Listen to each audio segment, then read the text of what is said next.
I'm looking for a timer to see if we have And any we're TA. live on YouTube as well. Cool. Hello, YouTube.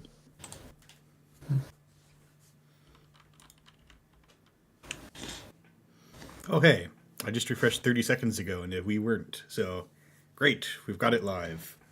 Yeah, we've just started streaming to YouTube, so I'm still figuring out the details of how to stream to both sites. We're just still waiting for this first game to begin. I'm curious to see what the makeup of decks will be, because usually AMTs are a bit more experimental. People bring less meta-dependent decks. And we just saw there haven't been any bans since Worlds, so people have a good idea of what the meta is right now. Yeah, for sure. It's a lot of my impression after Worlds was like, lat is good. If you're playing a deck that's not lat, you should have a really good reason. If you're playing a corp that's not. All right, we have a game. All right, let's starting go. with 3 installs on the corp side. My favorite possible intro on the corp side. So this is stand for life. This is probably the asset style deck. I don't know if it's an exact clone of the deck. This is actually the deck I brought to, or it's probably a version of the deck I brought to Worlds. This is really exciting on both sides. Not what you want to see if you're an asset deck. Mm-hmm. Yep. There are only 12 credits. It is only pay 2, click for 10, or whatever. But it means these first assets are just going to be gone. Yeah, especially when you're counting on those to help you get a good start. Mm-hmm. For sure.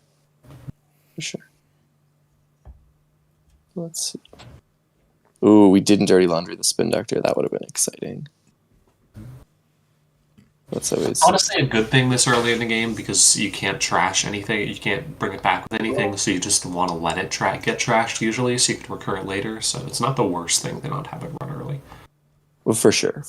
I mean, I was just thinking if the dirty laundry had 1 in 3 hit the spin doctor, you just RFG it and the runner loses 5 credits. Can you remove it from the game? Useful. No cards and archives? Yes, you can, because the change in game state is to shuffle the deck. True. Yes. But we're getting trick shot. Okay. Power cards. All the cards you don't want to see as an assets deck. Yeah. Shuffling 2 cards back into... Ooh, force connection. Oh, force connection. The one sad thing about the trick shot money is really, really good against force connection. It's just really not what you want. Maryland campaign. More assets. It's okay. The infinite free money will eventually not be infinite, hopefully. Didn't get into server 5, so if this is a false lead or something, it can't get scored out. That'll put Fire RL pretty far behind in terms of money. It doesn't look like it's going to happen. Yeah. Putting some ice on HQ. Interesting, with only 1 card in HQ. Yeah, that is interesting. It could be that that's just an agenda, and we want to make sure that it doesn't just get randomly run. But especially against Shaper, and after seeing the trick shot, I feel like there it is. Yeah, and that's the fear against Shaper. We're getting trick shot. My goodness. Trick shot is such the ridiculous card, in my opinion. It's so powerful. Draw. I'm surprised neither card in server 5 has been rezzed. Yeah. It's interesting. I'm curious what's going on here. And I'll be right back in a second. For sure. As the corp here, you need... Like, the runner has 5 credits on Misbones. You still need more assets to threaten to actually do anything. Yeah. It could be a Desperation Unflood, or it could be a drone deployment, and we're just waiting to actually see a program on the table before we try to score it. That's true. That's true. There's nothing like a drone deployment on this against this breaker suite. Yes, that's true. SDS is really, really good. I'm surprised. This MCA, so MCA is like a really power card in this list. This is definitely the list I brought to Worlds. MCA is super strong, and we do want to text out the bones so that everything can get text out. But I think that MCA would do so much more work if it was behind a piece of ice. Yeah, which makes me think that perhaps there's a important card, some kind of agenda behind that ice. Or maybe it's an AZEF protocol that you need to go off with the urban renewal, but I don't foresee the urban renewal getting to finish. Yeah. I mean, I think that's a situation where you want the urban behind the ice. Okay, so you said you know this list. Is this playing a hostile architecture? No, it's not. Because that's the kind of card that I would have behind ice while letting these important assets get bonesed. Yeah, for sure. I think that would definitely make sense. The value on this runner is just the value just keeps coming. It's like every single thing the corp does, the runner's like, my perfect answer to your card. So we'll just trick shot. We'll just have bones in our opening hand. Dirty laundry.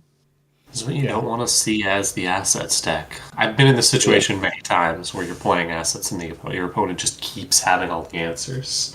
Mm-hmm. It looks like FireOut's just going to try and keep going and see if eventually Deluge runs out of tricks, which I'm not sure if that's the best approach, but it certainly might work. I mean, he's at 7 credits and he's still got assets on the board.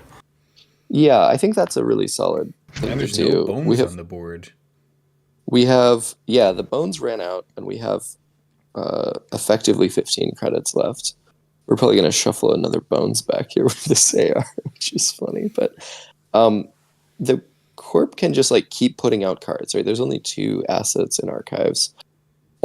Basically all of the threats in this deck cost 3 to 4 credits to deal with. And the runner is going to have to just keep trashing cards. Getting the Maryland campaign there is actually really good because trashing both of these is you're spending all of your clicks as the runner, losing your own credits, and as long as the corp can just keep drawing and installing cards and making money, it gets really difficult. Sure, but the runner is on 17 credits right now. Yes, but 17 credits lets you trash 5 things. There's the lob. So that means the runner can get into R&D pretty easily at this point. Sure. Yes. Yeah. And for anyone that doesn't have alarm bells going off about urban renewal, this usually means is the corp is going to try to fire an urban renewal, do 4, and then score an AZEF protocol, do 2 meat damage, and then just murder you. Mm-hmm. Yes. But usually they try to be in a board state where it's really difficult for the runner to stop all the urban renewals, and that's just not where the runner is not going to have trouble stopping the urban renewal with 14 credits to spare. Mm-hmm. Jose FireOut right now is probably thinking about whether or not to res this ice, given that Kit can get through it pretty easily right now, and it would, no res. It puts you real low on credits. Trashing a Rashida. There we go. There's the battles. Rough game. Oof. Yeah. Everything you don't want to see as an asset stack. Yeah, there was just bones, laundry. All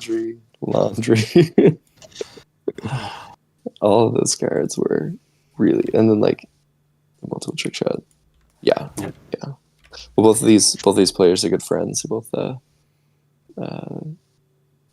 friends of mine from Seattle. It's cool to see this game. We probably have no time for another one if you want to go. Yeah, we can go take a look at another game. Let's see. Maybe interesting. We could ask table 2. That's HP versus Shaper. Classic. Tables. I don't know what. I haven't pulled up what IDs there is. Table 3. That's HP versus Anarch. Table 3. Yeah. I'll go ask him. Oh, that game is... Oh, no. Lagging.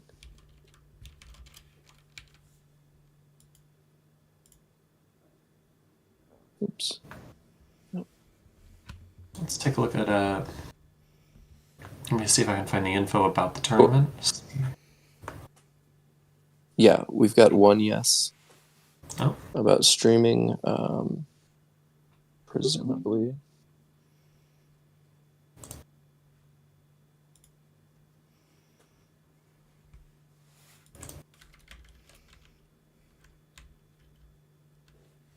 Alright, I think...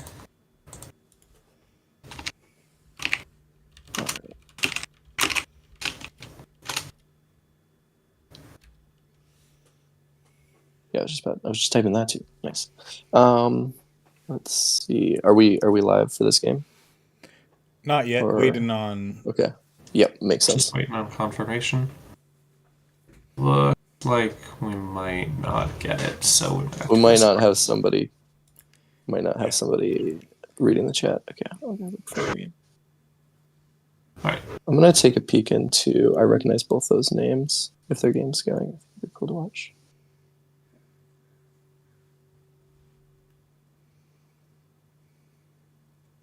Let me know if you get it set up. I'm gonna check. Yep. Stay on table 3 just in case.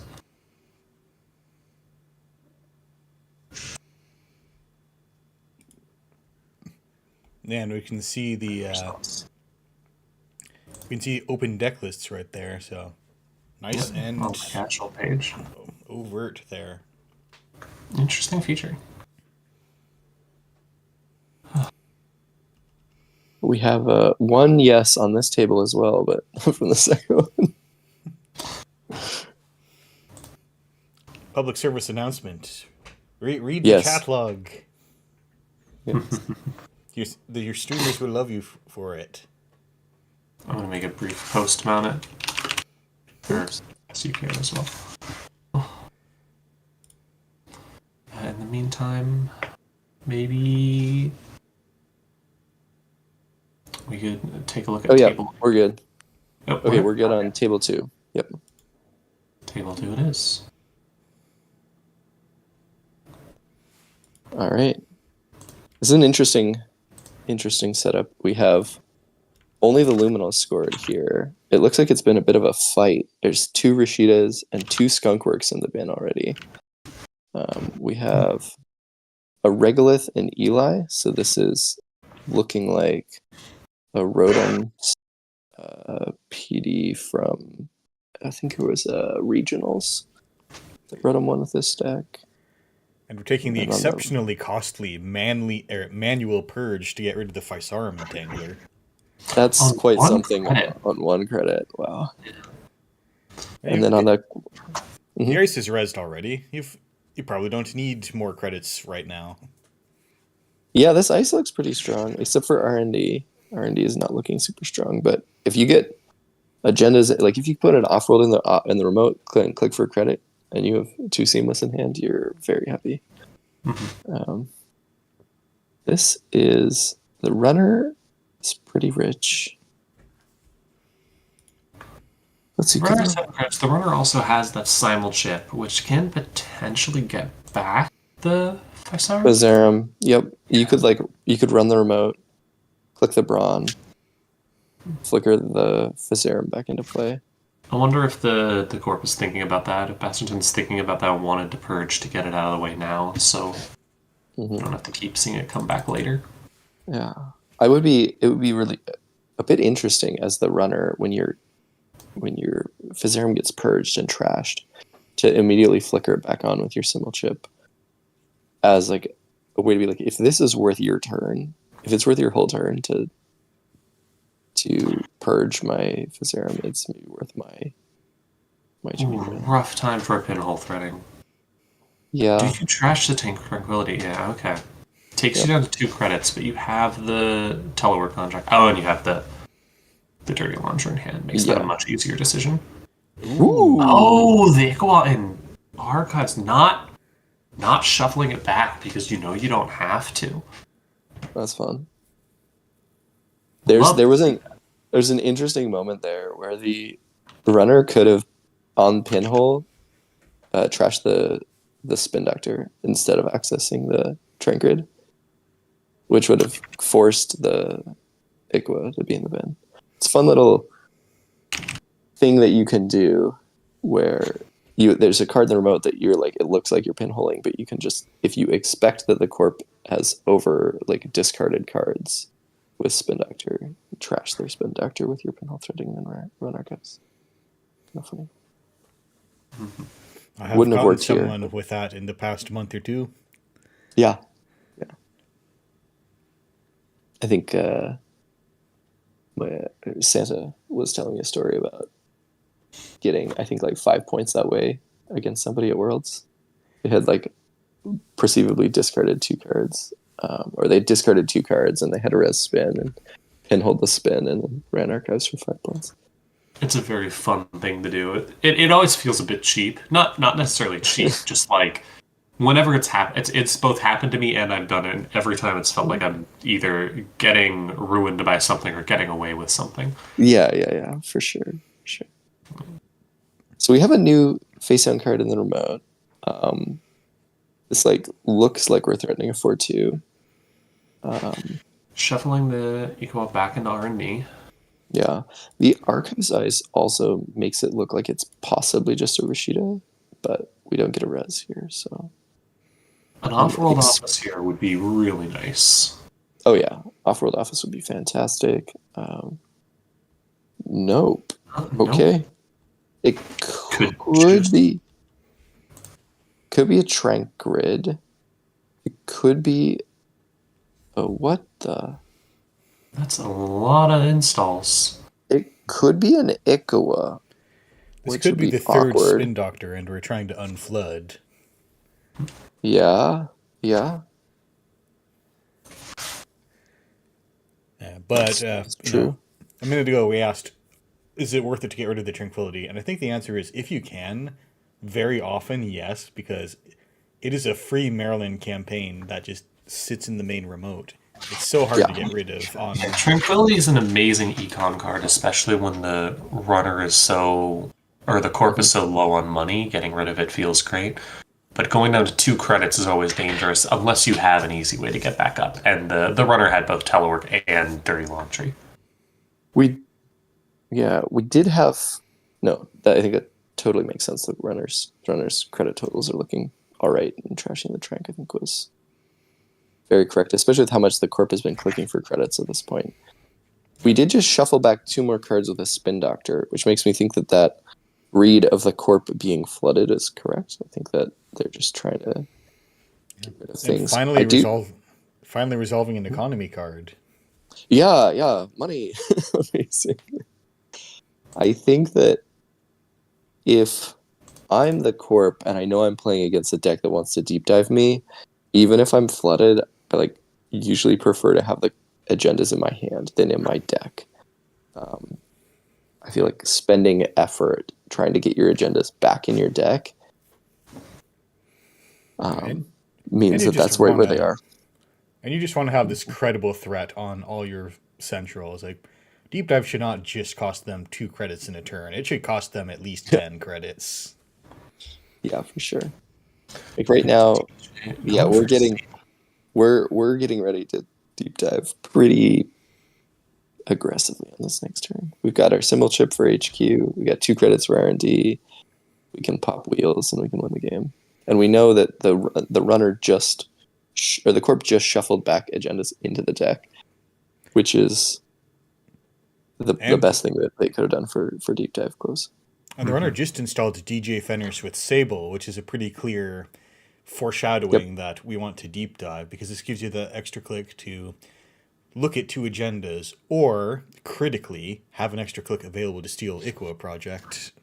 Because early deep dives potentially even have an extra click to play a second deep dive. Yeah. Early deep dives against HP are always are a sketchy proposition because of the possibility that you go for a 1-click deep dive and then you only see Iqua project. The Corp just installed a second ice on the remote. So the turn that I would take here as runner is like Hannah run the remote to try to get this ice rezzed. Because otherwise, theoretically, we can click the Brawn and we could Fizzarum the MIC and maybe steal this card. Though I think the card in the remote might actually be an Iqua project, which is kind of funny. Yeah, with one advancement, I feel like it's indicating that it's an Iqua. Unless the Corp actually just hasn't drawn a seamless launch, which is possible. But I'm just wondering if you care about what's in the remote, if you have a deep dive. Like, if you have a deep dive in hand at this point, on 2 points, I feel like you just push for yeah. Soul. I agree. I mean, if there, I guess there's still going to be one Iqua in the deck. I think that Hannah running the remote is nice because if you're going to use Hannah for a deep dive, it might force the Corp to res that ice. Like the Corp just installed an ice on server 1. So if you Hannah run click 1, they res the ice. They look like they don't have. You gotta score fast. Ooh. Yeah. And they res, and then they might not have the money to res the Archives ice. I think we're deep diving this turn though. If we're not, like it's now is the time. Run Archives, cup a card, run HQ, C3, run R&D. Or run R&D, cup a card. You don't currently have a way to deal with code gates? Do we not have an SMC in the bin? Well, you have the Fissarium. You have the Fissarium. Oh, yeah. and there's an SMC in Archives. Yeah. So, like, if we run... we'd have to... There's no easy way to get around that. So you currently... So the Drafter's not a problem because you have the Revolver. The Eli's a little bit of a problem because you have to recur your Propeller. Yep. And we don't know what's on Archives. Mm-hmm. You have the tools to deal with it, but it will waste both your Simul chips right now. Yeah. I mean... The only question, I think, is if we have enough money. I think I'm really surprised that we got this Anacam install last turn because it was pretty recently. Like, we shouldn't need Anacam, and we're just going to win with Deep Dive. So I'm surprised to see Anacam installed this late. All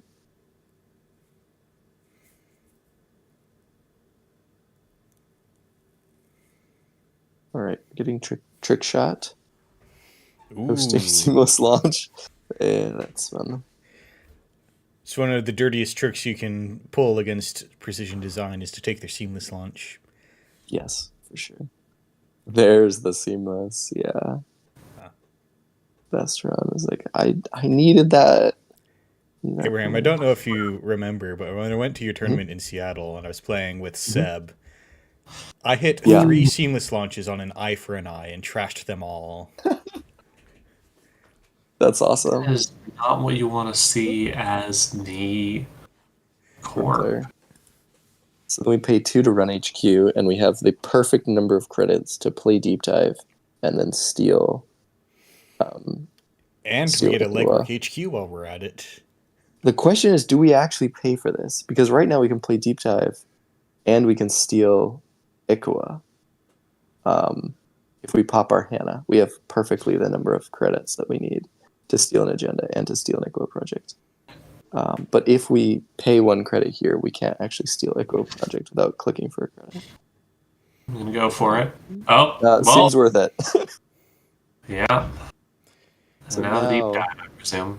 So here's what we could do.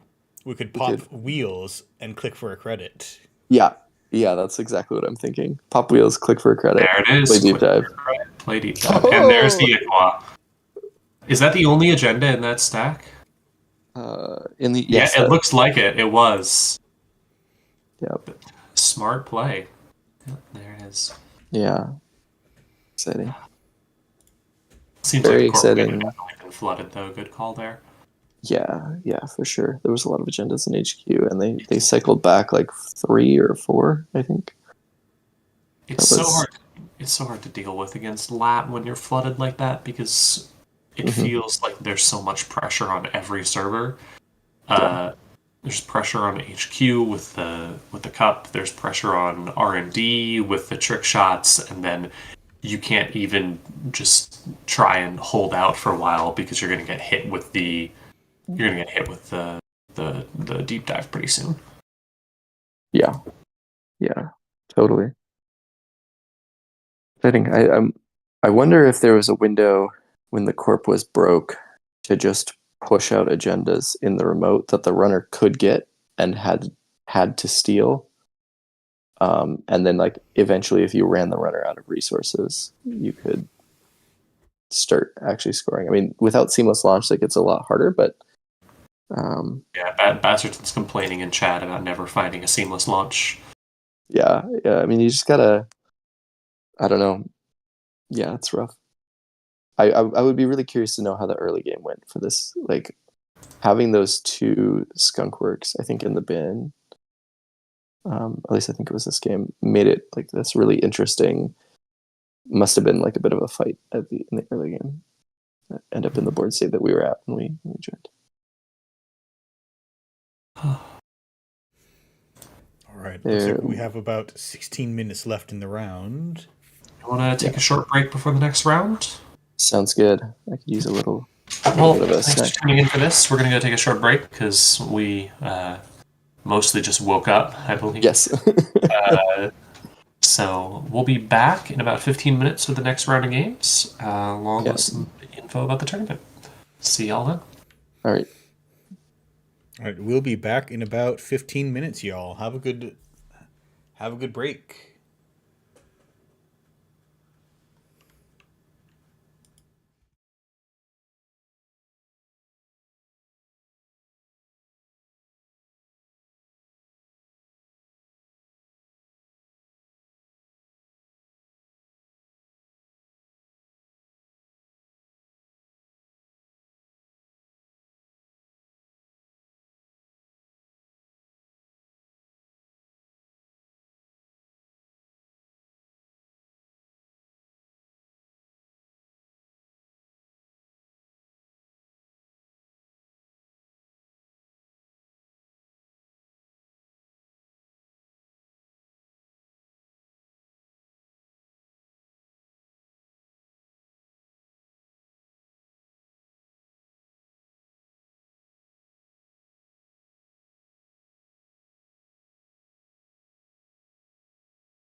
Hello and welcome back from the break. We are wrapping up round one. I think we have all the results in.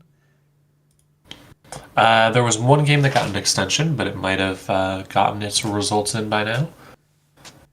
We can take a look at the round one results to see. Yeah, there's still one game that looks like it doesn't have the results in yet. So far, we're seeing, well, at least one lat didn't immediately win their game. That's interesting, though. If we now that we're all here and all awake, we can look at the actual results of the tournament as of now, or like who's playing what. Obviously, we're seeing if you want to pull up the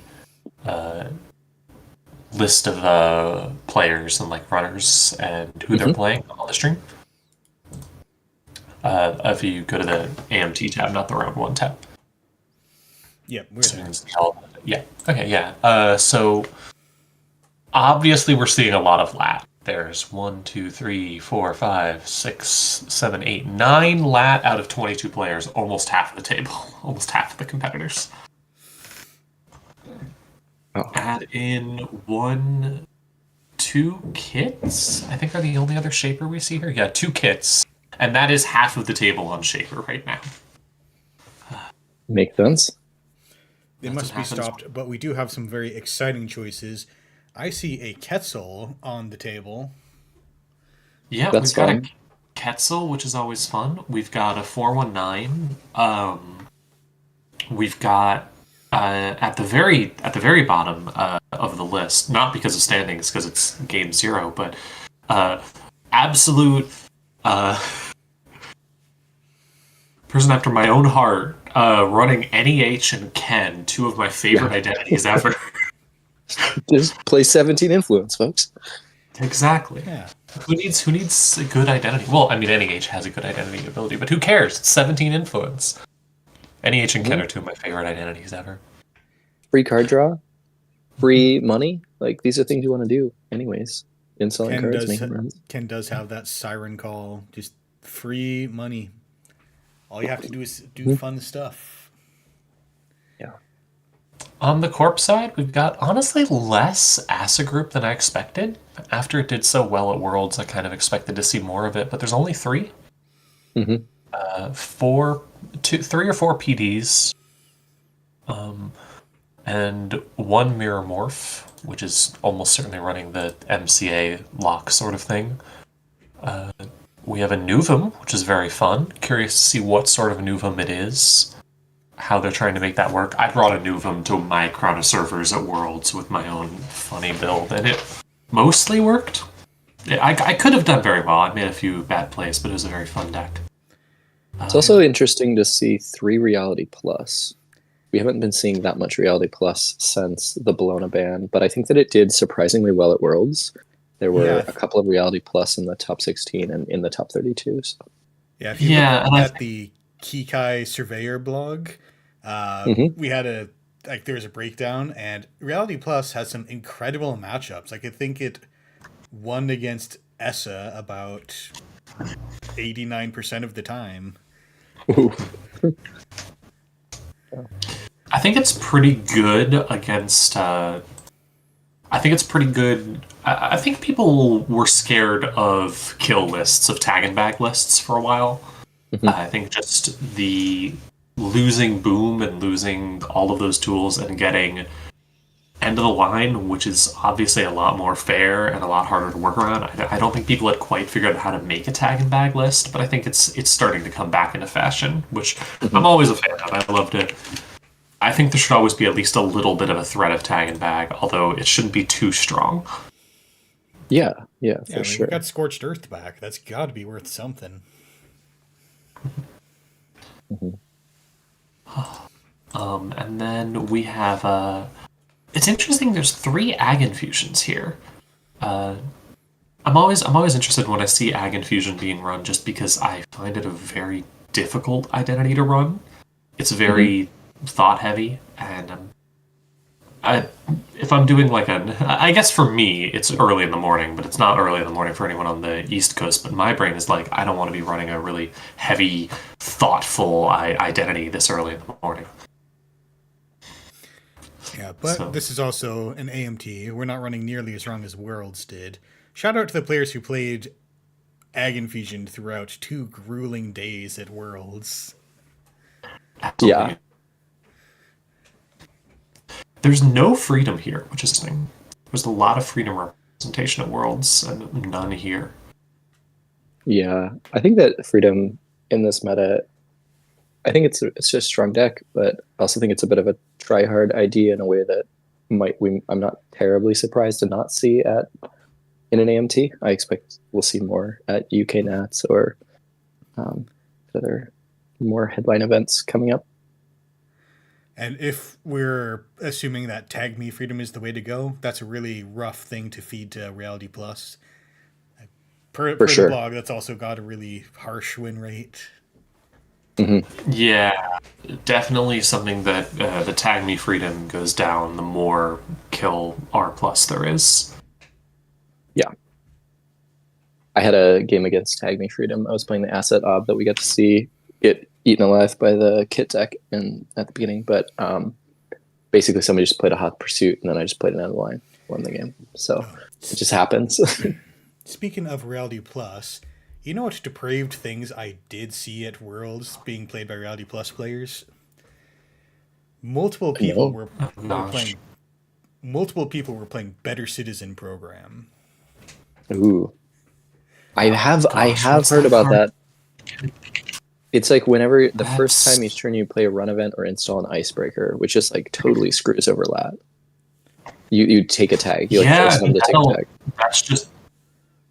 It's hard to score a 4-2, but that does just say whenever you play a trick shot, take a tag, which is really rough, especially because it means you're taking a huge gamble on your deep dive turn, because you're almost always playing a run event on that turn, whether it's trick shot or dirty laundry or something.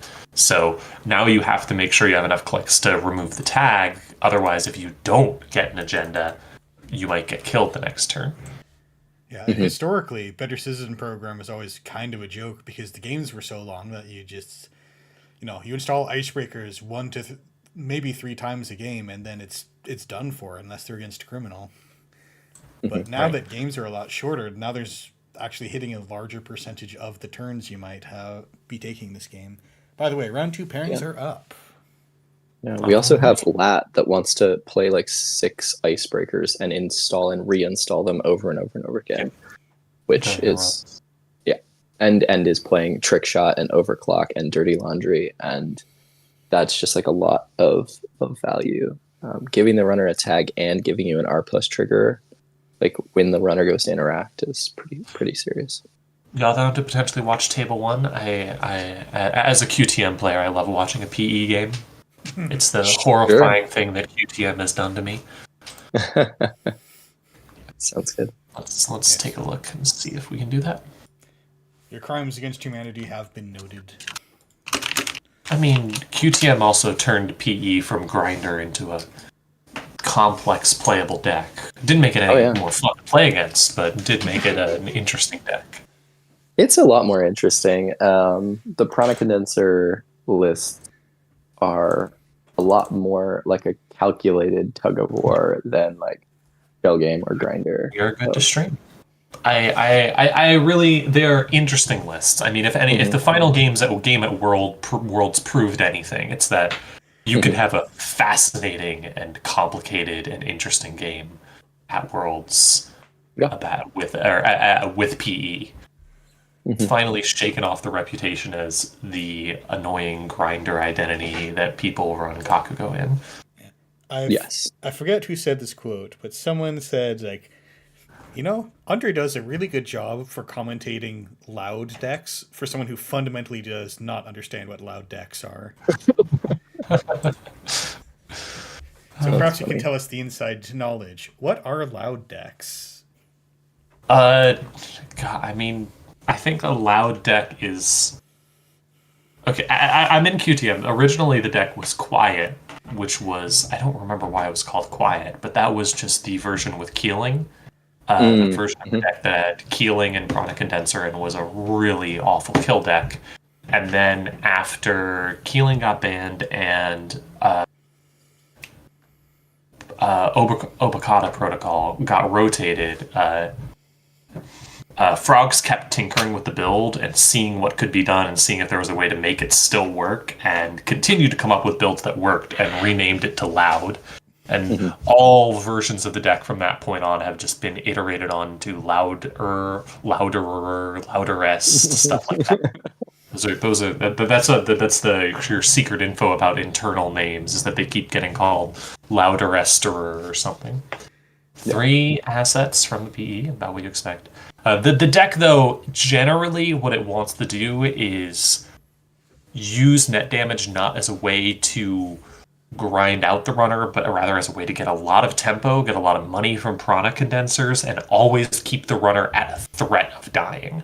That if you don't pay close attention to how many cards are in your hand, you could run into a Fuji, you could run into an enemy or something like that. You never know. You have to be considering all possible options at all times, or else you could lose out of nowhere to the deck.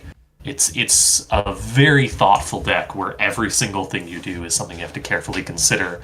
While previously PE would be very, I'm just going to deal net damage. With Prana, you have to go, okay, how can I get more money out of this? How can I start applying pressure? Do I want to try and score an agenda? It has the Regenesis into different ice thing. There's a lot of different tactics. Anyways, back to the game. Looking at a Lat putting down a Stone Ship seems good against any deck that could potentially be trying to kill you. Yep. We opened a Rashida, which is really nice for acceleration. We're threatening a Regenesis here. Definitely always something you want to be careful of. Like, are you gonna let the potential Regenesis? The trick shot here is dangerous because if you see a Fuji in R&D, you potentially can't can't actually contest what's in server 4.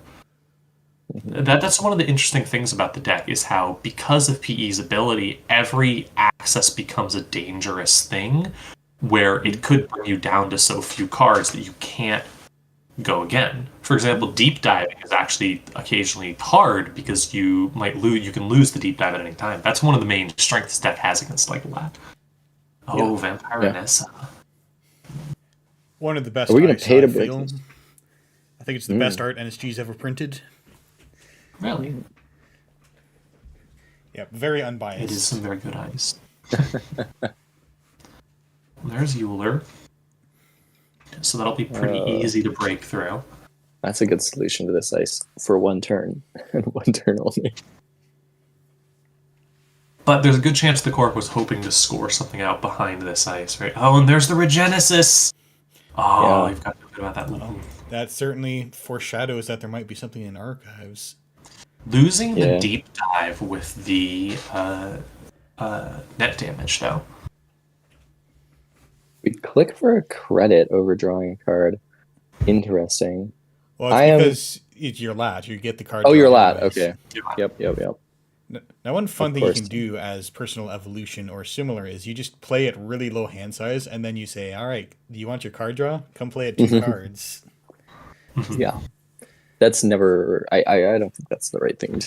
It's not right to play at 2 cards, in my opinion, against PE. Just die. You just can't. You have to have more cards than that. I mean, as a rule, Fuji is 3 net damage. Is it 2 or 3 net damage base? It's 3. It's 3 base, so that means it's 4 with PE. No, it's 2 base. Sorry, plus 2 base. Yeah, with 3 with PE, yeah. So you have to have that at any times. That's one of my favorite things about the deck. At all times, you have to have that 3 cards, or else you could lose on any access. Yeah, for sure. Now, I'm going to take a guess that, just for safety, one of these could be Spin Doctor easily. And now we're asking you to come back through the Vampire Nasa now that Euler is powered down. Usually you want one of the cards on the table, if you're going for a Regenesis sort of thing, to be either Spin Doctor or Moonpool. Yeah. Just so you have those options. Oh, there's the Swift. So obviously Interesting. Ooh, and we've there's got a sting. Yeah, that's the difficulty. Losing Pinhole Threading and Turbine. Turbine probably not the most important in this matchup, given that it seems very asset heavy. Yeah. We're letting a potential Regenesis go here. I would have run Archives with that Dirty Laundry over running R&D, personally. But then you could die. Yeah. Prana Condenser. Oh, is that going to be a naked Regenesis? Oh, it's just a sting for 3 damage. Oh, and you prevent one, put it on the Prana, make your money back, get to deal 2 net damage. These are the sorts of things the deck can do. There's so many lines that it has. You can actually prevent 2. You prevent 1 out of each trigger. Oh, right. And the other thing about Prana Condenser is it forces the runner, now they have to run Prana Condenser at some point. Yep. Couple more triggers. Also, the next sting, the runner steals is 3 damage. Yep. So now that's a constant danger. You can't do multi-access easily. Any multi-access could kill you. Yep. Same thing with the Fujis. So there's like a bunch of threats that can hit you for 3 damage. And now with multiple threats, they can deal 3 damage. That's very worrying. I'm curious if there might still be an agenda in Archives with 1 card face down. Losing the Hollow Man has to be rough. Yeah, I feel like there's likely an agenda in Archives. But if nothing else, having Hannah to make these clickless runs is a fantastic thing in this situation, because clickless runs just mean more clicks to draw cards. Mm-hmm. Like, imagine if this was a permanent half an Earthrise hotel. Okay, so that's going to protect the Archives. Okay, so yeah. So using that to shuffle back, probably, a Fuji, Putting 1 advancing counter on what's in server 5. Interesting. You don't have to put it on an advanceable card, so that could be anything. It could just be a Spin Doctor. Although, probably not a Spin Doctor, because a Spin Doctor you probably would have used to shuffle it in instead of the Moonpool. It could be a Table Snare.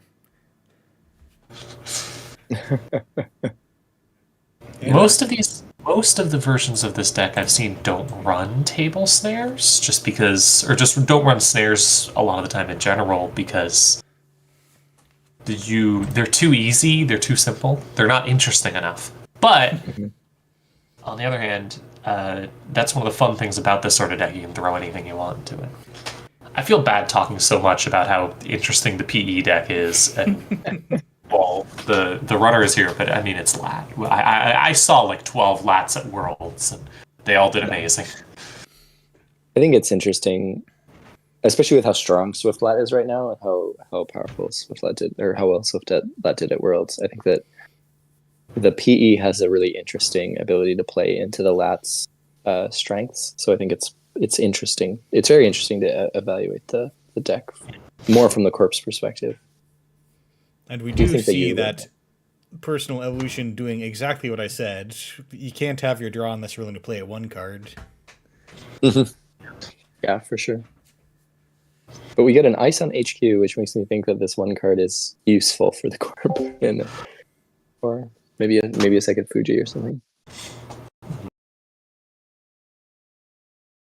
I feel like as Corp, I might still just ice R&D and be like, it's 1 card. You really gonna run it? Like, I want to decrease the trick shot value. Running the Prana Condenser, you have to do it eventually. And every time you don't, I mean, it means that any access could be 3 credits for the Corp. That's the thing you come to realize, that giving the Corp 3 credits when you steal an agenda is much, much worse than losing a card when you steal an agenda. Are we going to pay... This is 6 to break, right? I'm doing that math right. It's 6 to break unless we flicker it, and flickering it seems like a pretty pretty big waste of a symbol chip to me. I guess it's 4 credits, but we're going I to don't- break... How many of these subroutines are we going to let fire? Huh. Yeah, letting the gain credits and the other thing fire so that you can trash the product condenser. That's interesting. It does mean you're going down to 0 credits, though, which is always rough.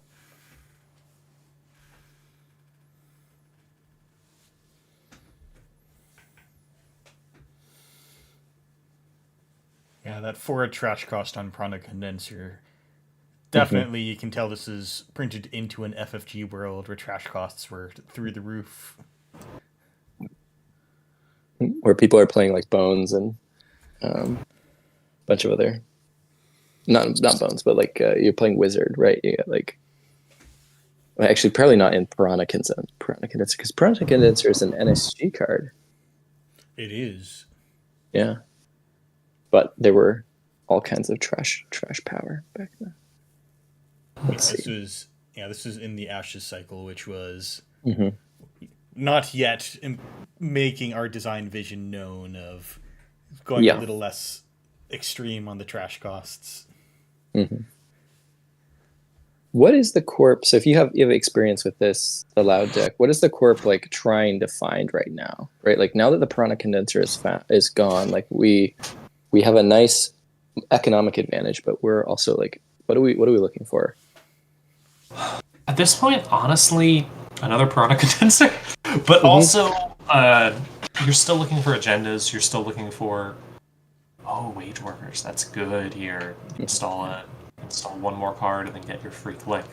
I've heard, I think it was Tuno saying that this deck is vibes. Like, you're not necessarily looking for one card to make the current game situation work. You play the hand that you have. Yeah, it's very much a deck about seeing a ton of possible options and considering all of them and looking at, okay, what are all of the different ways that I could potentially do something here? And it's one of the reasons the deck is really good a lot of the time is because you can look at any scenario and find an interesting outcome. It's also, in my opinion, a deck that can be exhausting to play, which is why I will stick to funny Novum decks or whatever. Oh yeah, we have 28 minutes left in the round. We're at 2 points to 1. Strap in, folks.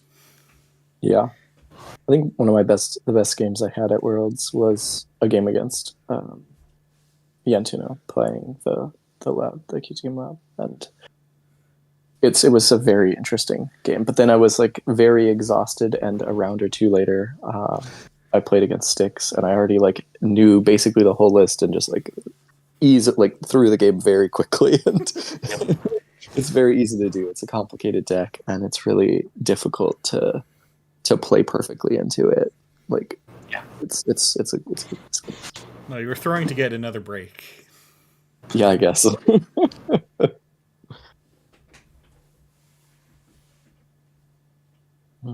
Spin Doctor behind an ice. Fascinating. The amount of the different lines you can take. Oh, and the Piranha Condenser is not behind the ice. We had the Piranha Condenser all along. Oh, do you want to make a run? Oh, that hurt. I mean, this is so rough because that product condenser is now, if you run on it, you're giving the corp 6 credits. If you run anywhere, you're giving the corp 6 credits. Ooh. Oh, and there's the ice. Ooh. Oh, this is so rough. Because we can gain 6. You make a run, we gain 6 as the corp, and then we can res anywhere. Yeah, that Wage Workers has been doing some real work, because that product condenser wasn't iced up until... without that Wage Workers. Yep. I was thinking that the Parisha, I was like, oh, the Parisha is just going to go eat that Wage Workers, but the Wage Workers got to stay around. Well, at 0 credits, you have to spend some time building back up your econ. For sure. I still might have gone like credit, run, trash with Parisha. Wage Workers just does so much work. I hope they're paying them well. Yeah. They probably aren't. Hey, that's one Oh, way to we get might rid get of freight wage workers. we might get flatlined here. Forecast. Yeah, Because this you is know a the second run, I might just do 2 net damage. yeah. That's what makes the deck interesting. Now you have to consider. Okay, what am I gonna do here? I guess there are Also, 2 chart rooms. I believe that this lets you can do 4 net damage here if you wanted to, if the runner makes a second run. There So are doing 2 chart more rooms though, so I think Preventing that it makes more sense Yeah. to do the preventions for money. preventing it. 'Cause So you're- you go up to 12 credits. You're guaranteed 12. Also, if the runner makes a second run or ever runs this Prana Condenser, you can get another Yeah, like load off of your. Prana condensers up customers. to 3, and then it's okay. Then if we prevent one of this, then Prana condenser can easily come up into the range of doing 6. Yeah, and then you have to run the Prana. Although now the runner's on 5 points. So I think I might just do damage here because we have. choice being made. It's a very interesting. Yeah, we're just doing damage. And if you're on the If we wage had- workers, you die. Yeah, well, we have chart rooms, so we can pop chart room and do whatever. Because runner gets priority in the action window, right? So you could run wage worker, pop chart room, and then pass priority back. Mm-hmm. So we have hand sizes 5 effective, but oof, you don't really want to have to lose those chart rooms. The other ability on Prana Condenser, though, which is just deal sure. 3 net damage right now. And if the runner runs, and it's not somewhere safe, they could potentially put 2 more counters on the Prana Condenser. And that could just kill her. Yeah. Okay, that puts you at 5 net damage from that. Oh, and here we go. Okay, what are we going to see? So, drawing all the way up to Double. 5. Interesting. Now, this is interesting. On the stone ships. Huh. I would have only probably drawn once. And then If you-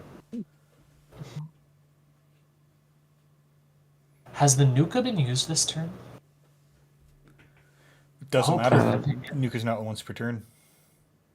Oh, yeah, right, yeah. The runner is going to get to 6 cards here, most likely, which is difficult. Yeah.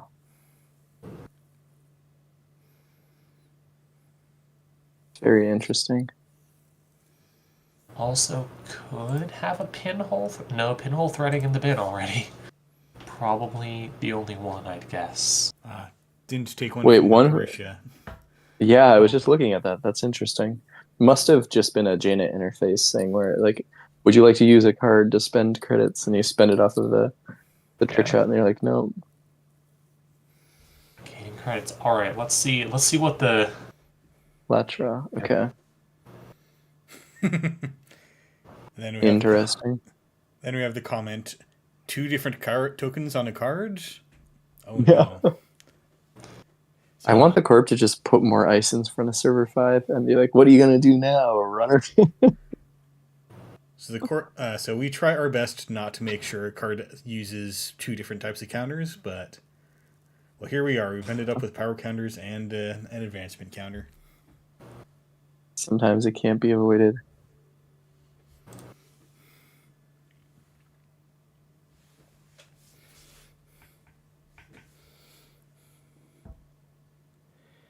And now, with that simul chip, you can probably pull out a solution to whatever this ice is, but you have to do it without spending all your money. So this Prana condenser is basically forcing you to go run the Prana condenser first, whatever you do to interact with the corp. Well, okay, maybe not first, but after one more hit, then you'll have to start running that Prana condenser. And you still have both of those High House of Knives counters sitting there. This is such a fascinating board state. There's so many different things to consider at play here. Mm-hmm. Yeah. I feel like if I'm lat here, one thing I might look at is trying to. Oh well, maybe not. With the ice on R&D, maybe not. But I was going to say is trying to win based off of a deep dive where you access as few cards as possible. Mm. Mm-hmm. Because if you see only one card from HQ and one card from R&D, there's less of a chance of hitting a Sting or a Fuji or anything like that, and then you could potentially just deep dive for the win. Yeah. But any net damage you take puts the Prana above 5, and that's a kill. So That's true. Mm-hmm. I mean, yeah, totally. I'm so curious where this is going to go. Yeah, it's tense board state. Yep. If we have an overclock in hand as runner, we probably have enough money to just clear out that Piranha Condenser since it didn't get double iced. Probably. Interesting. We're also just running out of cards because these Shaper decks live on all this free house money, but you need to pay cards to do that. And now we're starting to approach the angle of running them out of cards. Yeah. Bring a card into server 4. Dead. And the Hollow Man is in the bin, so it's probably not a Hollow Man as one of those upgrades where you could be threatening almost a square out here. Alright, putting down a stone ship. So we can let the Piranha Condenser go over for a turn now.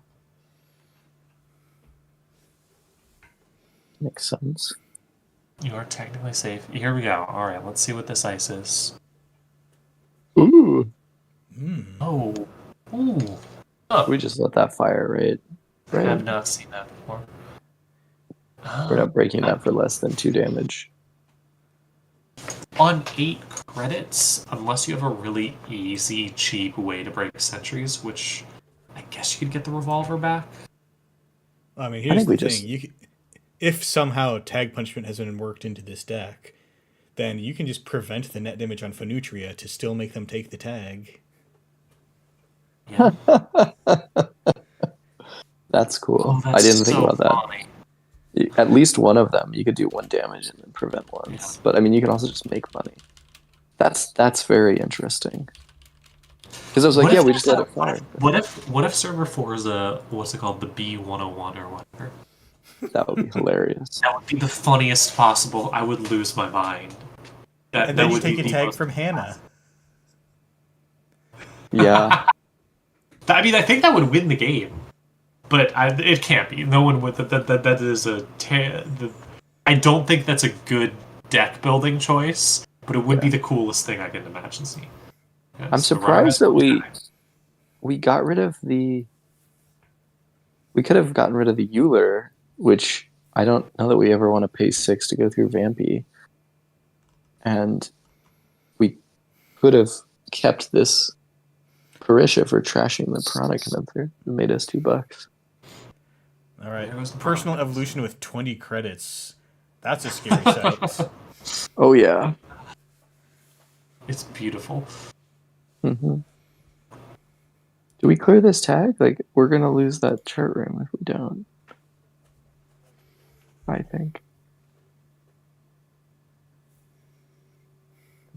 Okay. All right, there goes the runner economy.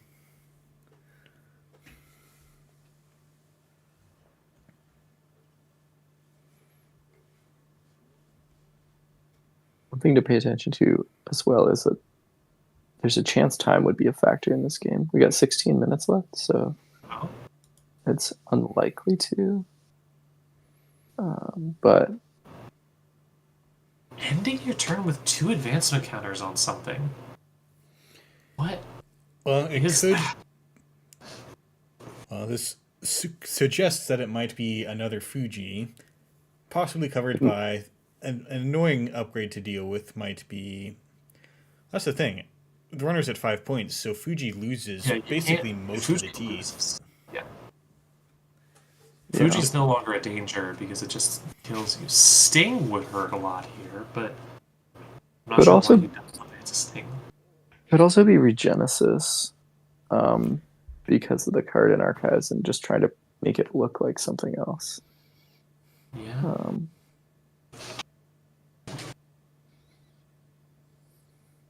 What? How did the card get into archives?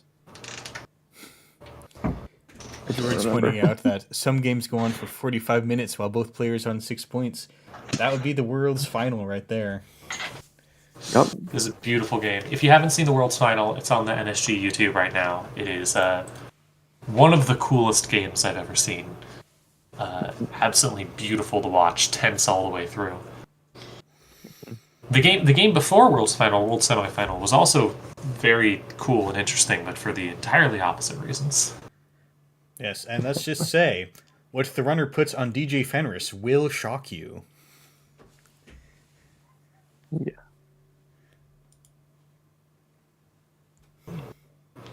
Drawing up. Are we just going to charge and let the Vampy fire? I mean, 8 cards probably survives anything the Corp could do to you. We're just letting it go. Interesting. Yeah, just trying to get more money. No, and now I've got to discard. That's not fun. Goodbye, Echelon. What's it gonna be? Oh, that's just a Fuji. It's a Fuji. Oh, so that would have just been a win, potentially. Could that have been a Void? Or... I'm trying to think about what that could have been. It could be an Anoetic Void. I was wondering if it could have been a Daniela, but that also wouldn't... Daniela just... Like, that doesn't do enough. Yeah, that doesn't do enough. It just brings you back to the gotta have 2 spare cards, but to win the game, I'll toss 2 cards. Yeah, for sure. And like, if you just ran through the Vampy, you lose 2.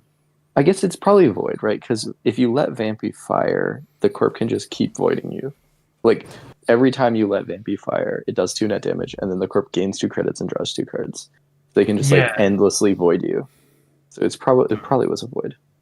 Yeah, that explains why the Corp is double advancing it, just because at that point you feel pretty safe because the runner doesn't have any money. How is she going to get through all this?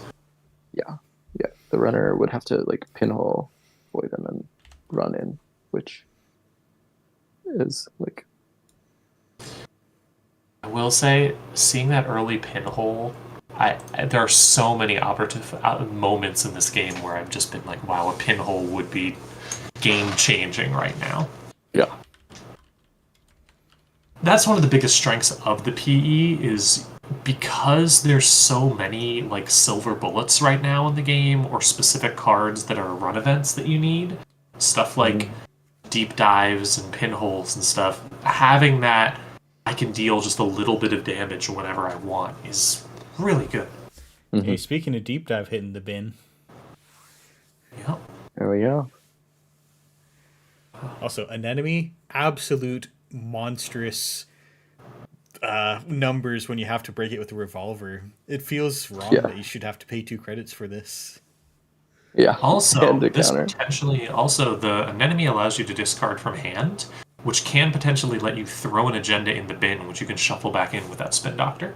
Yeah. To make sure that you're safe. A lot less likely to lose there.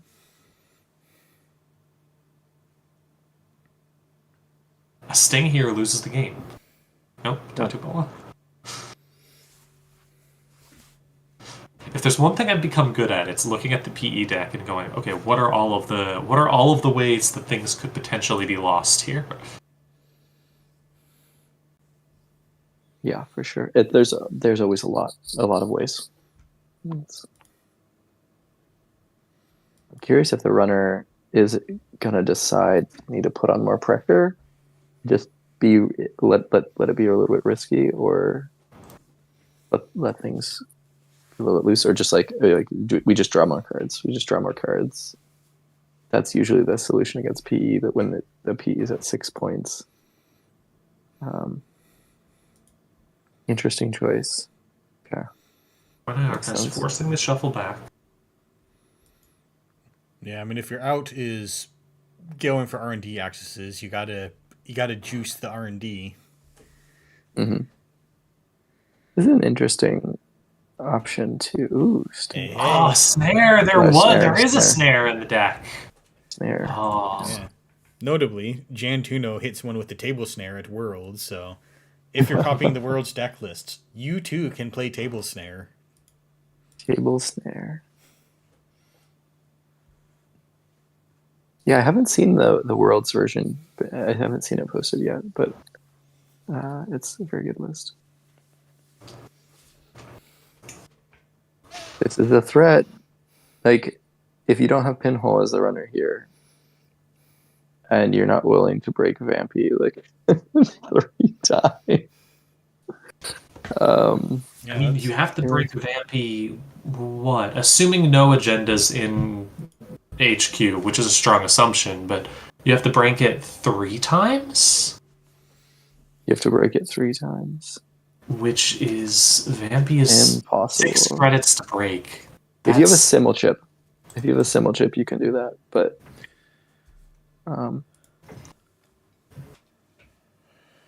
because you install Simmel chip, and then you run it with Hannah, and then you run it.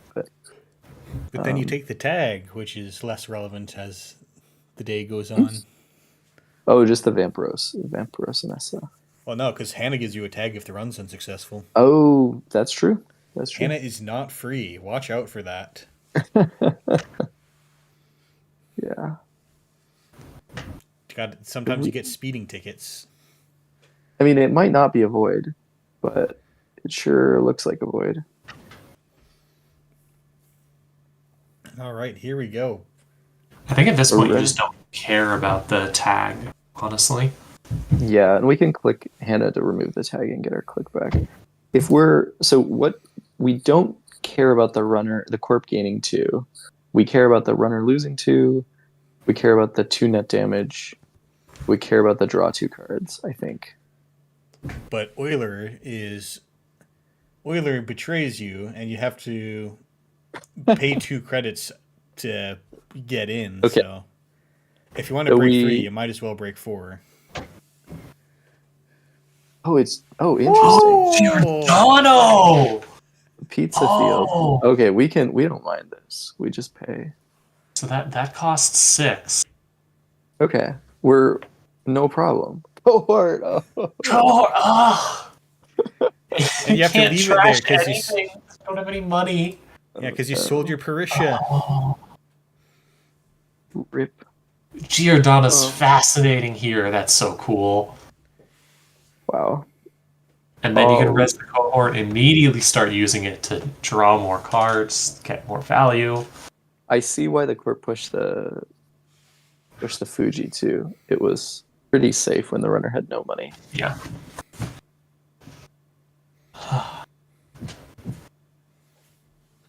I don't remember a Giordano in the world's list because I believe Tuno said that there was 1 upgrade from each faction in the deck, which was a powerful aesthetic choice. That's cool. Which influence is this? It's only 2 influence. Cool. Fun when you have a deck list and there are like weird symmetries like that. We have. And this is Giordano at its least powerful. Like, imagine if you just have a bunch of 1-pointers like the corpse score area currently has. Yep. One of my highlights at Cascadia was back when World Tree was still a deck you could play. I ran HQ and World Tree, trashed my lily pad to fetch a Lucky Charm in order to run through a Giordano. I would have had to pay 12 to get into, and was able to prevent the end of the run with a Lucky Charm and steal the main agenda. That was pretty fun moment. That was a really exciting game. This is tense. Like we've shuffled back the Hollow Man at this point. So like any fast advance tools that we find as the corp, we can just get this last point we need.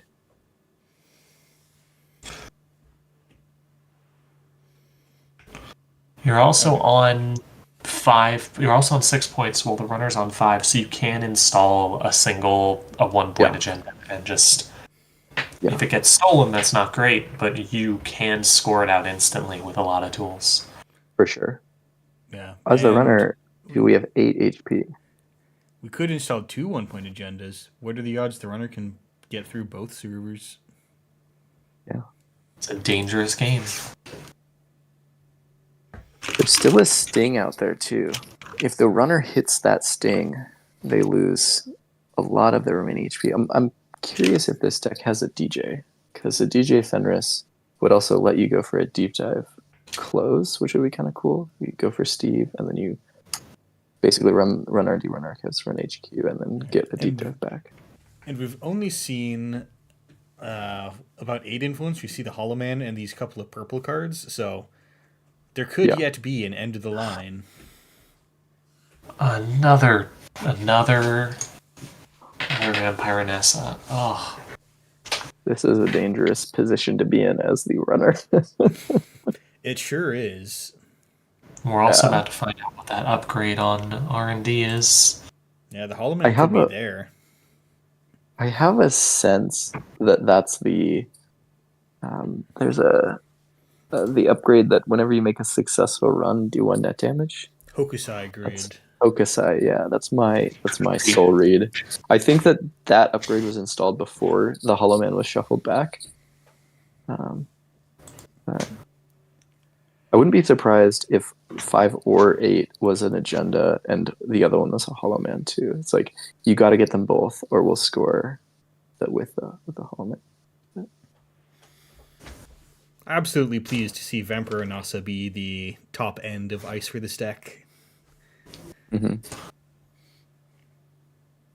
It's kind of it's hard to deal with unless you're playing like Buzzsaw and Turbine.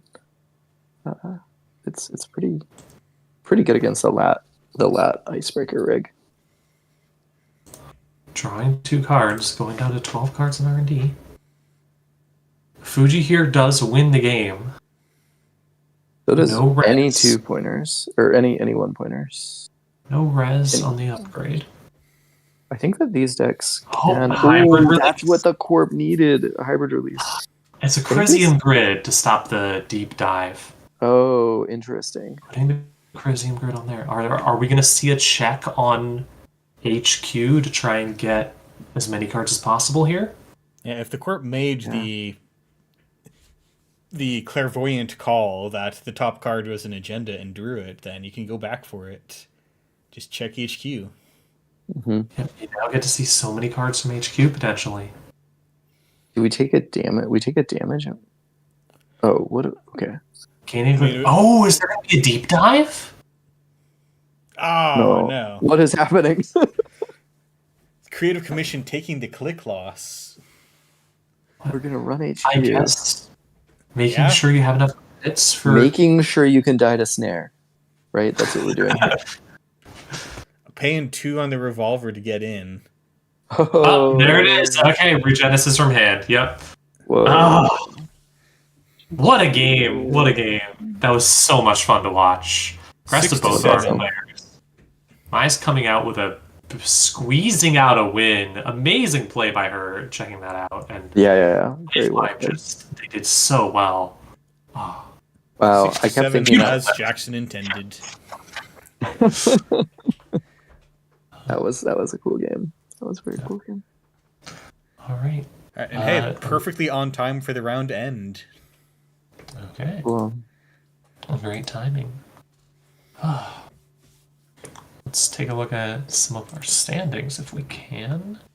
Yeah, let's take a look at some standings. Yeah, we'll see. So, of course, I was looking at at this point. I was looking at the standings for round 1, and I was like, "Oh no, all the lats are doing so well." And then I looked at it again and realized that the lats are doing pretty spread out. Actually, it's just that half the field is lat. I mean, when lats half the tournament, half the lats are going to do well. Maybe. I don't think that statement actually works. Not exactly, but it's pretty close. Oh.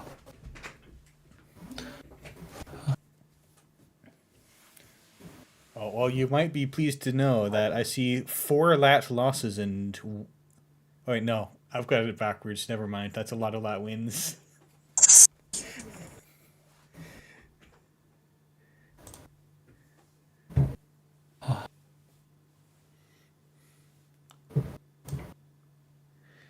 Alright. And we do have, after round 3, a lunch break coming up. So we have 1 round and then a lunch break to go. So hopefully we'll see some of the exciting IDs like Nuvem or Quetzal up on the tables. Well, we just saw. Well, apparently Nuvem was this round, and it won. Hell yeah! Yeah. Let's go Nuvem. But now both you should have. Now it's a coin flip because both players should have 1 runner and 1 corp game. Oh, that's true. We'll see though. I'd be down to watch a Quetzal. Always curious about what that's doing. I had a lot of fun. A new player joined my my local meta recently, and they were playing a Quetzal deck. And that deck was playing all of the cheaty solutions. Like this deck had 0 programs, and it was just sending as many Chestushkas as it could. That's fun. There was I think it was a lockdown event that FireRL ran in Seattle a while back, where basically put like points restriction on all of the ICE agendas IDs. I think on corp side and runner side it was consoles, icebreakers, and IDs. And I was like, okay. And in addition to what the regular restrictions, you basically had 10 points you could spend on the strong cards. But in addition, he also put some of the cards from those categories that had been banned on the list for like a high number of points. So like Vashron was available. I was like, wait, so if we spend all 10 of our points on a corp deck, we can basically just play Blame Changer with Vashron, like Vashron Sports. We just bought all the agendas, we bought sports. And like we had 1 that we spent on buying Gatekeeper. So like, okay, we got Gatekeepers, we've got just a sports metal deck with Vashron. So like, how can we build a deck that has no icebreakers or console? and for some reason Quetzal was a 0 point, like didn't take any points to take. And so Charlie and I, or Sanj and I, were like trying to theory craft this. We're like, okay, so we're gonna play Poison Vial Quetzal, and we're gonna hippo everything. And then it was like, so we played the like bird. It was like Poison Vial and the bird, or the reptile, like break 1 subroutines from Shaper. And we just like, okay, the game plan. Yes, exactly. So we were like, okay, we're just gonna en passant or hippo everything on R&D and just Stargate them. And like we're also like, this is also really good against sports, so we have a good matchup against ourselves. I've never heard them called the reptile breakers, but yeah, that was really fun. So I don't know. Every time I see Quetzal, after that tournament, we were like, well, maybe we could actually. This deck was kind of good. Maybe this is like a thing you could do. And it wasn't really, but it was still a lot of fun.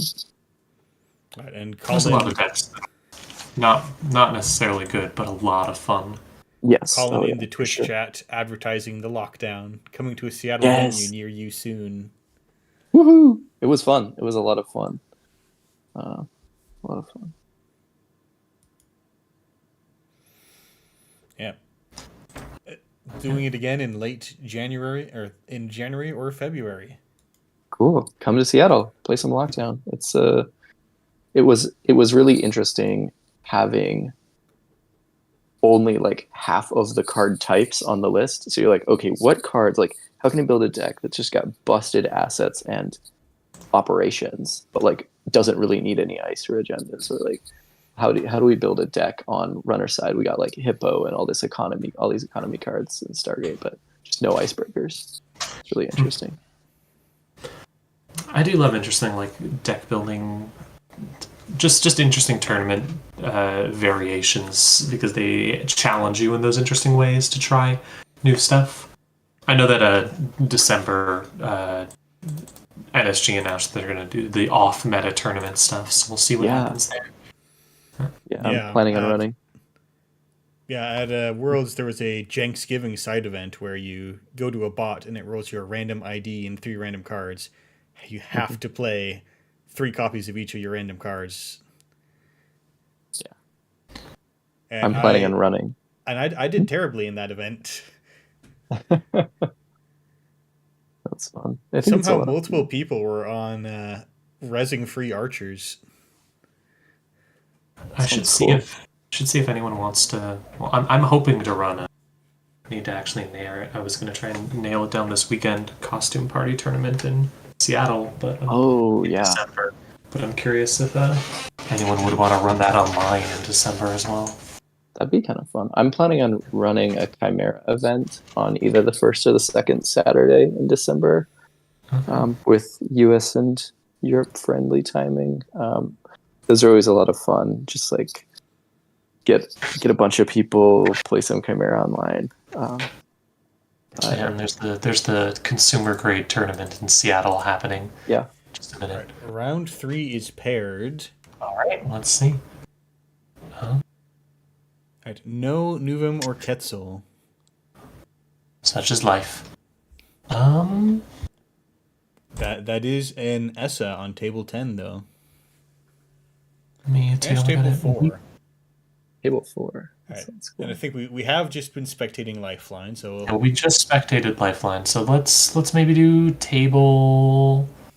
I'd say table 10 or table 2.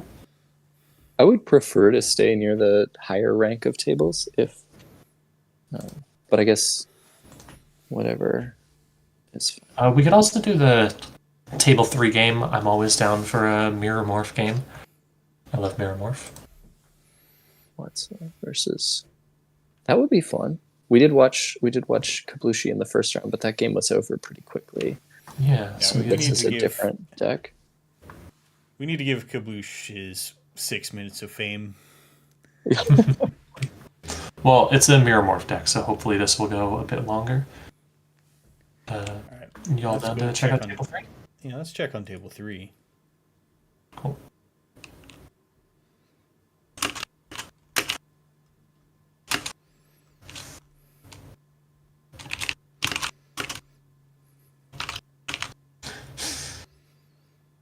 Just don't make the mistake. Oops! Oh no! Yeah, I've made that mistake before. I was about to say, don't make the mistake I've made in tournaments. Don't make a mistake and join the lobby. Oops.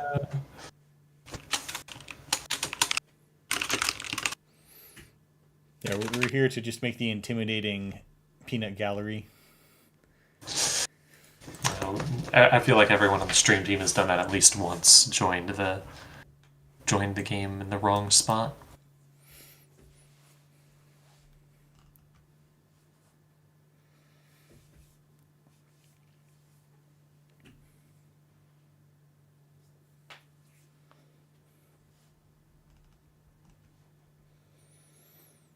All right, and the round 3 is beginning in 3 minutes.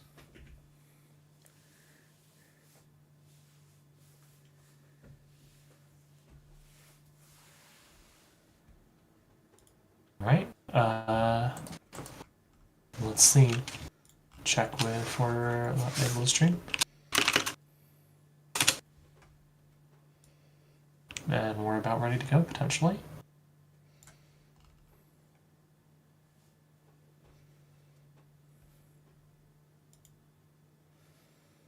Hopefully. All right, we looks like we're good. in. Right. As soon as the game starts, we'll be ready to go.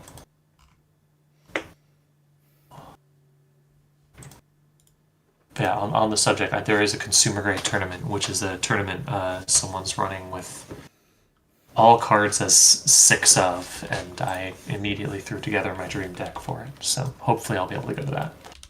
It's actually run by Kablushi, featured here in this game. It's going to be, or is organizing the consumer grade deck, consumer grade tournament. I'm excited to make a bad deck that loses for that tournament. All right, Man in the Moon. You said that you were in for the first 2 rounds. We do have some mid-seasons replacements for you. Whoa. Oh, welcome. Hi. Hello, I'm Riel, she, her. I'm replacing Man in the Moon, I guess. Yeah, If, I guess if you want to stick around for one more game, I could sub out for this one. I have a project I need to get done before I have a work commitment in like an hour and a half, and I have something I have to do beforehand. Alright, well, I could maybe hang out for a few minutes of the game, but I gotta go soon. Well, thank you for commentating with us. Yeah. But if you want a little bit of a break, I can hang out for like 10 minutes. no, I'm good to Okay. start I'm just, commenting. Well, thanks for having me. It worked out in such a way that I didn't get to talk to you more. Yeah. We'll hopefully get to see each other sometime soon. Yes. Yeah.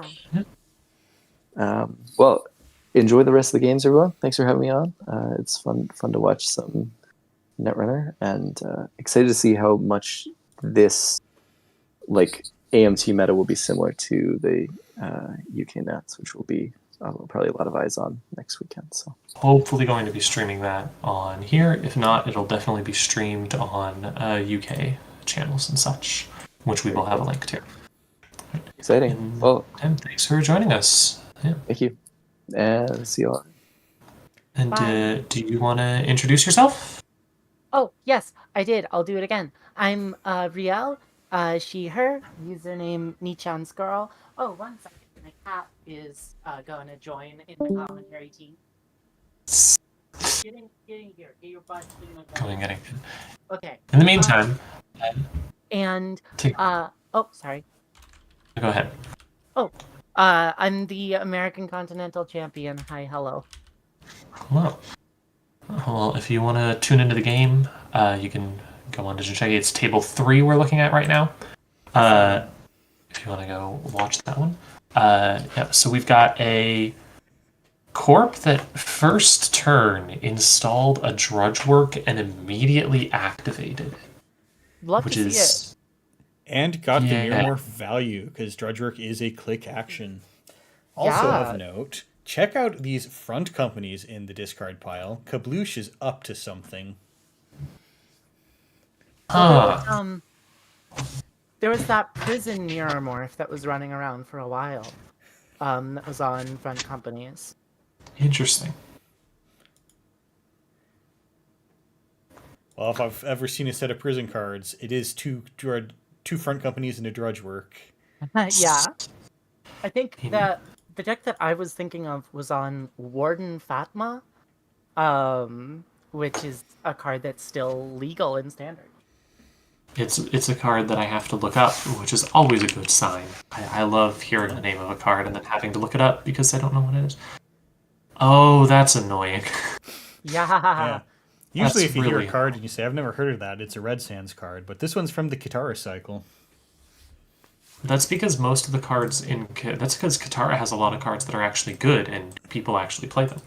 Yeah. And of note, Václav immediately just pulls Parisha from the first SMC, figuring we're going to need it this game. And I do think that's a correct call. Definitely a lot of, assuming you're going to see a lot of assets. It's interesting, I've seen some people using, especially lat decks, using Parisha over Mistbones, not just for the influence, but also because you can use it to trash assets in R&D and HQ. Yeah. Warm reception. And if the game goes long enough, Parisha has more credits than Ms. Bones. It definitely has to go pretty long, but yes. I suppose it can also trash assets that are not currently installed, but it cannot ever trash upgrades. Mm-hmm. Warm reception is interesting. Installing another Spin Doctor and rezzing it. Yeah, this is definitely giving me the vibes of, I think the name of the deck was Blighttown. That's a good name. Yes.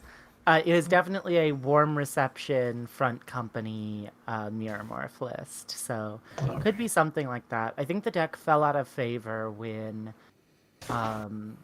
people started playing Copulation a bunch, because Copulation is particularly effective against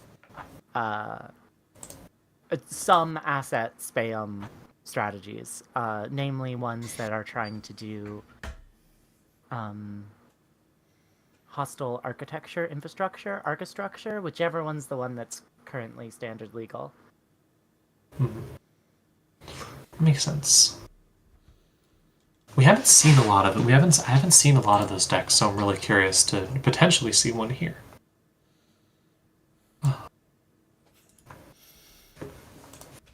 It is always interesting to see decks like that though that have to spend so much time setting up, that have to spend build a specific machine to kill you. Mm-hmm. So I'm curious to see if what happens when that machine can or can't get set up. Anacam on the last side, so definitely not a Swift deck. Oh. Here's a trick shot. Oh, do you think Jai's gonna get his Christmas wish? Oh? I don't Trick shot banning?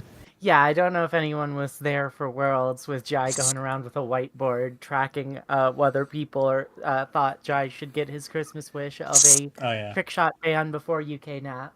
Yeah, I think the exact phrasing was, will Trickshot be, quote, fixed by Christmas? Yes. Well, my Christmas wish is to see Trickshot last until the new year, so good luck.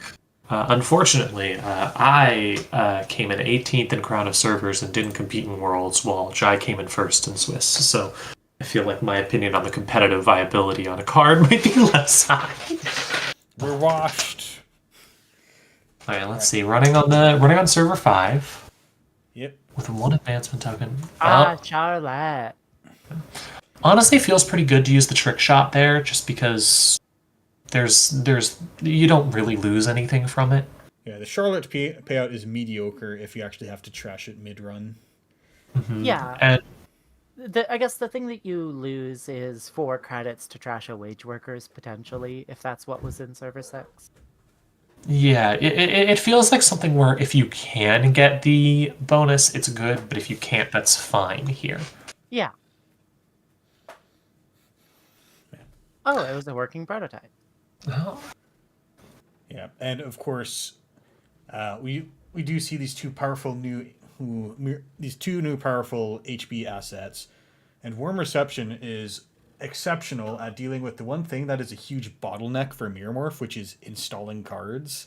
Because Mirrormorph wants to take different actions, but installing cards you need to do a lot of, and that's all the same action. And here's the front company as well, with all the servers iced up, except for archives, obviously, but front company punishes an archives run. So, yeah, I think this is what this Mirrormorph deck wants to be doing. I guess with the small exception of having an Ikoa project in the runner's score area. Yeah. But the runner does have 1 credit right now, so it feels like if you're the runner, especially with the restriction on of front company, you're going to have to spend a turn just getting credits, building your resources back up, and that gives the corp another turn to make the prison even tighter. Yeah, the only counter to that being that Waltslav here is playing Shaper. And Shapers just sometimes have all the money. So sometimes, I don't know, I brought Kit to Worlds, and I had a lot of turns where I went from, 1 to 20 credits in a turn cycle, so... Yeah, Kabloosh actually messaged me asking, hey, there's a chance that my deck could fully lock the runner out of playing the game. How do we resolve that judging-wise? And the answer is just, well, hopefully you, for your own sake, you'd better hope you have a solution to not deck out in that circumstance. Yeah. Usually that's scoring out, but not always. Yeah, this is definitely Blighttown or a variant of it. I'm very excited to see if it innovated at all on the list that I'm thinking of. We all love our first trip into Blighttown. And working prototype, getting that res, de-res, re-res with the Warm Reception, and that's going to let you get rid of the runner's resource. Put telework back on top of the deck. Yeah, this is vile. I love it. Cold site server? Yeah, Oh, cold site God. server. This is disgusting. No, cold site server rules in Mirror Morph. It's an extra thing to click. Yeah. It's a zero cost res for working prototype and warm reception. Yeah. I can see the walls closing around Watzlaw, and it scares me as someone Yeah. who has played Runner before. Yeah, so the particularly vile thing about Front Company is the combination of Front Company and Trieste model bioroids. Because Trieste makes a bioroid unbreakable, except by clicking through it, I think. Hold it. I heard a cat in the background. Oh, yes, that is my cat who is joining for commentary. Her name is Cleopatra. She is a very vocal creature, and unfortunately, while I'm not talking, you will not be able to hear her constantly screaming. But fortunately, sometimes when I am talking, Discord's mute function does not successfully prevent you from hearing Cleo scream. Oh yes, also, an additional vile thing that can be done with cold site servers. If you remember, cold site server removes all of its power counters at the beginning of your turn. However, Unless you derez it. unless it is derezed, Oh, then it keeps its power counters forever. So you can, in fact, get cold site server over 4, at which point R&D can never be ran. And just each and every turn you derez it with warm reception. So I believe this is the lockout that Kabloosh may have been asking me about. Now, what Yeah, if I cold guess site if server you- just makes all the centrals unrunnable? if you had 2 cold site servers, well, you would need 3, I guess? Yeah, You would need technically 3. you'd need 3. So you'd need 3 to be able to put it on all of your servers. But the thing that I was saying with Trieste model bioroids can make a bioroid unbreakable until Trieste is killed. Now, that allows you to put it. Obviously, the runner can still click through them, but you can get around that with other abilities that prevent the runner from clicking through your bioroids. So, you can, if anywhere in any of these face down servers is a Trieste, it means that the runner is forced to face check a bioroid, which could potentially be a brawn, for example, or other nasty things that's going to do core damage to the runner. There's the second cold site! Oh my god! There's the second cold site. This is Now, awful. notably, Trieste actually makes it unbreakable with the runner's own cards. You can still click through the bioroid. Yes. But if you use But if you have to pay for a cold site server, then you don't have clicks. if you have to pay for a cold site, you don't have the clicks, but also there is the 5-cost shark bioroid. Whatever the hell. Hakarl, which prevents bioroids from being clicked through. So that's a guaranteed core damage, Trieste and Hakarl. And then that only allows the runner to have 1 turn worth of trying to trash your front companies, which you then just get back. I do believe we've found where all of round 3 is going to be spent. Oh, yes. Yeah, this is every single turn that goes by with the runner not actively pushing against this, it just feels like it gets more and more of a tight grip around their throat. But at the same time, I don't know how you push back against this. Yeah, You do it. mean it's the without specific tech cards against Blighttown, the tempo loss that occurred on Watzlaw's side when they ended a turn with no credits and the corp still had like things on board, I think was when the game ended. If this lock winds up being true, it's at least when this very heavy lock occurred. A dirty laundry. Dirty laundry is very risky into the potential Trieste here. Warden Fatma and Tyr. Yep. Gross. Oh god.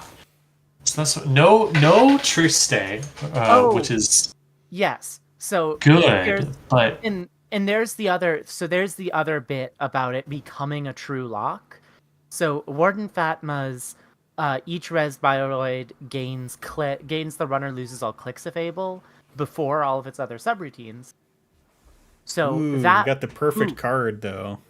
Vizirum is exactly what you need to see against here. Ravana.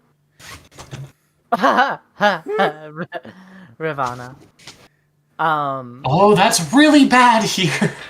Yeah, we just got a You can technically click couple through of it, subs. You could take 4 click core through it. damage.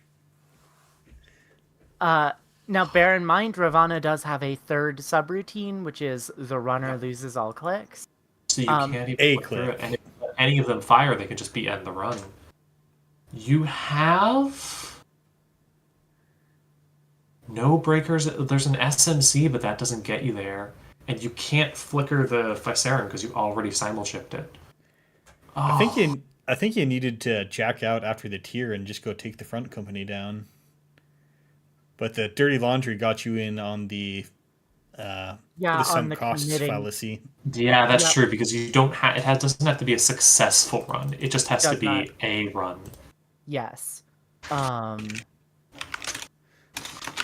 Kabloosh, we are not all good. The runner is suffering an existential crisis.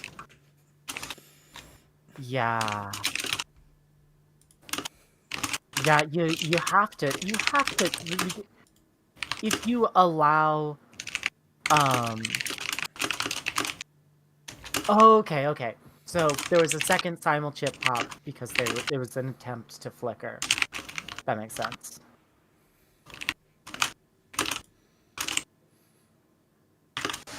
Yeah, okay, so looks like I've made that mistake many times thinking that Oh, there was damage involved in the run. Yeah. Yeah. So, yep, judge call, and we are not going to get involved. But I imagine what's going to happen is we're just going to scroll up in the chat log, and then I don't know, try to drag those 2 cards, and then there's manual ways. If There's this is manual ways you can fix this, but the problem is that you've seen the Carl. So you have to that's information that's been revealed. So you kind of have to let that fire. You have to take the same actions that you did before we undid click. Yeah, well, the thing that's happening there is they're disabling they're disabling front company. That way they won't actually take damage. That way they can just manually discard the 2 cards. Yeah. I can see the judge coming up now. Okay, they figured it out.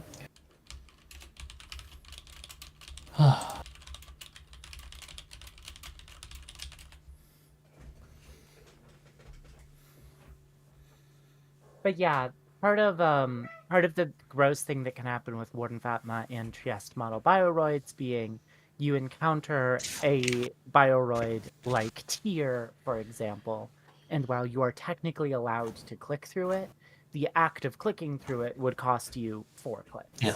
And also give the corp an additional, however many clicks they feel like, basically.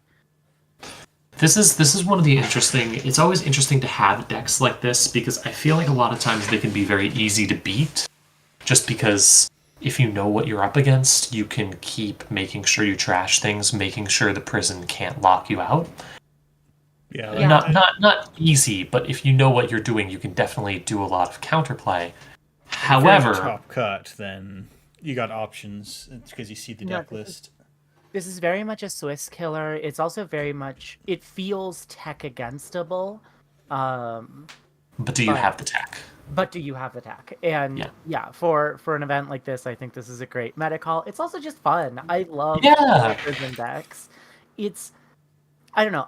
A lot of times people complain about deck archetypes like this, especially when you bump into them in JNet Casual. I get like you're trying to test out some new runner jank and you run into this and you're just like, cool, well, whatever. This was a waste of my time. However, I really have always enjoyed the attempting to figure out like it's interesting in deck building and it's interesting in playing of like instead of playing your game plan, you are trying to figure out how your deck interacts with your opponent's game plan. Yeah, no, absolutely. It's an interesting. There's so many interesting things going on. I imagine here we're going to see another or not another front company, another warm reception rest to get the double cold sight. Yeah, there it is. So now you can get both cold sights. You can install 2 cards per turn if you want to, but you can also get both cold sights derezzed every turn and have a permanent lockout on those servers. So we are slowly approaching the permanent lockout. Now, this isn't exactly an out, but the cold site server does cost... Or, not the cold site. The warm reception does cost you money to res, I believe? Yeah, it's going to be 1 credit each turn for the warm receptions. So 2 credits a turn. This is nothing. Yeah. If you get up to 3 credits a turn, that could potentially be something, but you have the working prototype, which you are putting 3 counters on every turn due to this. You also have subliminal messaging, which once subliminal the messaging is free. Yeah. So worst case scenario, you're losing 3 credits a turn, and if you have the runner on a complete lockout with all of these tools, it's pretty easy to get that back. And then you can just score out agendas, I hope.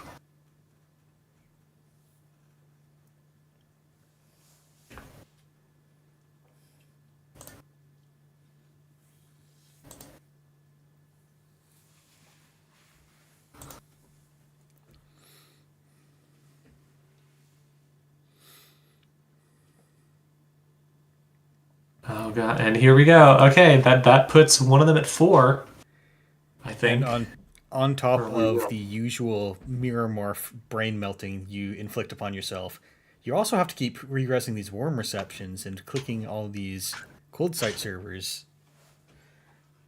Oh yeah, this is not a very time in the round friendly. Oh yeah, MCA austerity policy is also. Yeah, you don't even need to get them to 4. MCA just means you have to get them to 3. Oh gosh, this is so mean. So technically, right now, you can go use the Physarum to punch past the tier, then run on one of these servers. Yeah. So you could go and trash Front Company or something. However, like... You have to. Like, you just have to. Yeah, but how many of those other servers are just another Front Company waiting to be rezzed? Yeah, that is true, but every turn you wait, it's going to get worse. You have to do something. I feel like a lot of the time when you're presented with a deck like this and you haven't seen it before, you can just get locked up for indecision because it feels like nothing does anything. But that just makes it worse. You have to start pushing on as many options as possible. And if you lose, you lose. But if you try nothing, you absolutely lose. Yes. I feel like the window is closing because really all it takes is finding a virus or 2 to make this start looking really fucking scary. We might even there might even be a virus on the board right now.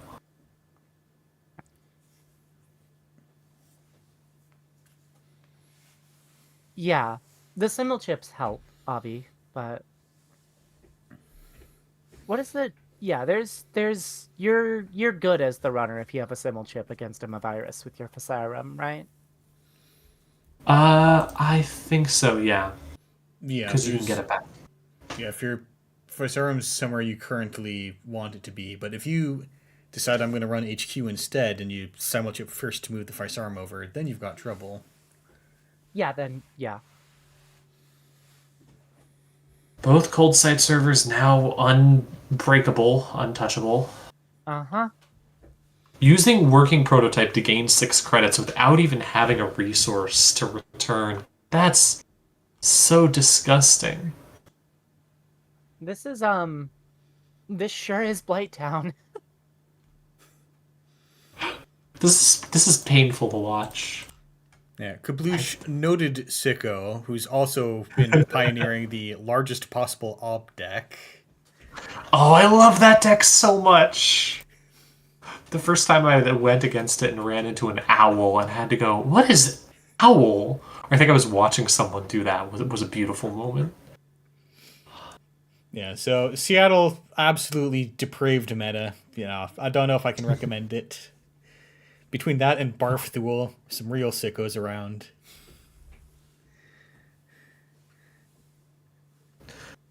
I enjoy the way Netrunner players name decks. I think it's fun. I'm sorry, has it been Barf Thule this whole time? I might have been iterated. Go ahead. No, I hang around too many British people, and I always thought it was Bath. No, it's Barf. It is Barf. I always thought it was Bath. It's worse than you knew. That's so good. That's so good. Oh no, there's another cold site server. No! Hype. We're almost there. Oh, with 2 counters on it. Okay, if we see... Is that... So it costs 3? Yes, so as... So wait, no, this is a lockout. This is a lockout Yeah. because of the MCA. Yeah, so Mirror Because Morph you can take... archives. Well, if you get into archives, if you you can get into potentially... archives, you can kill Cold Site Server. Yeah, So- that is the only option remaining. So yeah, this is Waltzlav's last attempt at an out. Is click 1, 2, and 3, run archives. Physarum past the tier, pop SMC for a decoder, break Ravana, kill Cold Sight, and then just let the corp go wild for a turn.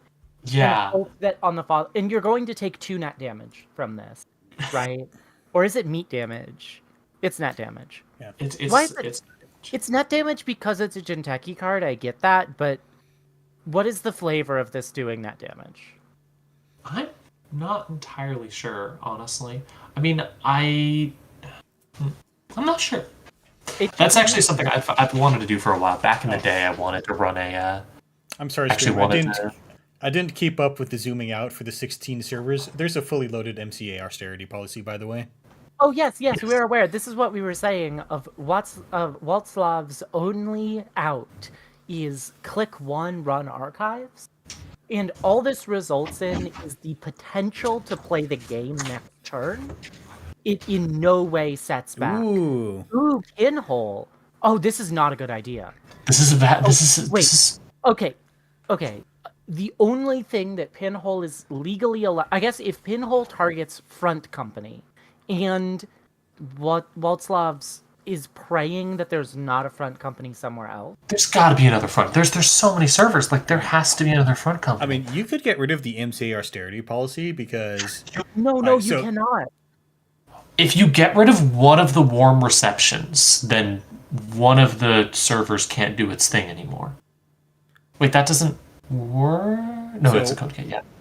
So if you get rid of the MCA austerity policy, there is actually only 12 minutes left in the round, and you might just win on points if the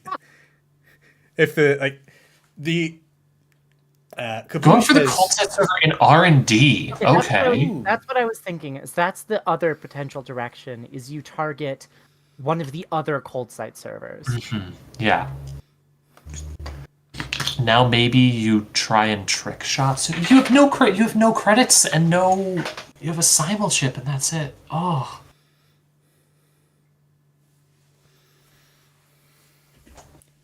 This is such a rough committed feat. himself to getting advancing your board state. You have to do 6 clicks just to take your starter turn actions.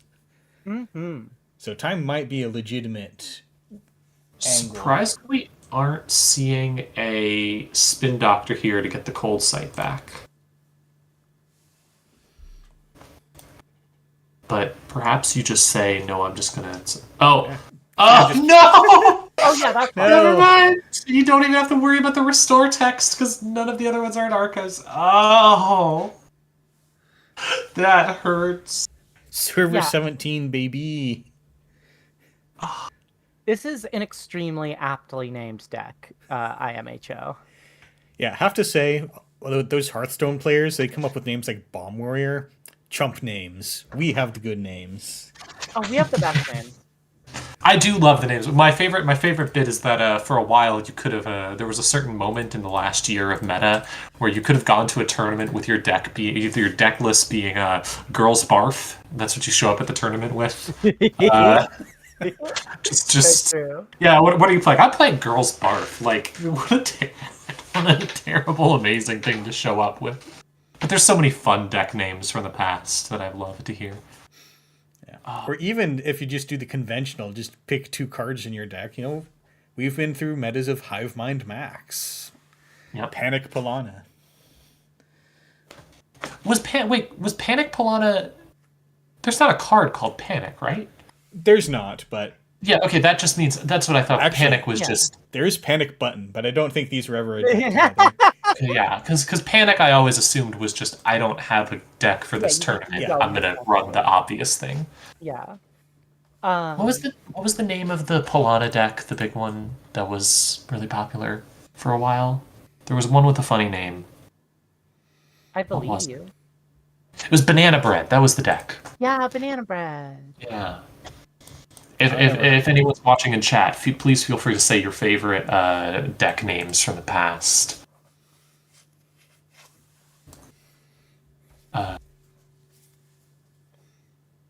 One of my favorite deck names from a different card game, which I'm sure our esteemed stream host is familiar with.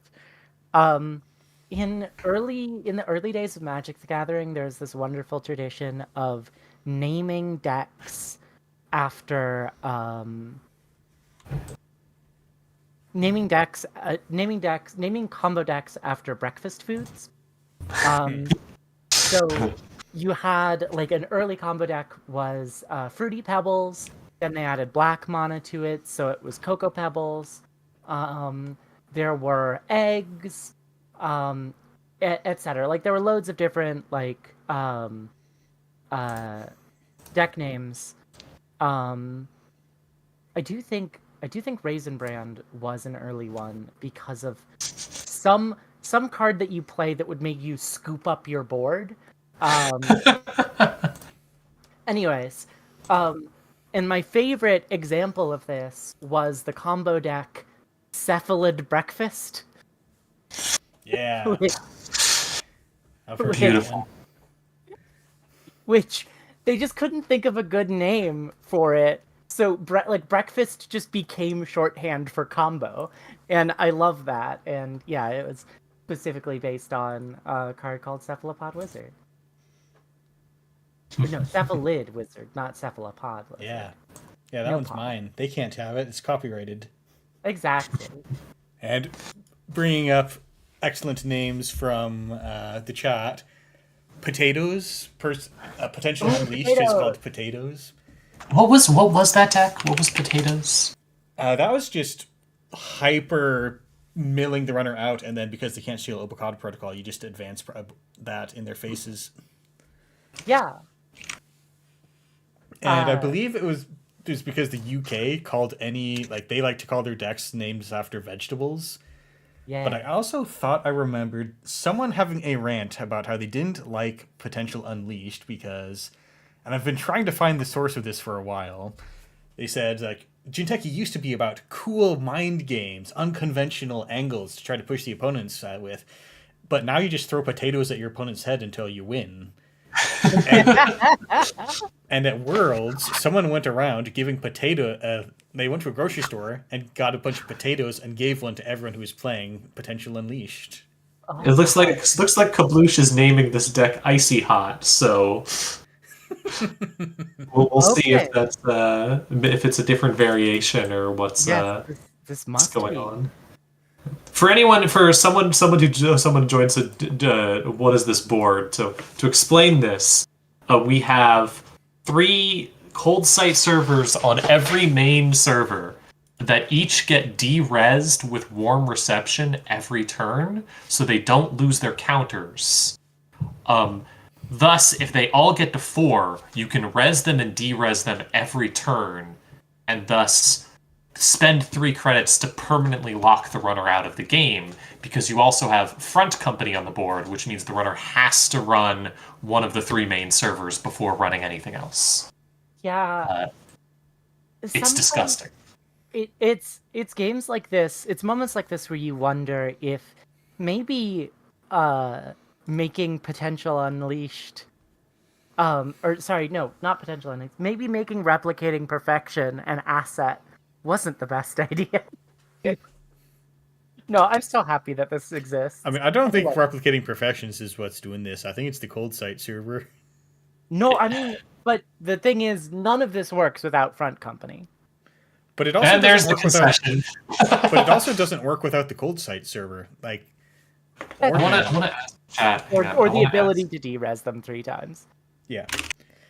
Speaking of deck names, I appreciate when people are just throwing shade into deck names. Like, Whiteblade published a criminal list called "Y'all Just Suck at Crim." Yes.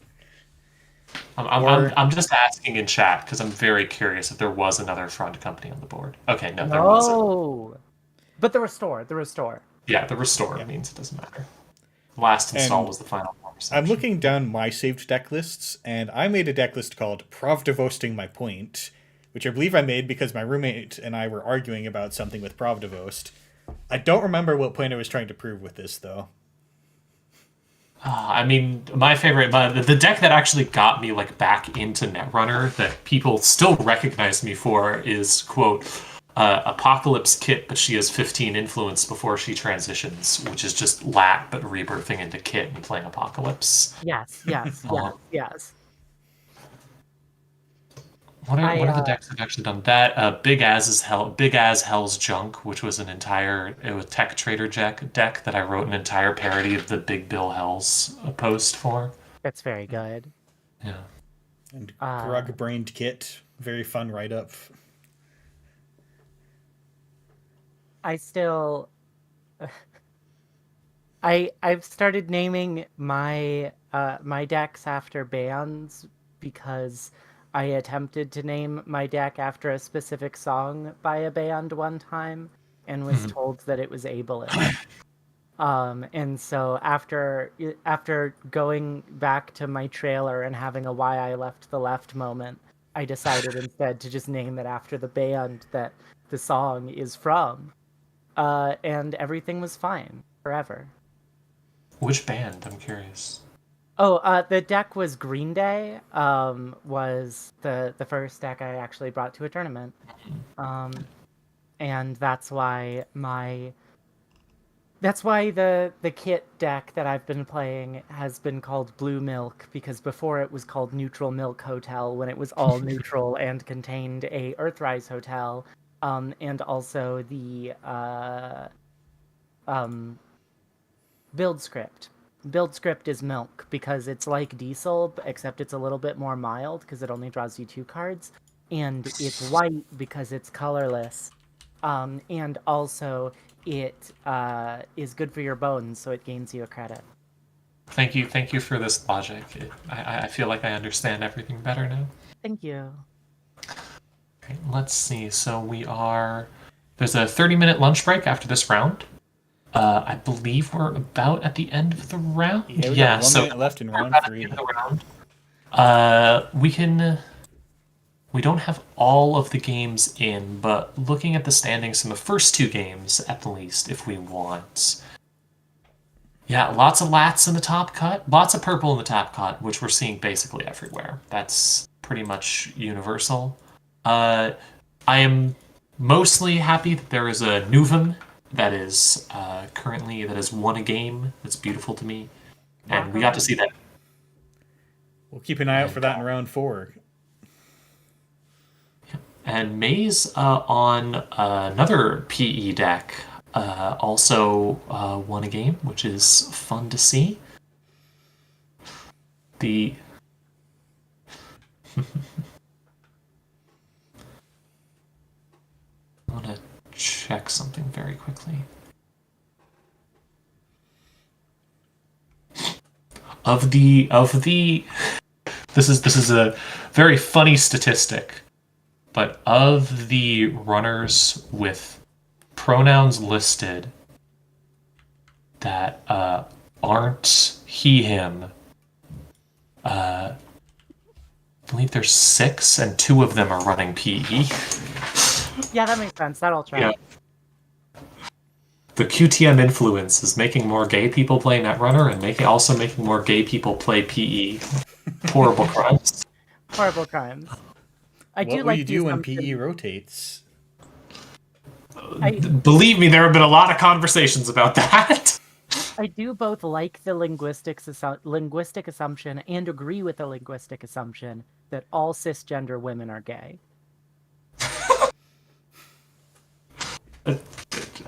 Yeah, okay. I may not understand what this means.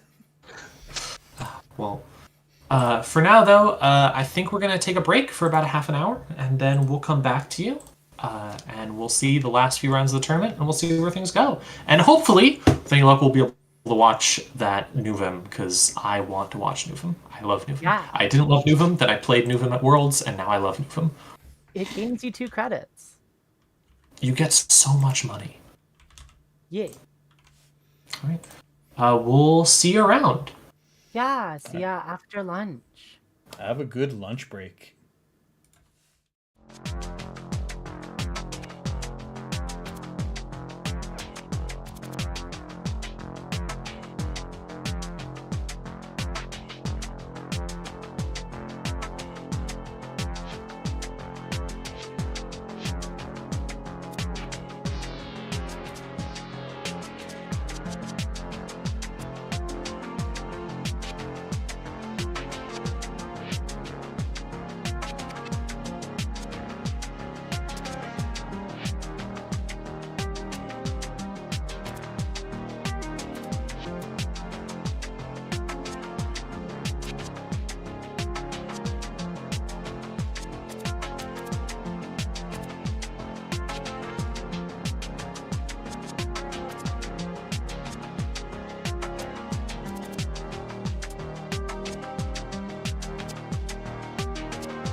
And welcome back to the stream, everyone.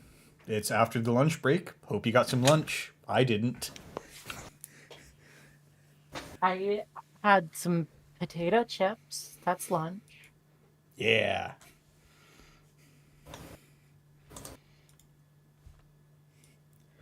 Well, we sit here with round 4 paired, and we've been very excited about Nuvem. And we finally, it's up on this round, and we can give it a watch. Yeah. Ooh. I am now a Nuvem fan ever since I played Nuvem at Worlds.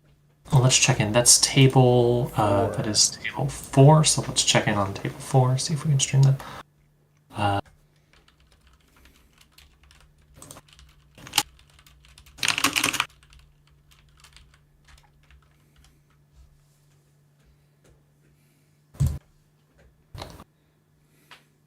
See if there's results. Right.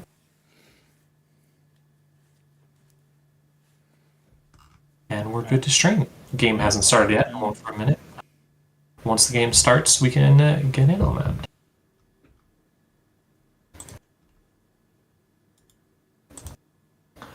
Oh, very excited to see this. Curious what sort of Nuvem I'm going to see. I've seen some kill lists, some fast advance lists. At Worlds, I ran Nuvem Pool, which was so much fun. Maybe not the most powerful deck, but really, really fun to play. My guess is a kill list, but we'll see. Yeah, it's hard to know what to do in Nuvem or what to expect from Nuvem because I don't know if there's been a super popular build that's come out of it because you have this weird liability of if you just slam a bunch of operations, then suddenly points land in archives. So whatever you do, you have to have some reason that points in archives makes sense for you.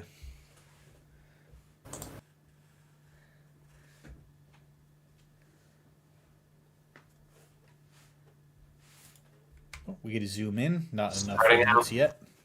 Starting out with the no trash. I was hoping we would see the turn 1 11 the 7 credit hedge fund or 6 credit hedge fund. That was beautiful. It is interesting though. Nuvem's an interesting identity to play against because there's so much info you get from seeing did they trash or not. Yeah. Yeah, like you are constantly leaking information to your opponent unless you have the absolute confidence to just trash the top card every time. Mm-hmm. Or if you are just very good and know how to play that, know how to not leak stuff with that. Yeah, some people will allege that you deliberately give misinformation, like you think hard about trashing the Nightmare archives off the top. But I don't think anyone's that good at bluffing. I'm not, so surely no one else is. There is sometimes you don't trash even if you don't care what the top card is, just because you want to know that the top card is not an agenda. So Ferris. Okay, so this feels like if you're running up against this feels like the top card is an agenda. Yeah. You didn't get the trash. There's no spin doctor on the board, and a big ice that cost a ton of money got rezzed in front of R&D to keep the runner out. So it indicates like, okay, that's a thing. Now, floating a tag here, not too risky, but yeah, the corp doesn't have the money to kill immediately. I don't think. I guess how much is okay. How much is one what? draw, one install, one install. How much is end of the line is 3. 3 credits? Yeah. And then how much is mindscaping? 2. 2. Okay, so you do need 5 credits.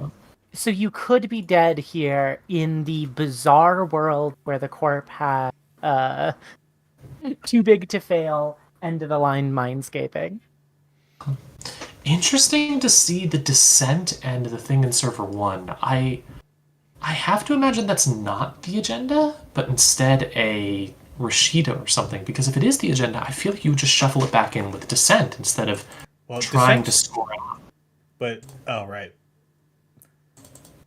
Yeah, that's the Rashida. By the way, I have Maybe- yet to shuffle in an agenda with Descent. Have either of you two done this? Oh, I sure have. I have very, very rarely done it actually. Even when I was playing Earth Station for a while, I still didn't find myself doing it too often. In Nuvum, I didn't do it, but that was mostly because in Nuvum I enjoy just throwing all my agendas in the bin and then deciding that the runner won't run on them because the runner is a coward. Yeah. Which is an As important. they should be. I think that's a good attitude to have in Netrunner a lot of the time. Is just the runner is a coward and I am safe. Yes. Because it lets you do things that you wouldn't otherwise do.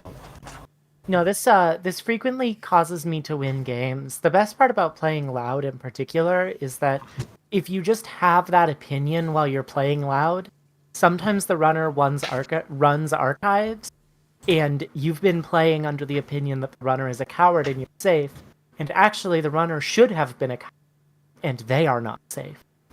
This is one of the great things about Loud. It's a great deck for being ruined by your own hubris, which is very fitting for the people who hang out in QTM. Yes!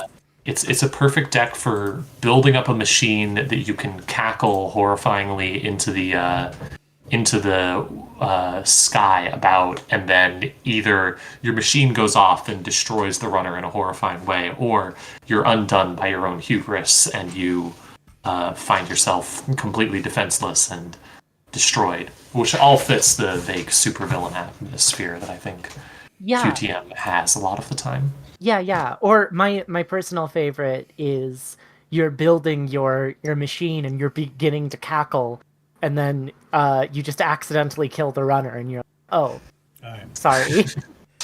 Wait, we are being informed that there's a game going on. Oh, jeez. So we by the way... Oh, hey, Descent, shuffling back to 3-pointer. We're seeing it now. We weren't commenting on the game because not a ton was happening. Lat drawing up and then installing Anacam and telework is not a huge deal here. The thing is, like, it's hard to commentate on this game because we don't know what the Corp is doing. Like, we don't know what the Nuvum is doing. There's some big ice, there's some big scary things, and now there's 3 on that, which is a huge deal. Triple Pharaohs advanced. did get triple tree advanced line. with the tree line. Yeah, the tree And there's line an here upgrade.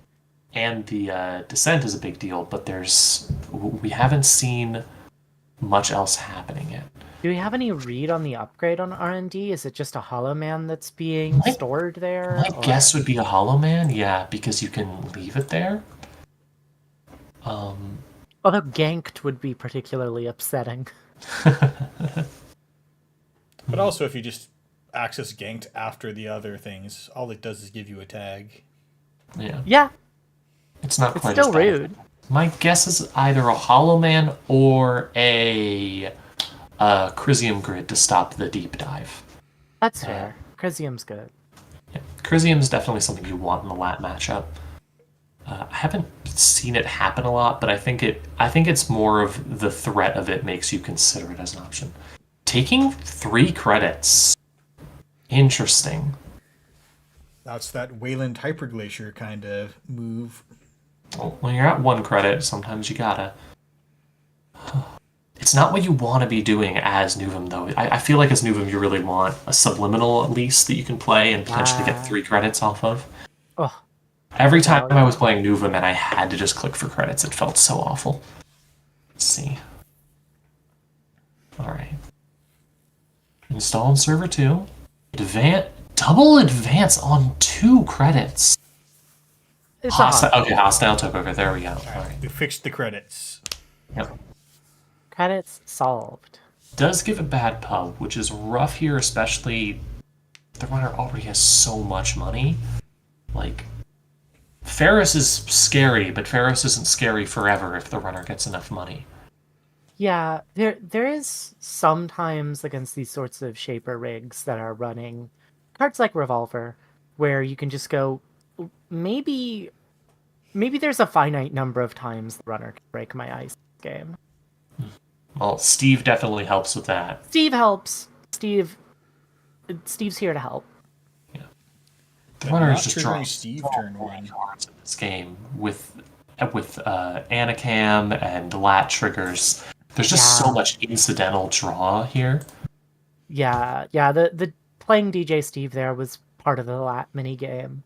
Government subsidy. That's an interesting one. I've actually removed government subsidy from my Nuvum decks because I've found that running other smaller econ stuff like armed asset protection and stuff is a lot more useful if I go down to low credits. It feels great to get 7 credits off of government subsidy potentially, but importantly, Nuvem decided not to trash. see, another Pharaohs. So many Farai. It's a hard ice to deal with potentially. It is probably the most annoying thing to Cleaver. Mm-hmm. It also is one of the few ice in the game that doesn't just die to Crew Charm. Or Crew... Yeah, Crew Charm. Once it's triple advance.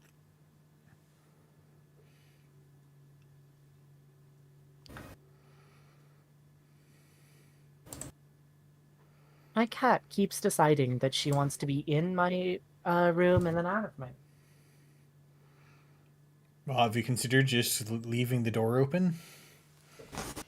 Let's see. There's the Hannah, Well, so I that normally feels do, but I'm not normally commentating on a live stream.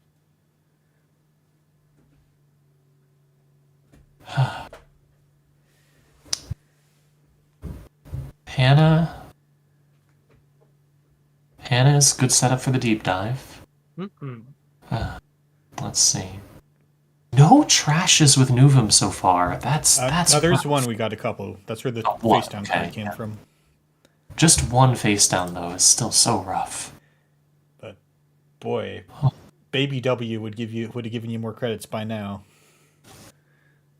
It feels so rough. I have to imagine, like, I mean, there are a lot of cards. I've been in that scenario before where you just can't trash any of the cards you see with Nuvum, but still, it feels so rough to be in that space. Yeah.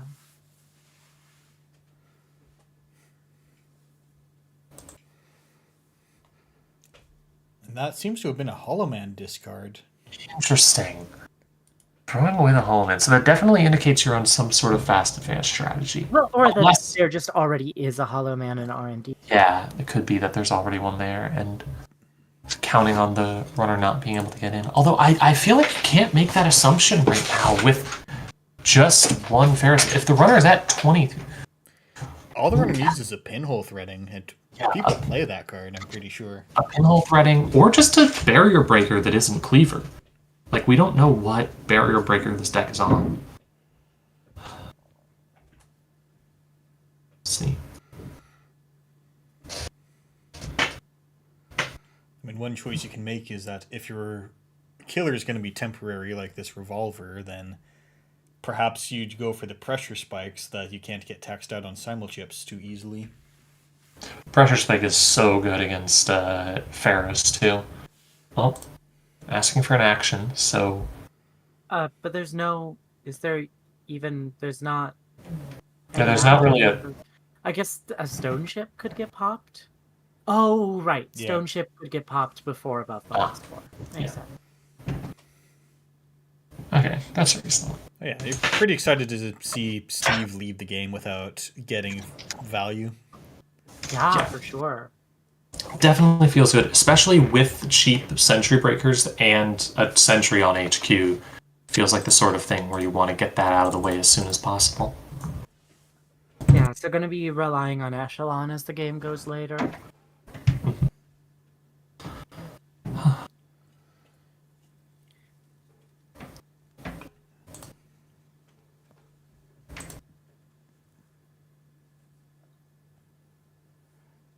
Let's see. There's the SMC, so the runner can now get a barrier breaker, but we don't know what barrier breaker the deck is running, and that can be a huge thing here. Okay. Running on HQ. Running on HQ is interesting here. I guess grabbing a turbine. Classic bane of Wayland. Unless you just advance your Pharoses and get even bigger. Yeah, like that's a little worrying to see because it means the runner might be on Cleaver, and if you're on Cleaver here, Pharos, even with Turbine, that's what 10, 12 credits every time. It's a big number, yeah. Speaking of Holoman discards, another Holoman falls out of HQ. Oh, wow. Huh. I'm not sure what exactly the Corp deck is trying to do here. I mean, the Corp deck seems to be winning. Yeah, I mean, it could just be saying, I'm just going to score out the old-fashioned way. I'm not even going to use the Hollow Man. Or it could be the Hollow Man on R&D and just saving it for a Basalt Spire or something. Yeah. We'll see. Yeah, you fast out of Basalt, find your last hostile, and that's game. I definitely feel like you want to see your next tree line to over-advance that Pharos, just because it means that you can not be worried about having a Cleaver come down and then having that server be completely porous. Yeah, you really don't want to have to take a whole turn to advance Pharos. You can, though, and it does mean that server is potentially, assuming they're running Cleaver, very safe. And it looks like that might be just trying to find that Cleaver, popping the stone chips for draw. Yeah. There's a pinhole. Ooh. So what's going to be? Is it going to go for the... I would go for the R&D card here. Because if that's a Basalt, you could potentially prevent that from being scored. Oh, no, it goes for the Basalt. Oh. It is. It has been. It totally has been the third Hollow Man on R&D the whole time. Third Hollow Man. And he's just been counting on the runner not being able to get there. Oh, that has to feel so bad because you know that the Hollow Man's there. Oh. Yeah. Also, that would make this a 3 Hollow Man deck. That would make well, that's one thing. You do now know where 9 influences. So that's nice. It also means it's probably not a Moonpool deck, which is sad to me specifically and no one else. Moonpool is an exciting way to try to make use of all those agendas hitting the bin. Ooh, Moonpool Nuvam. Oh. I might be a Nuvam fan now. Nuvam's very fun. When the words Moonpool Nuvam hit my brain.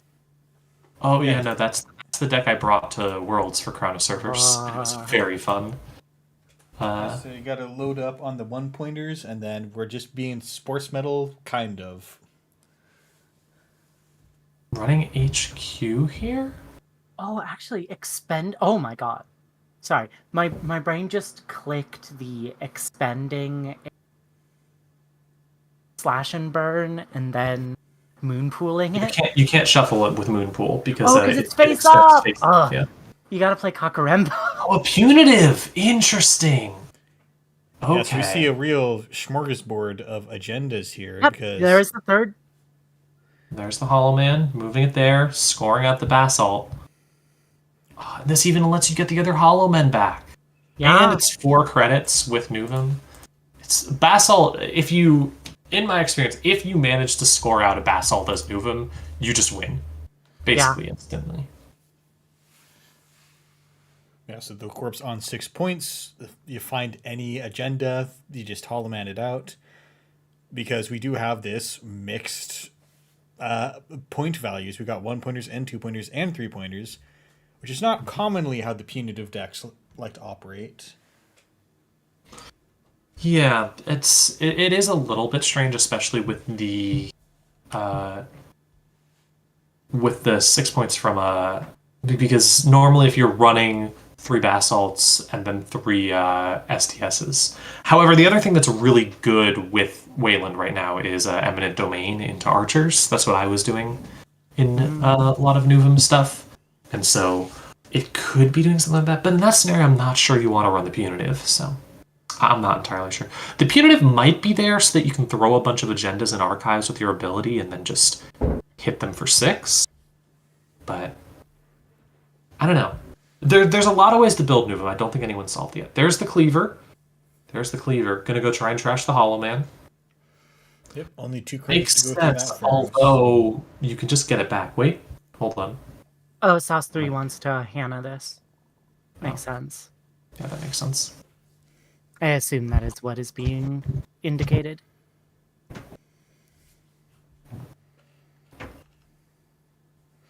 Okay. Yeah, might be Worried reconsidering about the run because being if there's a ended. border control, you take the Hannah tag.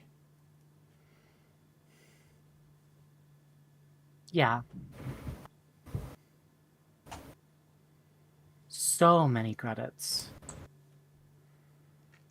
If that Pharos gets triple advanced. Oh my gosh.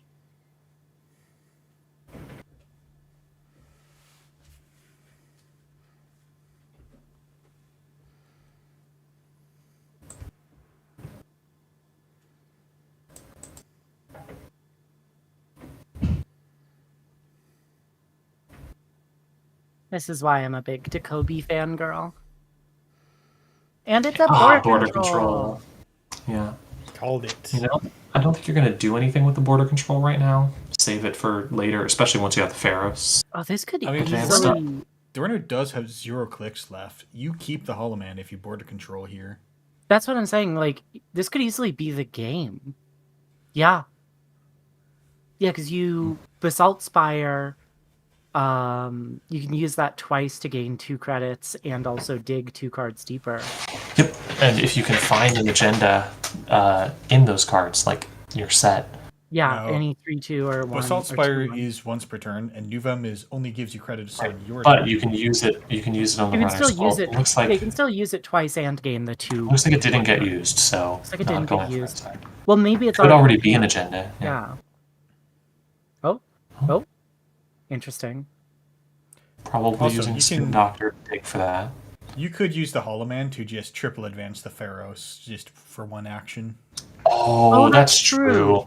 You can But you also only have Basalt 4 Spire. credits. Nope, there it goes. Exactly that. Tree line. Oh no, tree line.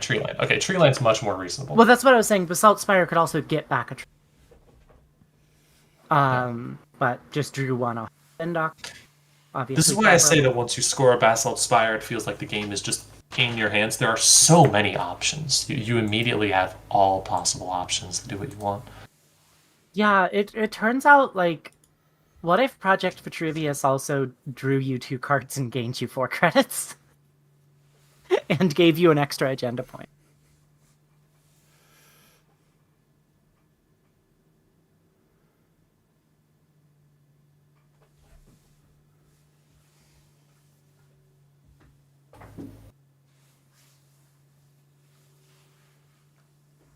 Whoa, top card not trashed with Nuvem? Maybe it's the I mean- agenda that we want. Yeah. Even still, I feel like you trash it for the 2 credits. You're down to 3. Especially because you can get it back with the And you have the Spin Doctor? Basalt. Like, especially on 3 credits, you just want to make money at this point. I feel. I'm not sure. Could be the Mysterious Snare, although you don't have the credits for it right now. It is always fun. Also, I mean, the corp has to be feeling pretty comfortable at this point. That's Like, fair. It is 6 he to has 0. he has 6 points. He has 2 over advanced Pharos. It's hard to do anything.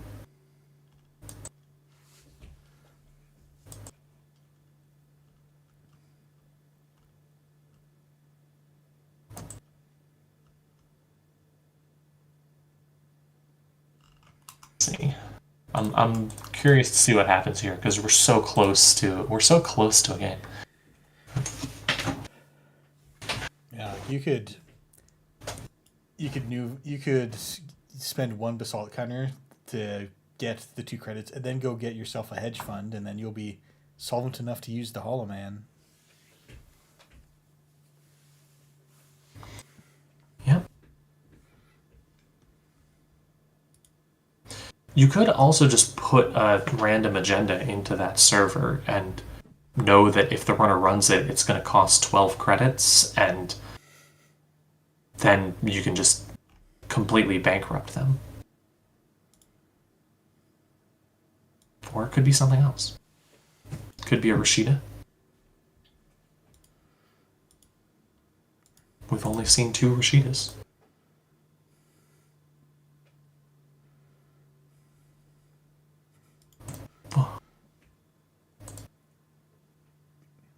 We'll see. Lots of thinking going on. Runners considering all of their possible outs. Ooh, he's going for archives. Interesting. I'm not entirely sure what the plan is here, unless he has like a... It's trying Okay, to so going for the deep dive. Yeah, But- we're probably doing some math. Yeah, probably Hannah Pop as well. Yeah. Get the head up. Saves you a credit. You don't have to full break one of these Fair Eye. I guess you're just hoping to... I guess you're looking at the board and saying, I'm pretty ruined at this point. I need to win this Yeah. turn. Yeah, So you're let them hoping start. to see something off of the top, see something off of... or see something in HQ that can win you the game, potentially. I feel like you have a 0% chance of seeing something off the first card of the trick shot. Oh, second card is an SDS. Okay, that puts you in deep dive territory. Yeah, deep dive could be the game here. Yeah. And free trick shot money to get rid of his spin doctor. Yeah, you're considering not trashing because it means that one of the cards is guaranteed not an agenda off the deep dive, but it looks like we are shuffling, putting back So 2 now- non-agendas. You barely don't have the money to break all of Winchester. So you have to let it trash a hardware. And you don't need Onicom anymore. Yeah, if you're going for the win here, you don't need the Anakin. Oh, just letting the other stuff get broken anyways. That's interesting, just going all out. If you need to play 2 deep dives, then you need 4 True. credits. Yeah, second deep dive is real. And you still have 2 programs left to trash to 2 SDSs, so...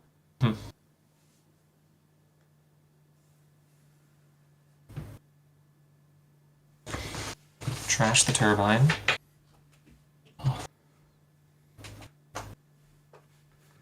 Trash the Anakin. An agenda here loses the game, I think. Nope, another punitive. Just reminding the runner what's up. Yep, there we go. And okay, here we go. Well, That's 2 agendas. That's 2 agendas. That's game. That's the game. Oh, brutal. That's deep dive. At any moment, you feel like you have it in the bag, especially with a set 10 strength Pharaohs. But at any moment, it could all fall apart. Such a powerful incredible. card. That's incredible. Oof.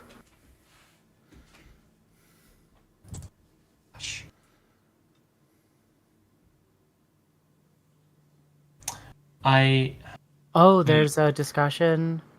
Oh, was it another spin insert? Yeah, if you didn't...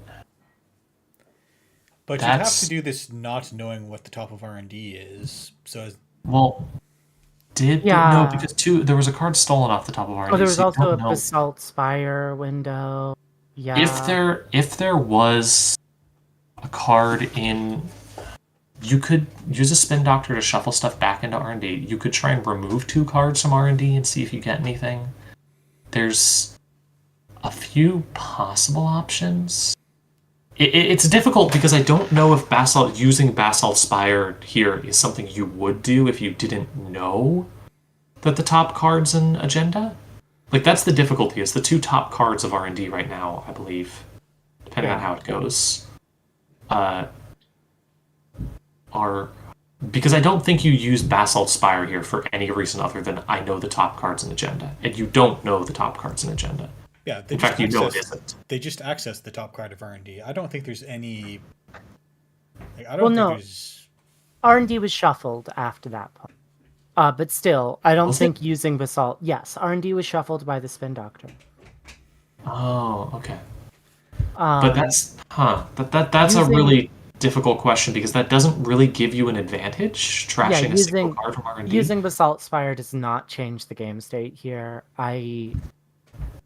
Yeah, It changes which cards you see, but it doesn't but you don't really know do what anything. cards you're gonna see. Yeah, Yeah. it is just particularly upsetting because one of the agendas was one of the top two cards. It looks like. Yeah, this is a really difficult question, actually. I'm not entirely sure.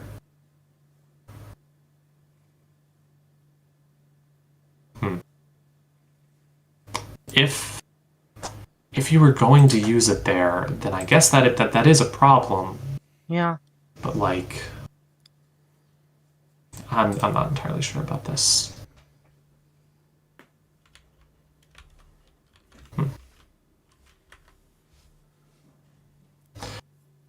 It's easy to get into when you're in a mode like this, when you have like especially when you're at like the end of the game and you're just like, I only have one possible way to win. I'm just gonna go for it. Just play all your cards out. Yeah, and then you say like, okay, I push the I win button. Great, I win. And then you've forgotten that, oh hey, they might have some kind of thing on the table. Yeah, your opponent is allowed to interact with Seems the unfair. game. It does seem unfair, honestly. Shame on you for attempting to interact with your opponent. They're playing solitaire Shaper. Come on. That's how Shaper was meant to be played. You're just here to DM for them. Yeah. Yes. Yeah, I'm curious about this just because it's difficult.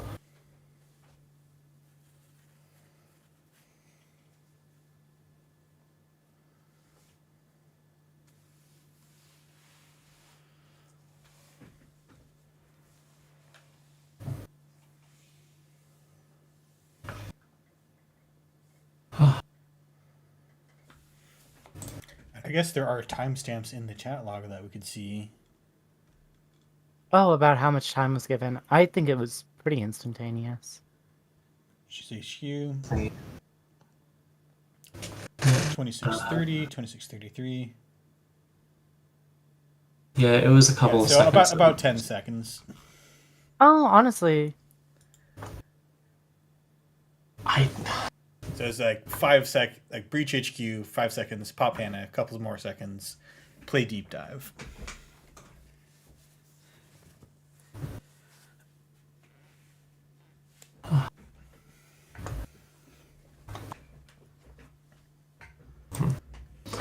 Let's see what ruling we get on this, because this definitely seems like a complicated one.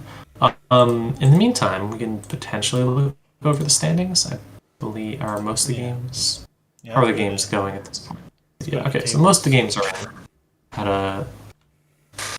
a Kit win, always fun. Lat beat PD. Asa Group beat Hoshiko. Quetzal won. Congratulations. Oh, yeah. Yeah, well, we will have to go see what Quetzal is doing round 6. Yeah. Lat beat Ag Infusion. Ag Infusion beat Hoshiko. And Reality Plus beat Sable. Current standings.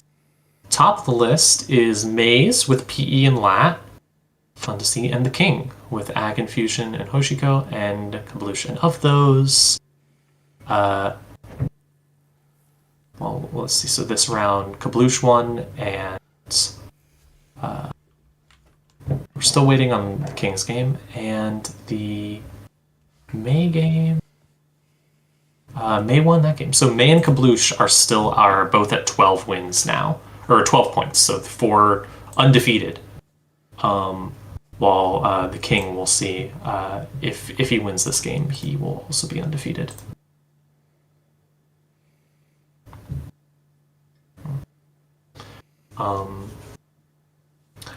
Hopefully, I'd love to see that game. It'd be fun to see Maze Leyline versus Kabloosh. Whichever side, either you get another PE game, which I love watching PE, or you get another game of that horrible Mirror Morph. Beautiful machine. How unsettling.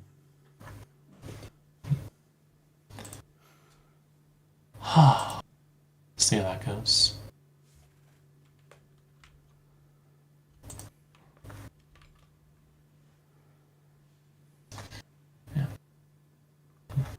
this might take a bit, though. We'll see how this goes. In the meantime... We've got about 7 minutes left in the round. So, for the record, for anyone watching today, don't forget next weekend is UK Nats, which will be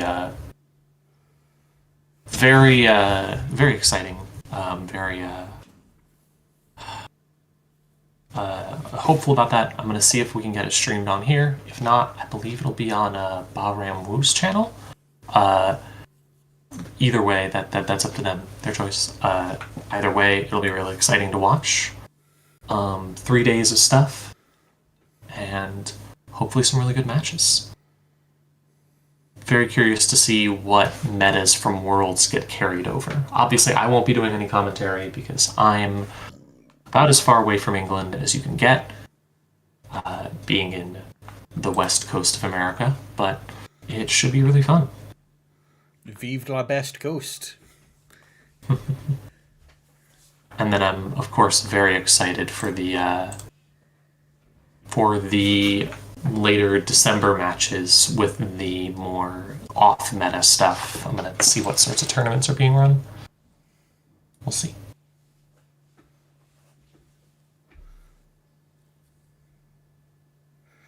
Well, I'm going to take my college shot now. I do believe we're going to see some lat at UK Nationals. Ooh. I don't think Bold there's a hate prediction. card you can put in that particularly targets lat. Bold prediction. He has no natural predators. I mean, I'm curious what is good against Lat. I think that Loud is pretty good against Lat. Lauderer was specifically built against these lat decks and works very well against him. IMHO. Yeah, the ability to hit stuff like trick shots and pinhole threadings and deep dives with net damage is really good. Deep dive is such an impossible card to use against PE in like the vast majority of games. And it does just and it feels great to be able to do that too. I do love me some anemone gaming.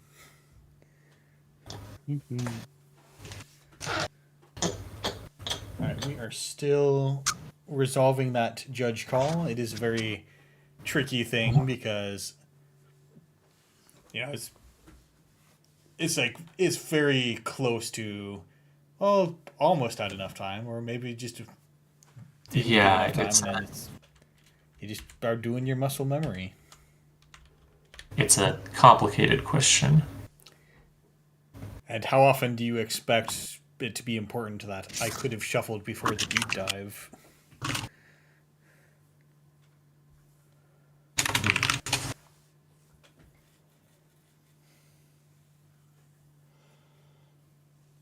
We'll see where that goes. We should have saved all our discussion about how much we like Loud from being during the game and instead being after the game, so we have more things to discuss. Any other decks that y'all have observed that you're interested in recently? Oh, Obviously, the meta's pretty defined by Lat right now, but anything that you've seen that you're really excited about? I'm really curious if people are going to start packing Clot against the Red still Planet weak. Couriers. Yeah. Oh, There's yeah. that nonsense. Because it sure is good when they don't have Clot. All right, it's being called as Sauce winning here because there was some time to say that it had an action, and also like the basalt trigger doesn't really change the game state in this scenario. Yeah. Which, But also even of though note, it does change the game state by putting one of the agendas in the bin. There's not really a way to know if it's going to put an agenda in the bin. It just puts a random card in the bin, which doesn't. Mhm. It's not really something you can observe. Is at least my yeah, and also the runner has a click left over. They could run the bin against the corpse current 3 points. Yeah, but we don't technically know what ice is on the bin, like you could trash it. That could be a border control, and the trash from this could the trash from the main thing could give you the 4 credits that you need in order to get the border control rest.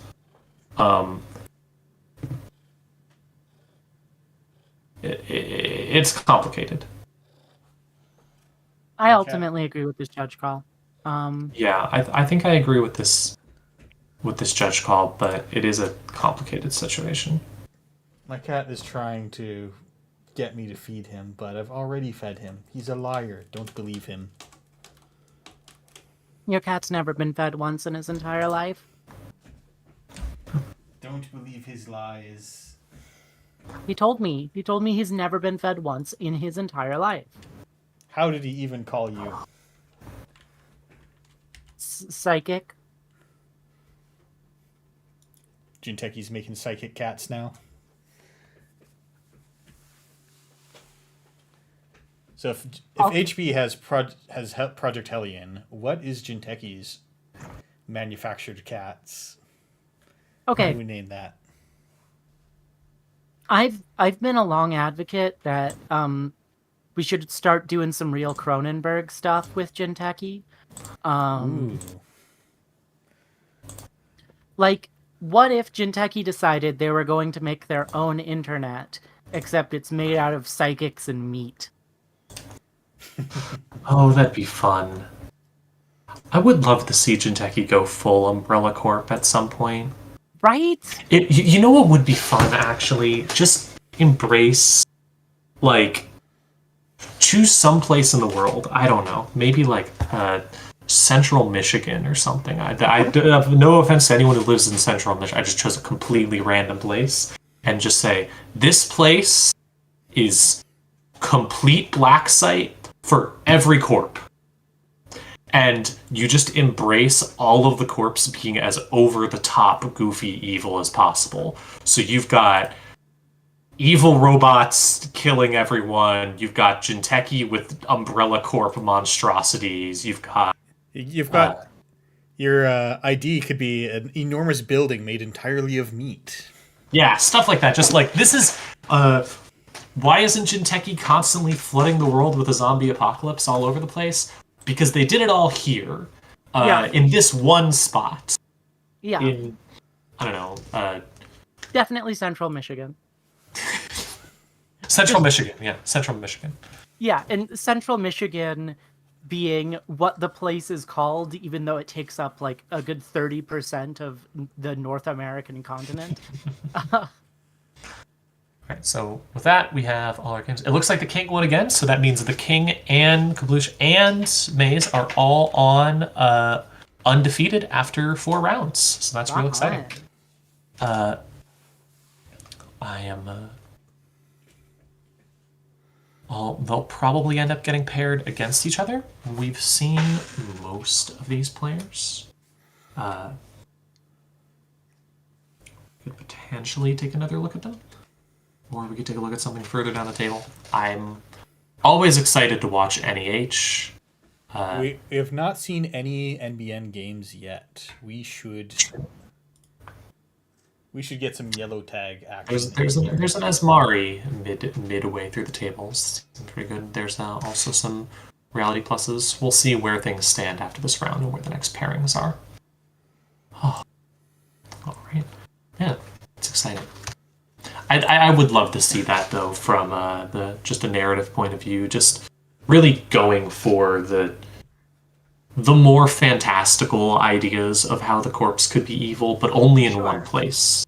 Yeah. They just make sure it doesn't get past the giant wall that Wayland built. Yeah. To keep all of the Umbrella Corp zombies inside.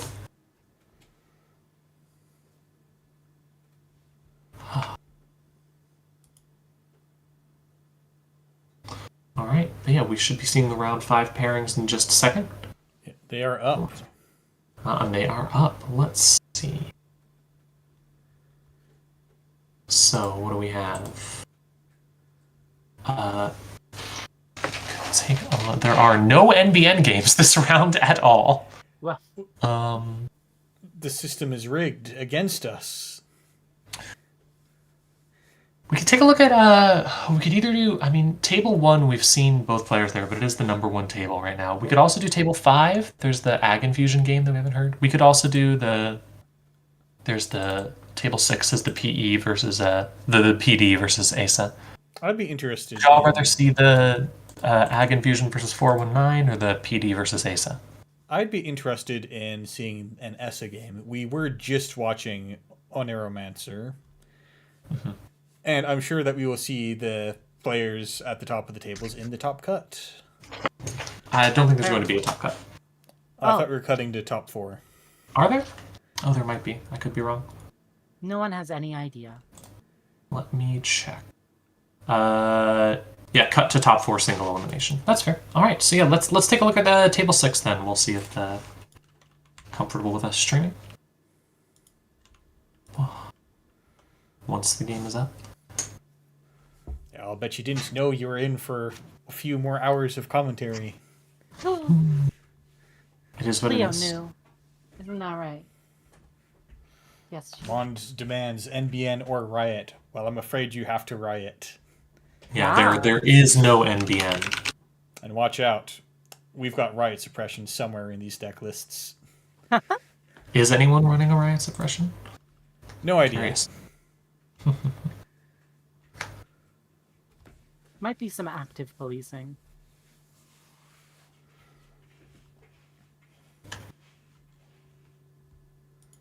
Let's table 6 up yet. There it is. Yeah, let me see if we can stream this.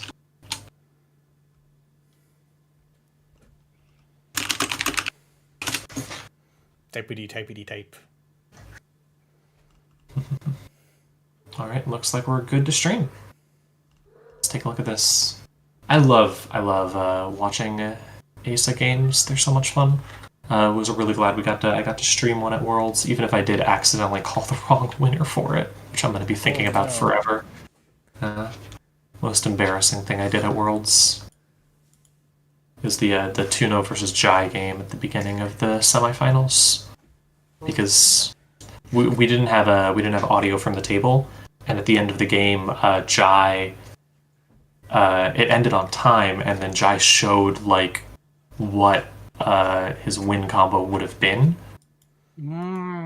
if he had a couple more cards or something, but we just saw the combo being shown off, and we're like, I guess Jai wins. So I had to quickly correct that, which we then immediately made sure wouldn't happen again. But all right, let's see. So we've got greasing the palms turn 1, definitely a good thing to see, and to install 2 cards. Ooh, putting a Skunkworks down. Interesting. With a cup, I think you just take the 2 clicks here, because you'll be able to put whatever's in that Skunkworks onto the cup, and that feels good. And that is exactly what's happening. You got the... Oh, interesting. Paid 4 to trash instead of cupping. Weird. Interesting. And not Now you gotta choosing pay the the cup. skunk tax again.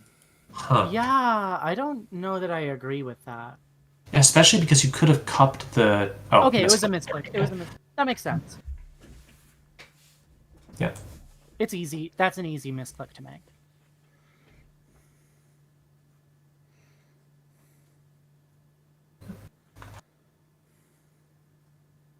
An easy, like, I want to put the one that costs 4 into the cup and trash the one that costs 3, but I clicked on them in the wrong order. Although you can't technically cup and trash here. I don't... Oh, no, you can. Yeah. Great. Yeah. So, yeah. Cool. Well, I mean... I'm not really sure who feels better. Because, like, you have no credits, but you did completely trash this first thing the PD wanted to do. But they're going to get best set up, so... Yeah. What are the odds that this is exactly the same remote? I could see it. I mean, definitely wouldn't be surprised if there was another Tranquility or another Maggarm there.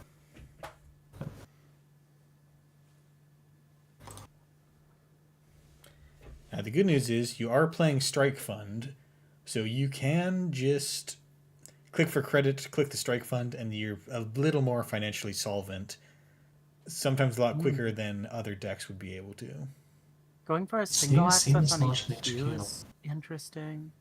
I wonder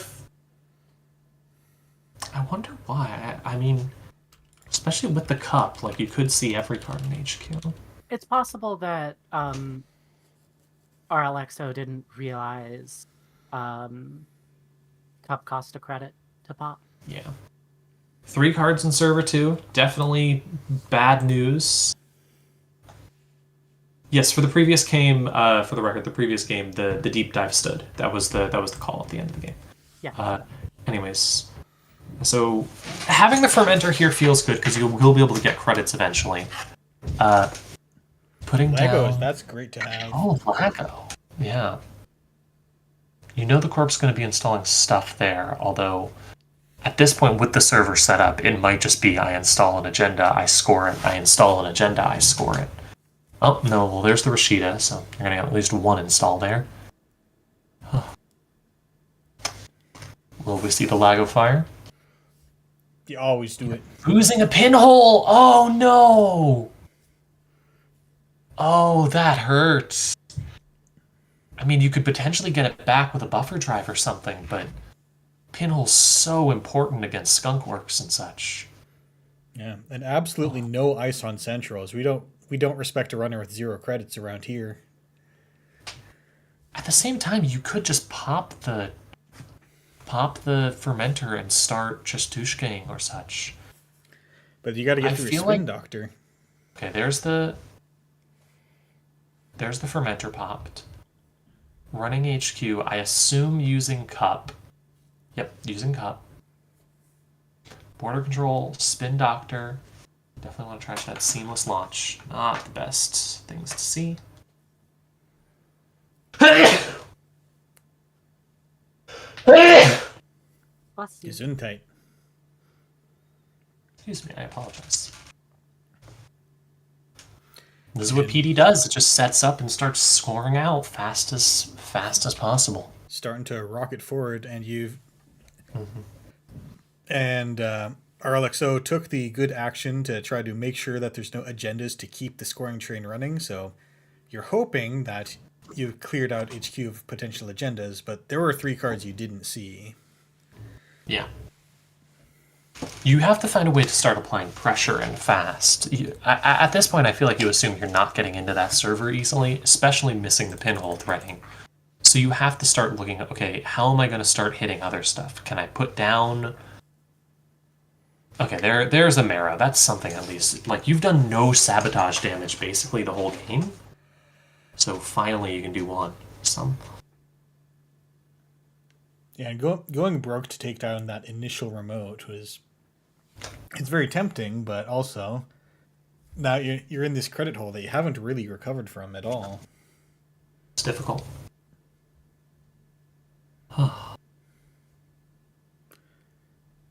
Banhar is a great thing to have. You have this Lego to fuel it. You're going to burn through your deck real fast, but there's probably not a lot of game left. Yeah. There's a Bankar. That definitely helps with getting into servers, but I don't think that's going to help you get into the... I don't think that's going to help you get into server 2. That can at least make the corp spend the money. Like, right now, they're getting the best of both worlds, where they are wealthy, and they don't have to pay to res the ice if you don't challenge it. And you got to at least make them pay to res the ice, even if 19 credits can probably res all the ice and keep trucking along.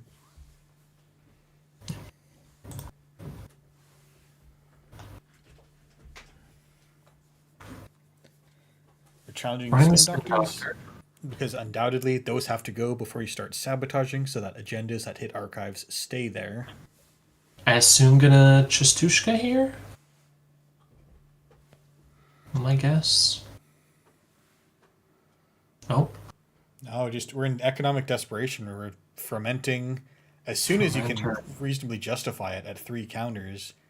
Because at 2, you're playing a very bad easy mark. Another card in server 2. Okay, so now it has to have like the Skunk Void combo here. You're not getting in there anymore.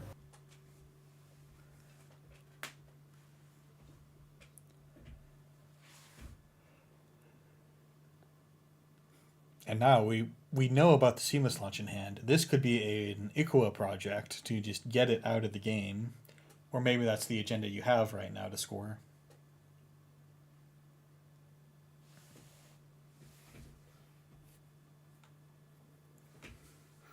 Things are looking grim because we sit here in desperate need of money because Chastushka costs 3. So this fermenter is also attempting to pop well before the larger possible payout that you might get from it. With 2 ice on HQ, now you can't even use the Bankar. Yeah, this just feels like the PD managed to lock you out too fast. Oh, that's so rough. It's hard to play against PD because it goes so fast and can just put up enough defenses that if you can't get past them quick, you're going to be stuck. Yeah, though I think Laria definitely strongly capitalized on the fact that the runners spent their turn 1 going to 0 credits. Like, if there's anyone that can exploit the fact that the runner can't challenge an ice quickly, it is definitely Precision Design. Yeah, for sure. There's the Ikawa. Laria, she is just doing everything you want to do here. Just rocketing out. Obviously, Essa can win out of nowhere still, Yeah. but not an enviable position. At least the Fermenter's quite a bit of money here. Mm-hmm. You have a good bit of money with the Fermenter. If this is the list I've seen that runs Palangi, you can get into HQ potentially with that. Oh, just Chastushka. Just Chastushka taking a gamble here. Faith in Begimo. Ooh, that's not good. So yeah, this run is ending no matter what. Yeah, but if this is anything that isn't a barrier... Oh, no! God! The worst possible card to see is This especially could be game. Is there there might be a Spin Doctor in the bin. Well, but There also, is a Spin Doctor in... Well, okay. No, we saw it get shuffled back. if there's an agenda anywhere in between our queue, this is game? Yeah. Okay. Okay. Just add a Rashida to getting a hand, Rashida, so it's install a not game. Rashida, and serve. Gross. That does give you such an opportunity to score, to get so many agendas. Oh, that and triggered potentially Blago, though.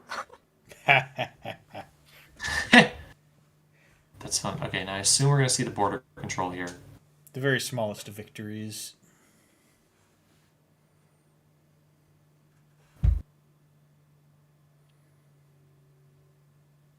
Oh? Not Oh, using just the border letting control. Chastushka happen. Huh. That's dangerous. You have to run archives right now because of the Ikawa. Like, if you're going for a desperate, I'm gonna win right here, I feel like you just... Raindrops archives, yeah. Raindrops archives? Let's see. Alright, we have Illuminal. one agenda. Oh, It's definitely the most dangerous Nothing. agenda. That's the 3-2, but... yeah, but at this point, any agenda is the most dangerous agenda. Because there's no way you're getting into that server. Checking R&D, hoping for something that isn't an Ikawa. Oh, Yeah, there's that's not another one. Ikawa. Okay, so one Ikawa does win the game, and I don't think... Can PD fast advance out, usually? Not usually. Like, usually they'd have to either happen to line up greasing with some kind of tag me deck. But they're all on 4-2, so it's hard to justify putting in a biotic labor when you're only have a single 3-pointer or 3 advancement agenda in the deck. Next? Okay, that is next activation activation. command. All the ice gets plus strength, and you can't use a non-icebreaker. Fortunately, Banhar don't care about that, and Begemot at least gets through border control if that's the barrier you expect. So this next might not do anything, and R&D is wide open, so if you're going to finality the corp, now's a great time to do that. Yeah, finality could get there. Yeah. Obviously, Laria here is indicating server 2 is the game, but also I think server 2 is impenetrable. Yeah. Because that's the skunk void, very likely, and And you have all the money in the world. yeah, and the next command means that you may well just not be able to get past a Brawn with your Vegamot.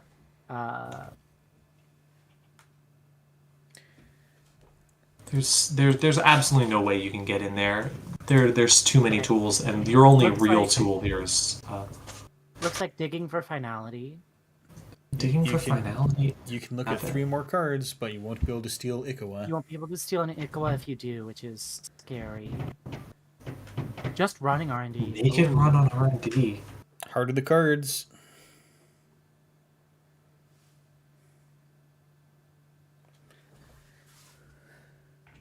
Nope.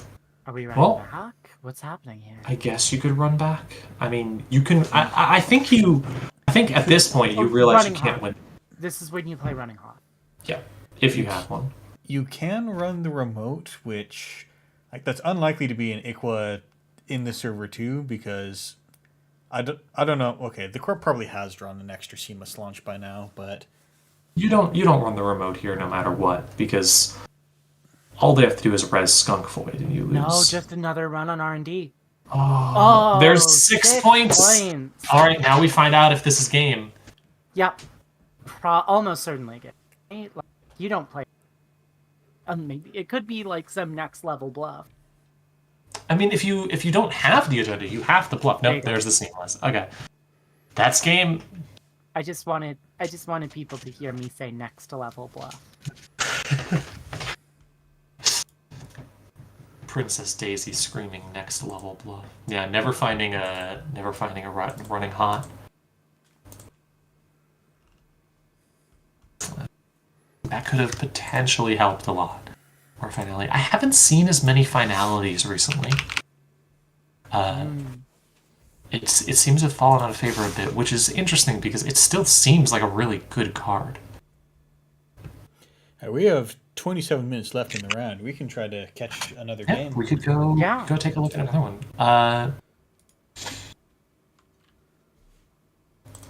Let's see what other games we I have. wonder if you draw 3 trying to find a running hot on your second to last click. Maybe? It's little difficult decisions, especially when you're that close to the Yeah. ground. S's a fun time.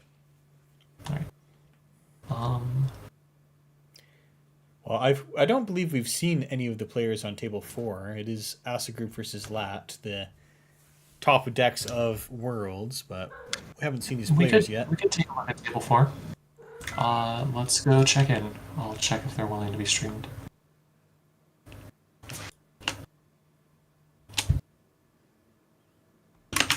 Oh, game 4 is over. Oh no.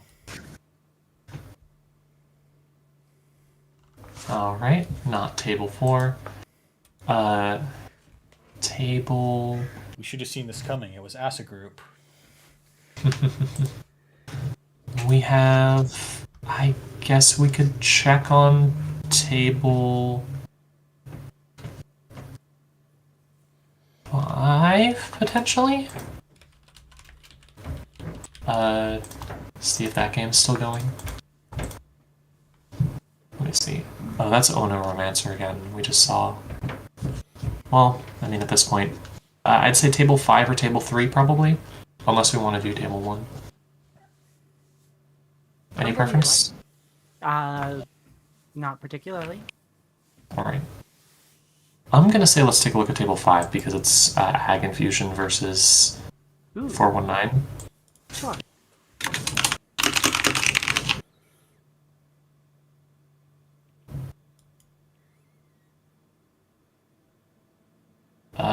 And it looks like we're good to stream. Yeah.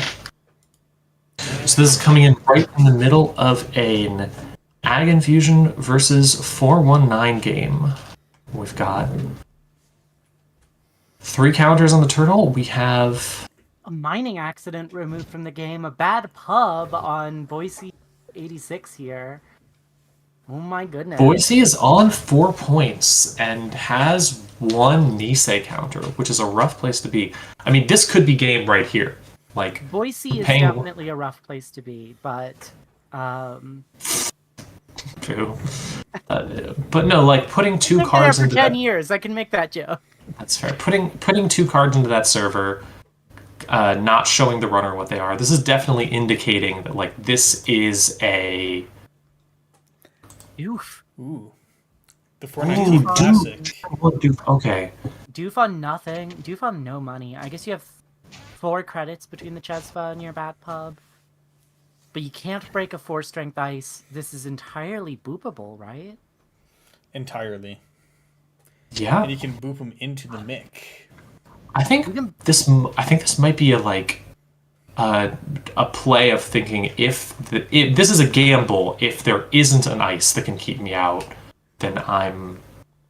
Well, yeah, you get booped to the mic. Oh, that hurts. Oh right. I mean, you got to get through the HQI somehow. Yeah. Yeah, I mean that could be game right there. If so, I feel very bad for coming to this game. Let's see.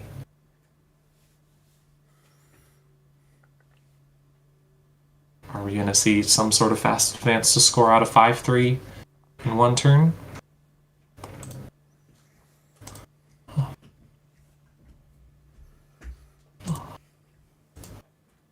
Oh. 2 advancements. Ooh, double it. It could be double advance. Like, click for a credit. Yeah. Yeah. Ooh, it's a 5-3. yeah, It's okay. a 5-3. Or it's just a bio vault. Yep. Could That's also just be great. careful. It does feel. It feels like that server's permeable, especially with the 3 strength. The 3 strength turtle, the boomerang on there. Even with the thing, all you need is 1 strength on the. Yeah, but then again, you can't pay for the Mangarm and the MIC. Interesting. I'm curious where this goes. It feels like there should be a way to get into that server, but I can't figure out what it might be. Mm.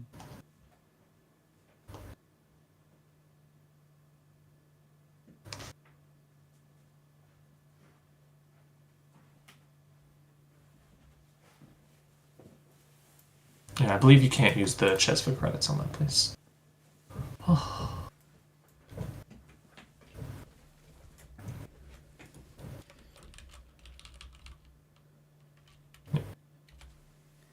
Cool. I also wish that all cards worked the way that I wanted them to. I would have won so many more games. And Moonpool would have let me shuffle all of my extract cards back into archives. I'm telling you, or this is back why you into gotta RP. play Kakarembo. Kakarembo would have been so bad in that deck. I'm sorry, it would not. It's not playable. I refuse to believe. He turns all your face-ups face down. Yeah, but it takes your entire turn. But you can use it and Moonpool. I've spent It my takes entire you- turn on Verse. I've spent my entire turn clicking credits. That's fair. I have no worse. Okay. Look, it doesn't If take there your entire is turn. It only takes 3 clicks. Okay, so we have the 4 counters on Turtle and 1 counter on Leech. That's definitely feels good. The 1 credit is the big issue here. Ooh, embezzle. Embezzle! Oh, I love to see Embezzle. I don't think Embezzle's good, but every time I see it, I get really happy. Everyone should be playing We Embezzle. love to roll the dice. It's 8 credits guaranteed. You do Unfortunately, we have both the boop and a possible Crisium grid to stop this. And a Nisei. Yeah. So you get booped. Getting booped. You have the 2 credits to break both of the lose a Break click both of the lose a subroutines. clicks. Yeah, and then last click try and you'd have no credits left to play another. I Sabotage. think at that point you just maybe run HQ to look at a naked or run R&D. Just look. I'm not sure, honestly. I think no matter what happens, Nisei gets popped on the next run and it's game over. Well, that's assuming there's an agenda. There's a 5-3 in that server. Okay, It yeah, could you're be right. It could be a Biovault. It could still be a Biovault. Okay, just gonna take it and end the turn. Interesting. Interesting. I would have at least spent the bad. Yep, there it is. Okay, well that's game. Okay. Oof. Yeah, I think it was deterministic there, but I would have at least spent the bad pub credit to break the end the run subroutine. Yeah, you could have done that. You could have forced through. I don't think it doesn't matter It because doesn't of the change skunk because it was a works, send a but, message, but But in some alternate version of the oh, universe you're right. where Skunk works. Yeah. But yeah, it's a beautiful game. Uh-huh. I love Netrunner. I love this game. I think Netrunner might be a really good I think Netrunner might be good. Wait, are you serious? Has anyone considered this? God. All right, we are. Let's see. In the round, there are 4 games still going. We could check in on game table 3 or table 1. I'm not sure how much time is left in the round. Let me see. Do we have an amount of time left in the round? Yes, so 18 minutes still, it looks like, till the round ends. So we might want to go look at one more round. One more game. I'll check in on table 3, I guess. People are comfortable with that? yeah, I don't see a faction icon. They might be wrapped up or something. We'll see.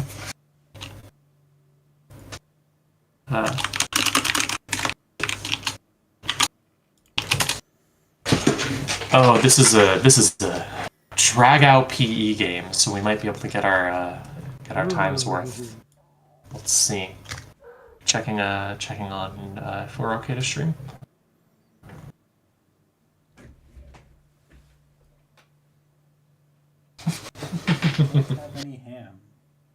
All right, we're good to stream. Yep.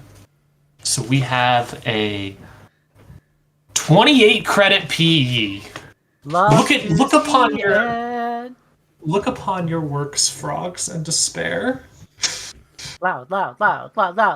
Let's It's get loud. disgusting. 28 credit PE. This is what I'm saying. This loud is a good matchup into, and The loudening. yeah, I'm so happy for Netrunner to continue.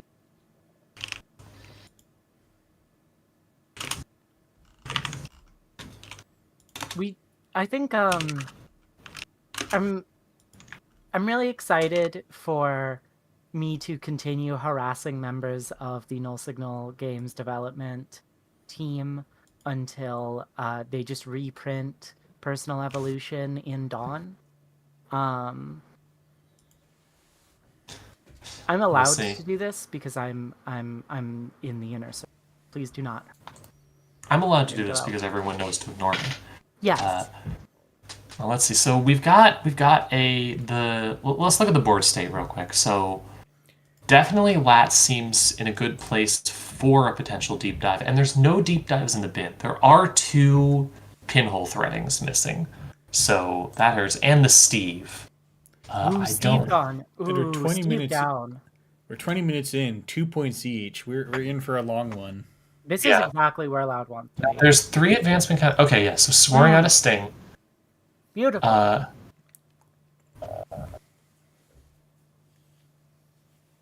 Using Hollow Man to score Sting turn in 1 action feels great. Having the Stone Ship definitely helps Lat here. The Corp having so many just things on the board and the credits to res them all is so rough. I gotta be honest, Stone Ship isn't looking too good when you have 10 cards. Yeah, it can help save you from a Fujio step, but 10 cards, especially with only 2 points. Mm-hmm. Now, the deck could have like an Ashen Epilogue or something, which would fundamentally change the math here, but we'll see. We can start counting influence if we want.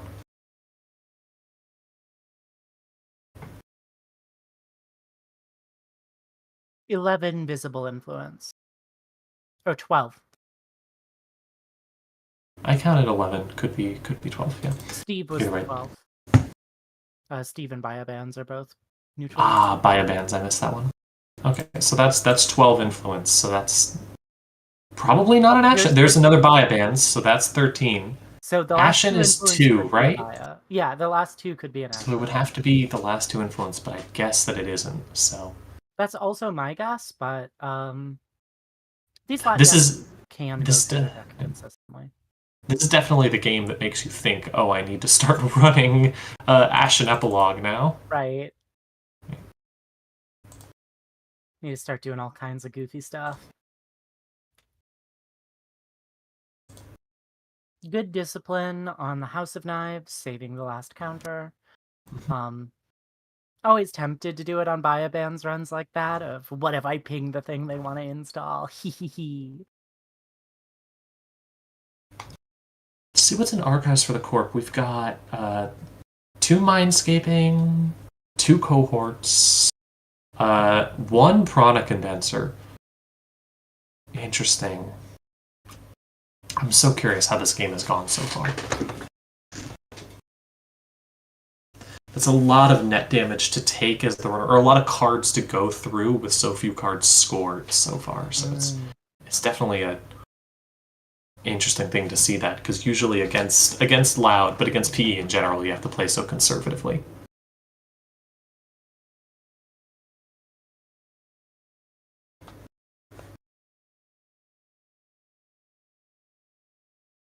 Let's see. Using Stone Ship to draw 2. Only 3 cards left in deck. We are approaching the PE limit, which I haven't seen in a while. There are 9 cards left between hand and deck. Yep. And there are... The best possible option would be 2 agendas and a Fuji. Yes. Which could be just 2 damage if you did it in that order. But assuming you're not going to get the dream option, that's... You also have to deal with the 1 damage from House of Knives as well. That's 5. Okay, so yeah, so that is at minimum 2, at probable 3 to 5, and you have 8 HP left. I'm gonna claim it's at minimum 3 because of the House of Knives. Oh yeah, with the House of Knives, yeah. So still, it is it's getting scary. And this is also assuming the Corp no longer scores any agendas. Yeah. That you no longer play any cards, that you don't have to discard 1 card, 2 cards right now at the end of your turn. Anything you do at this point is reducing your HP. If you see an enemy, that's reducing your HP. If you see if you play a card, that's reducing your HP. It's something you had to consider a lot back when PE was playing mostly Grinder. You don't see it as much nowadays, mostly because the Loud decks have actual scoring options and things. It's one of the things that I think is beautiful and brilliant about Loud as a design is that it goes so fast that you can't treat your cards like hit points in the early game. Yeah. But once you need to go fast in order to late. By the time you get to the late game, you start going, damn, I really wish I treated my card hit point. Yeah. But obviously you can't survive to the late game if you... It's so fast. So I'm assuming... Let's see, we've got 2 possible things. The runner has basically a full breaker suite. Yeah, they have Propeller, Unity, Echelon, and a Turbine. They can get through anything at this point. Nancy, that's gonna cost what? 6, 7, 8, 9 to break? Okay, no, it's already there. Yeah, so it's just 3 credits. That's fine. Data loop, this is terrifying. Data loop. Oh, okay. So data loop makes you put 2 cards into your stack. So if this is a Fuji or a Sting, actually, that means that the runner is down to 0 cards, and a And a fast anything advance is like lethal, yeah. fast advance. They do have 2 chances to draw cards, but it's still so scary to be at 0 cards against PE at any moment. Stealing a sting here would just be so bad. Giadorno! Giadorno! Oh no! Okay, I was about to say, oh, this must be the list I brought to World. No, it ain't. They're playing freaking Giadorno Memorial. There's Wait, the Fuji. We already saw Giadorno. We knew about this. Well, I didn't know about this. Yeah. We have seen this list once. Okay, so losing all that. So now 4 HP left, 5 points. Oh, You you can win have the game without taking more damage if you find a Fuji wins you the game. Hitting anything else means you take 1 damage, and if the Corp can deal 4 damage, they can just make the runner never able to do anything. Yep. The runner's also really poor. You could take a gamble and just put some more stuff in that server. Oh, this is so stressful. I love watching these games. There's so many different things the Corp can do. Yeah. Let's see. Putting another card in there. Daedaloop does have one secret downside. Oh, whoa! The not trashing down here. Yeah, there's no action that they can take. They didn't trash Hall. Wow.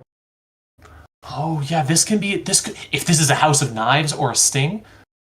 Blood in the water. Blood in the water. Oh, don't even need that. Okay, that puts that at 3 HP, and we are now on 5 points. Yeah. Oh, only 4 credits though, so you have a chance here. Still absolutely horrifying. Just what a terrifying game state. How many deep dives are there? We only have 1 deep dive in archives. They might have predicted an additional Hollow Man is on HQ, and as a result, trashing the Hollow Man wasn't worth. Still, it's so scary to leave. There's 1 deep dives in archives, which means these decks almost always run 2 deep dives, so there's almost certainly 1 deep dive in hand. Yeah. But if any of these cards are in an enemy, that or if potentially you just touch a Sting, or if you touch a so Sting, many ways that it can go wrong. Sting loses you the game. An enemy and you don't see a Fuji loses you the game. Well, it doesn't lose you the game, but it puts you at 0 health. Like, you have so little health here. It's such a tense game. Well, but also the net damage can just make you lose the deep dive while you're trying to deep dive. Like, it could be a Hokusai grid on HQ, and that would be backbreaking. And you're also in such a tense position because if the Corp can use that Hollow Man to score something else out, put a Sting on the board or something, put even like a House of Knives just kills you. That is the end of the game. Oh yeah. If the Corp scores out another House of Knives, that's it. But even like a naked Regenesis just for a single point removes 1 more card from hand. Yeah. There's so many things they can do. The biggest limitation on the Corp side is 4 credits. Yeah. It means that you can't fast out a 3-pointer this turn. Yep. It also means that you can't like go for something and also still have the money to res an enemy or something. Yeah. At this point, you have to be considering that with the turbine rig, all of your ice can be broken. So you're looking for ice that does other things on enemies, stuff like that. Daedaloop, if you have a Sting, I feel like you're just slamming it into server 3 here, because absolutely. If they run it, they die. If they don't run it, they die. Yeah.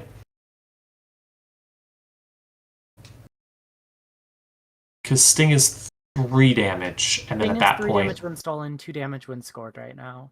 And after the Daedaloop, it's lethal. Okay, one card in, and then 2 credits. Yep, that makes sense. So curious where this is going to go.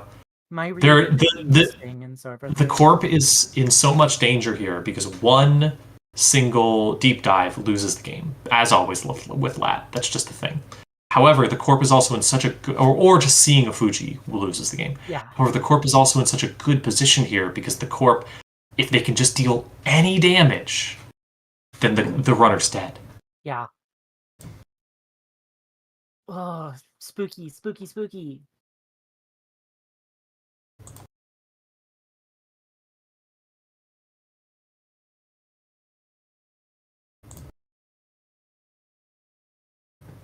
Well, I guess of noting, I guess Propeller probably, yeah, Propeller never needs to boost its strength again. I doubt that there's Botos. I get there could be a Boto in this list, but Boto is potentially an unbreakable ice. It has to boost its strength event against Data Loop, but only it can do that Oh, you're right, twice. You Data can Loop, make two Data Loop. runs. You Yeah. can make 2 runs with it.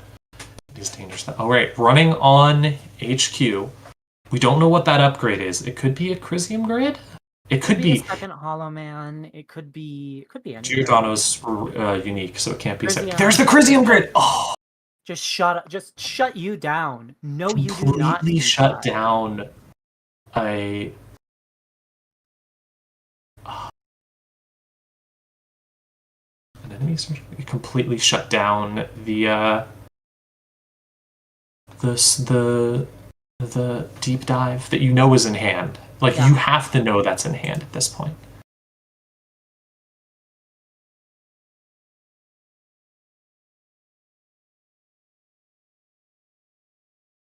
Tatsubola.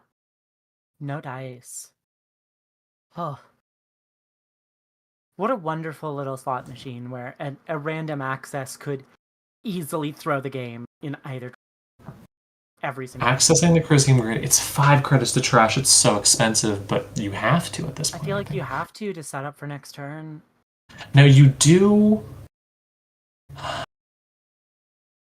The other issue here is that you only can really do your big deep dive turn once, because normally you can do shenanigans with Swift and Hannah, but Swift requires you to play a card. You have to play a run event.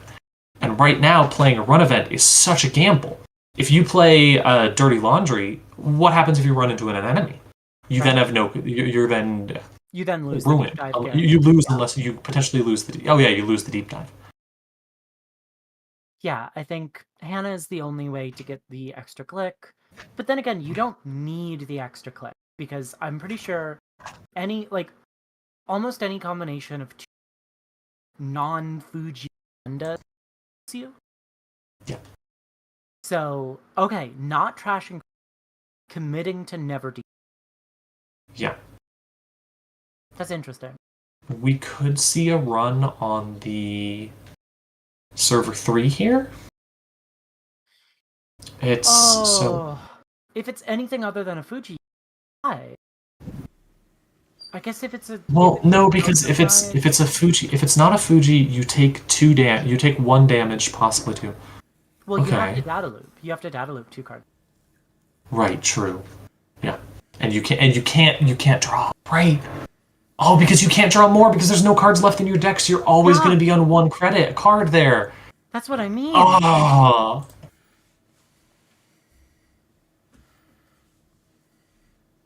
I guess we're going for the naked win. Oh, this is so stressful. We could see it here. This could. Yeah! Oh, it's a snake! They don't have the credits for it. They don't have the credits to kill with it. Oh my god. Oh my god, a snare with 1 credit short to pop it. Oh, that hurts so much. Oh, wow. Oh. Underscore credits underscore. Hard agree. That's so much fun though. I love this game. Oh my god, if you didn't res the Chrysium, they totally would have ran on RNG anyway. But obviously you have no way to know that your deck is snare. Whoa. There's so much going on here. Alright, what do you do now? You run back? Run again. Okay, yeah, but it costs so much to get through the Vampirenessa. Well, I guess not that much. It costs 3 credits. If you up to 5 credits, depending on what you're doing. Time in the round. That's time in the round? It's 5-5 right now. Time in the round? Oh my god. It is 5-5. If we see an agenda here, or if there's an agenda in server 3, both of those would be huge. Oh gosh, this is so... Okay, if it's a Sting on top of R&D and a Sting in server 3, it'll be an awesome upset, because it'll look like Torpedo wins, then Torpedo loses. Unseen card. See. No action yet, so I don't think this is game. See anything? Okay, that's nothing. All right, so here we go. This is the chance to win. Now, you only have 3 credits. What could this be? We're going for a single on HQ. Running on HQ. For a single on HQ. For a single on HQ. Might be there. Hybrid release! Oh no! That could have been the game on the other side! Is it a Sting in server 3 though? We don't know what's in server 3.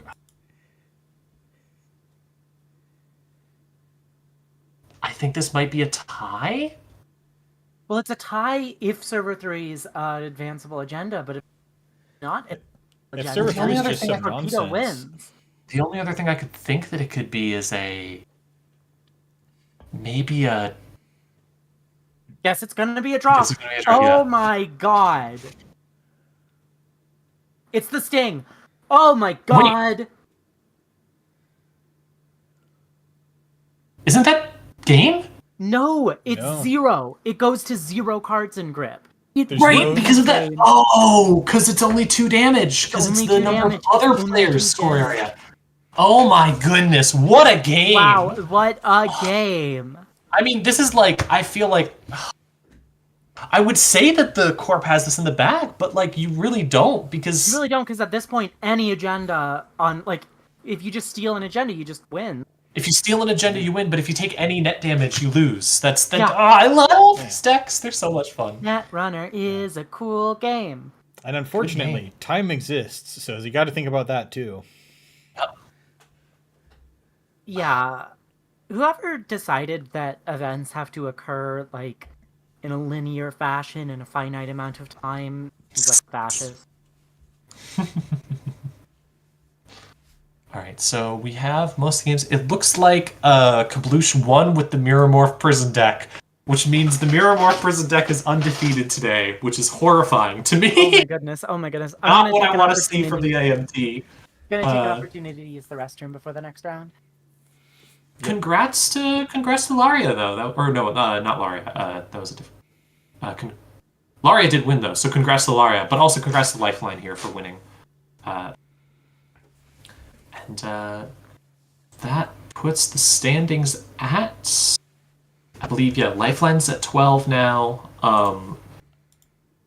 And we'll see how the next few games, see the remaining few games play out. There's only one left at this point because we were just looking at table 3. True. Let me check. Yeah, I'm curious to see how that game plays out, because if Sauce wins that, then Sauce goes up to 12. And if the King wins that, then the King is undefeated. The only other player than Kabloosh. Either way, all of these players right up near the top having a chance to get in. Definitely very, very close. Such a close game. We have to put the Mirror Morph perverts in their place.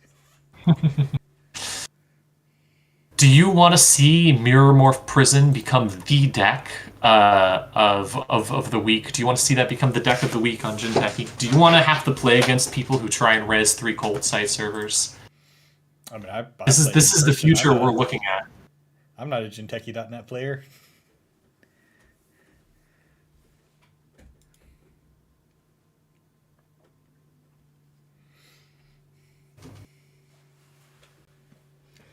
But yes, this is certainly well optimized for deck list of the week purposes. We got a good name. We got a claim to fame if we go undefeated in the AMT. Yep. The future is now. Horrible, horrible thing that I would be glad to watch. Right. As soon as this next game's end, we'll get in on round 6, and then after that we have the top cut. It's very exciting. And we still need to make sure we watch that game of Quetzal. That's still on the table. I guess that's what we're probably going to do this round, potentially, if the Quetzal player is still playing. I know a number of players have dropped. We'll see, hopefully still here. Oh, well, Quetzal is Lifeline, so yeah, absolutely is still playing. Oh yeah. We will be watching the. We might not have to watch that game because Lifeline might make the top cut at this rate.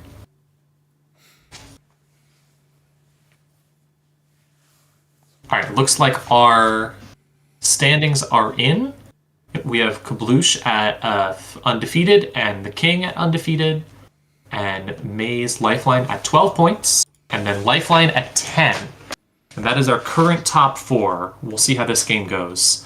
Yeah, that tie Kabloosh really and got you over the line. Bunch of 9-point people just below you.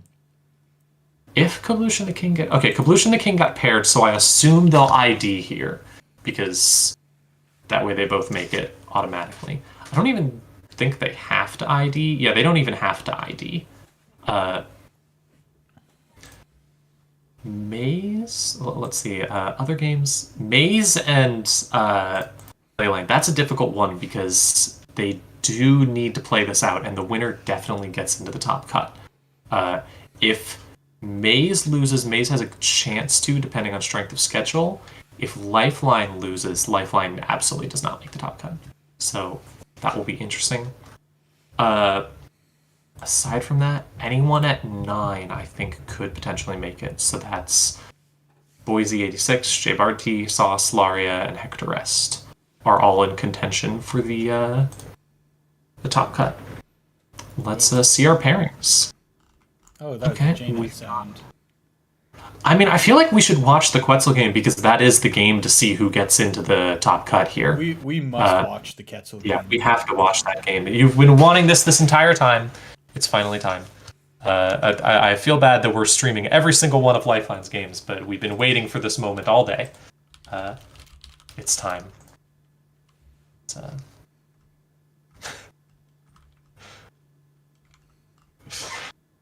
We have oh yeah, here we go.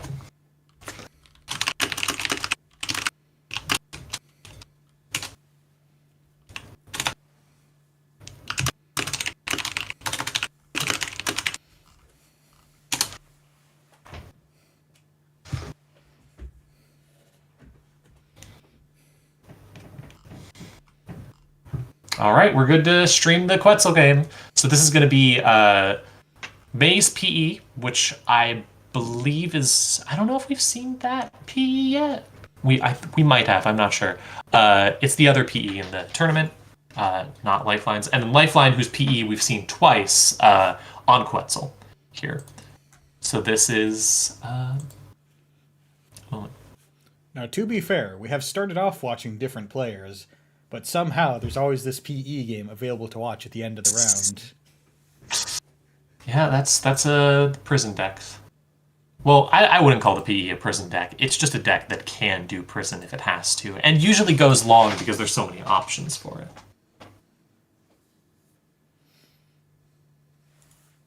All right. See, mulligan on May's side.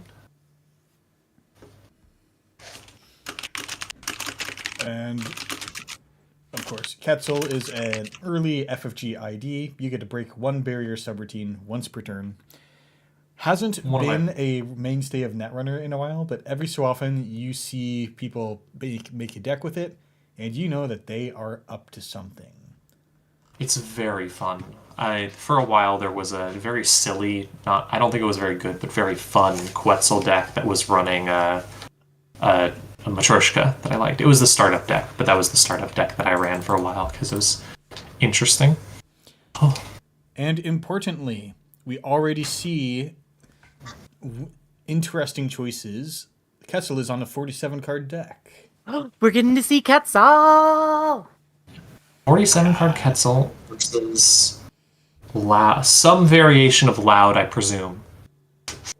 I apologize for assuming that any PE deck run by someone with she, her pronouns is going to be a Loud variation, but I'm usually right. The influence of QTM cannot be overstated. It's so true.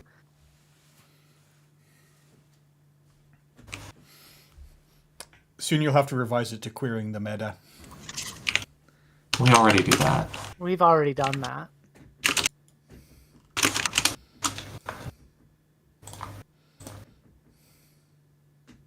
There you go. Interesting. A Mindscaping turn 1. That's interesting first play. It lets you choose what's on top of R&D, so it does make you not want to run R&D immediately, because it could be a snare. But also, I don't know. It feels like something that I usually want to save for later in the game. All right, immediately starting to hit the servers. What are we gonna see? A Rashida, naked Rashida. Great to see, especially with the fermenter already down. Yeah, putting that down just to make sure that you don't lose it, because this is the card that if you can greed it out is gonna be huge stonks. Okay, what was the one unchecked server? Ooh, looks like nothing that's paying off yet.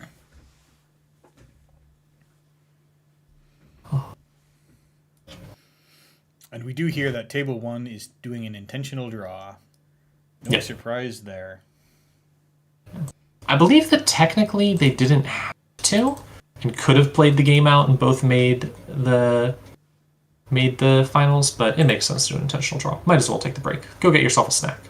Tournaments are long. Even this one. Another Mindscaping going up to 9 credits and things. My current assumption, just because I think it would be funny, is that this is just to put a snare on top of R&D over and over again. Ugh. Is that reasonable? Probably not, but it would be very funny. The top card of R&D is always snare, regardless of whether or not Mindscaping was played, as was demonstrated in Lifeline's PE game.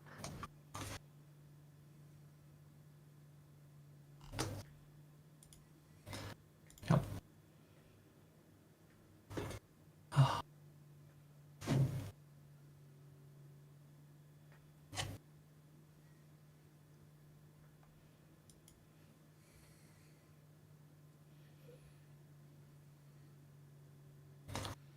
Right.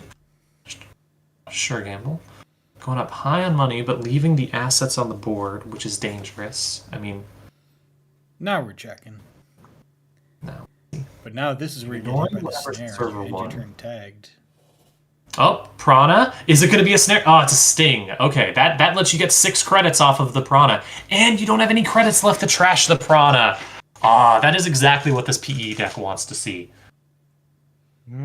You steal 1 point from me, I get 6 credits and have something on the board you now have to deal with, and you don't have an action left to contest it. Now, of course, you would want to put an ice in front of that, but yes, we'll see if that happens. You don't always have the option, which is sometimes sad. Yeah. How much ice are these decks running? Usually run, yeah. A decent number.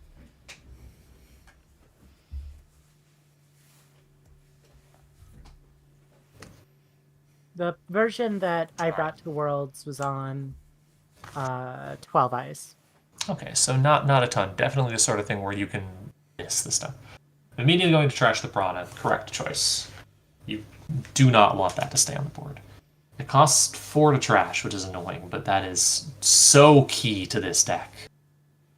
Yeah, it turns out, like, what if we made sports metal but better?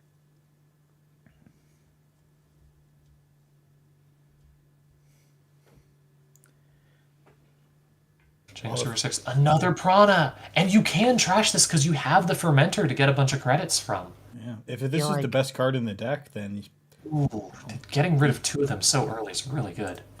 It's good, but it's also so expensive. Yeah. And then you just spin them back in, and then there's 3 Prana condensers back on the field. Yep, that's what Spindo's there for. But you do have the Fermenter to pop to get your money back, so you're some level of safe. Interesting. Raindrops on server 5. I assumed the check and another. Oh no! Ooh. That was some bold plays by Maze there. Steelskin's getting lost, but 2 stings in the runner's score area is actually a really big deal. Now, if you fast, the runner now needs to rest. Terrified fasted threat of so much net damage. Right, because now every sting, if the corpse scores a sting, that's 4 damage. So you have to be aware of that. At the very least, the runner didn't have to pay, they paid the minimal possible amount of net damage to steal these stings. Yeah.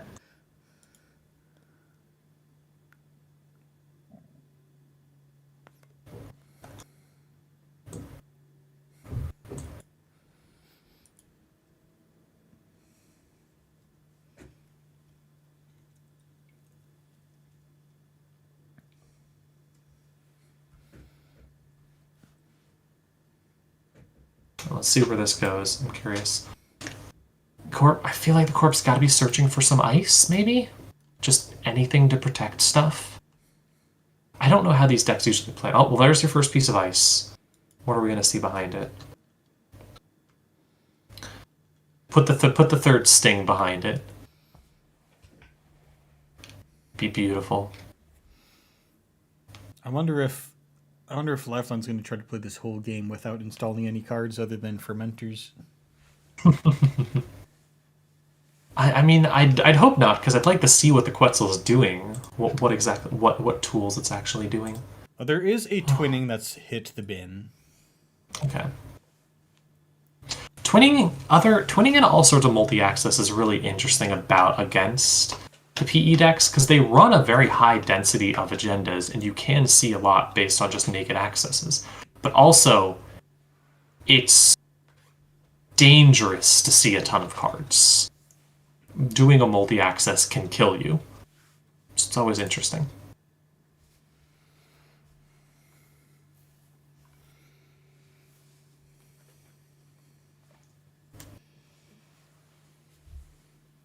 Getting a Nuka down definitely feels good. Getting to 10 credits. No way of getting through whatever that ice is, and against PE, you gotta be thinking about an Ansi, which is not the sort of thing you can face check into as Quetzal. Quetzal usually, in my experience, wants to just run right into things and see what happens, because you can just get through a Tattoo Bola, you can get through other stuff really easily, but can't do it here. Because if you run into that Anansi, you lose 4 net damage and a bunch of other stuff.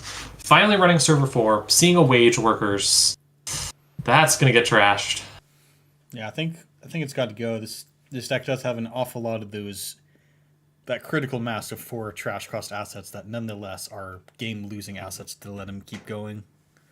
Yeah. Definitely the sort of thing that if server 7 is an agenda, Maze doesn't want to see trashed, because it lets you advance out the agenda and then do something else. Right. The third sting! That's 4 damage! That's 4 damage. Wow! But we do get to see the deck. So that's Chestrushka and Poison Vial. So that does look end of finality. This looks a little bit like what has invaded my local meta. Losing the Chestushka in the finality here is rough. Because main servers are completely empty. I mean, finality is dangerous here because you don't want to go below cards, but yeah.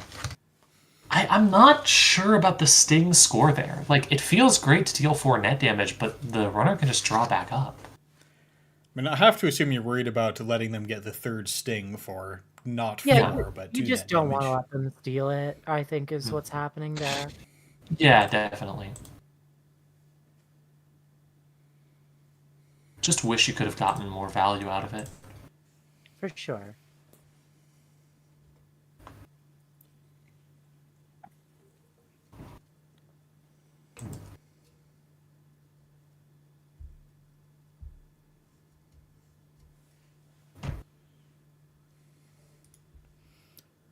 Yeah, we lost a Poison Vial to that net damage. It's very tragic. I wonder if we were playing anything like Kongamato to enable it. That would be very fun. Hope maybe we'll see something, or at the very least, we can ask after the game what it is. Rising Spin Doctor. I assume going to use the Spin Doctor to shuffle back into Prana Condensers because they're so key, but we'll see. Ice on HQ. Starting to finally ice stuff up, and Hansai review. Interesting.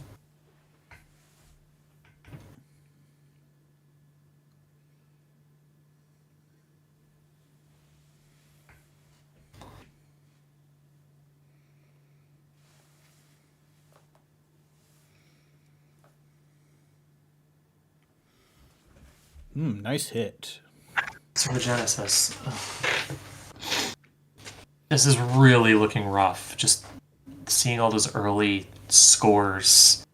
You want to be able to use these sorts of agendas to apply pressure, and this means that a Fuji puts you in win range, which is when things get really rough for PE, when your agendas no longer do anything when they're scored because the runner can just steal and win. Yeah. Oh no! And there it is. Ooh, fuck. Oh And no! Lifeline And just- they can draw back out. Oh. Yeah, the nuke is huge. You have all these banked card draw that you don't have to spend any time at a dangerous amount of cards. This is so rough. I'm glad to see Quetzal because I love Quetzal, but it's so rough to see this happen with this sort of PE deck because like For sure. it's exactly what you don't want to see. On the other hand, it does seem like probably this is what the Quetzal wants to do is just apply early pressure and then just keep getting in. This is about the dream against this sort of PE deck because you're worried about having to waste a bunch of time drawing, getting all your draws being taken care of by Nuka and all of your options being taken care of. Like getting to see so many agendas early feels really good. We should check the stats after this when this game ends to see how good the accesses were for the runner. These accesses feel hot. Super hot.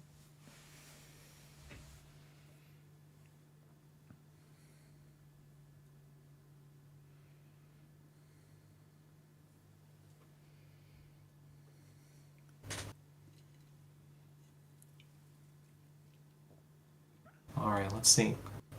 Diesel to draw more. As a reminder, if Lifeline wins this game, if either player wins this game, they're guaranteed to make it to the top cut. However, if Maze loses, then Maze might still make top cut on strength of schedule, while if Lifeline loses, Lifeline cannot make it because of the previous round that we saw was a draw. So we will see how that goes.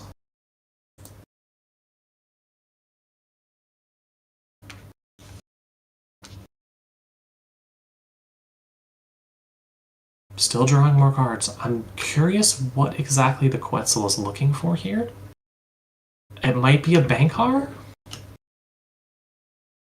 Running Archives, I assume just to keep the corp honest. Maybe to Tushka in the future? You move into a very different mode of play here because any card can score you the win. You're no longer looking at it and wondering what could potentially, how you have to play against all these PE tricks. At this point, you just win if you see any agenda, so you don't have to think so deeply. You really want to start applying pressure.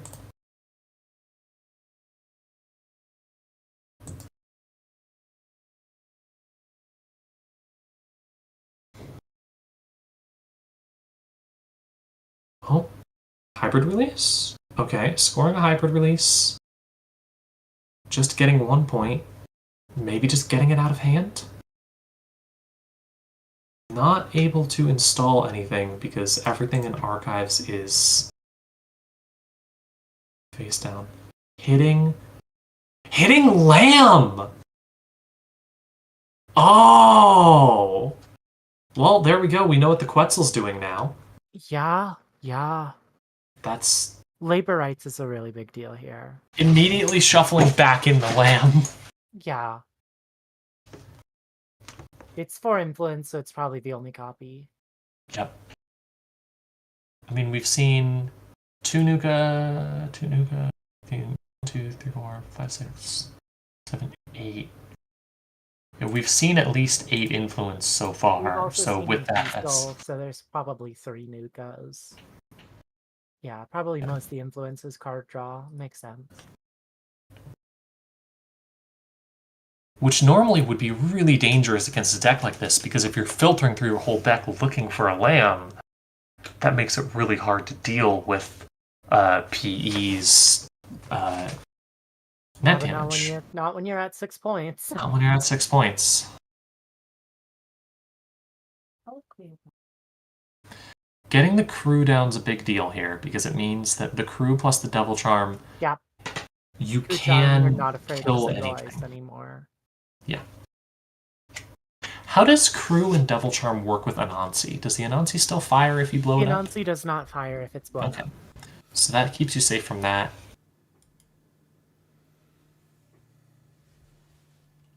And you don't have to worry about stuff like data loop making you have too few cards to steal a Fuji or stuff, because just touching a Fuji means you win instantly. Because you always get the score before you take the damage. Unlike Obokata. Vampire Nessa. I mean, it's gonna get crude, but it does get rid of those. Same card from R&D, this could be game. It's not game. Yeah, The finality here would be this many another one-pointers. Like, I'd be poking R&D every turn if it's open. Yep. Now that it's open, that's what you want to do.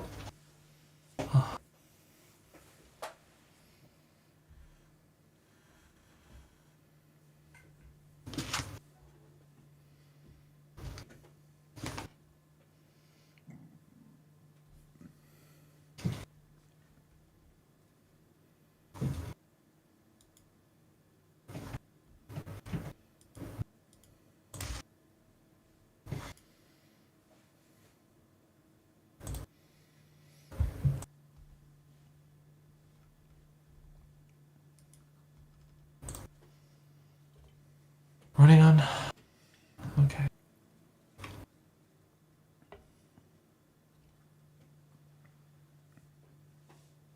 I don't know what could be in server 11 right now with the upgrade. It could be a Hollow. It could be a Giordano. It could be a Giordano. If this is the same list, but that was the other list, so. It could also be Hokusai and a Prana Condenser.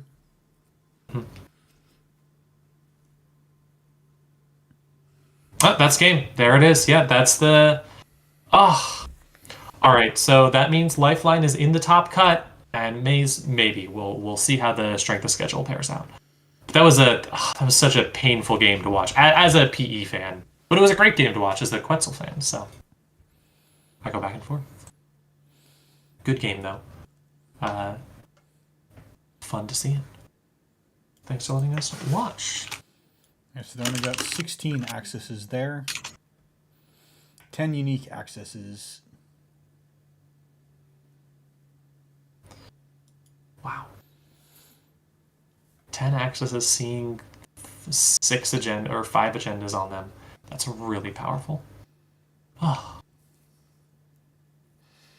Oh yeah, that is so many agendas. Well done. All right, let's. I am going to.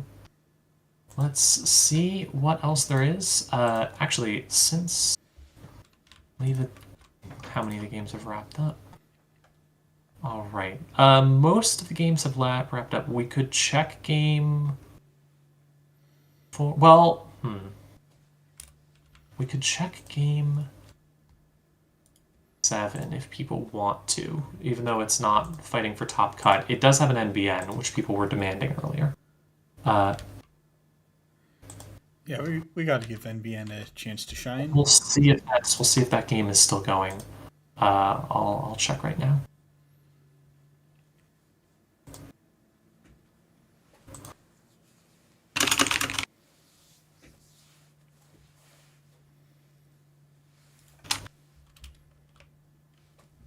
All right. Looks like we're good to see it on stream, and this is some interesting decks, actually.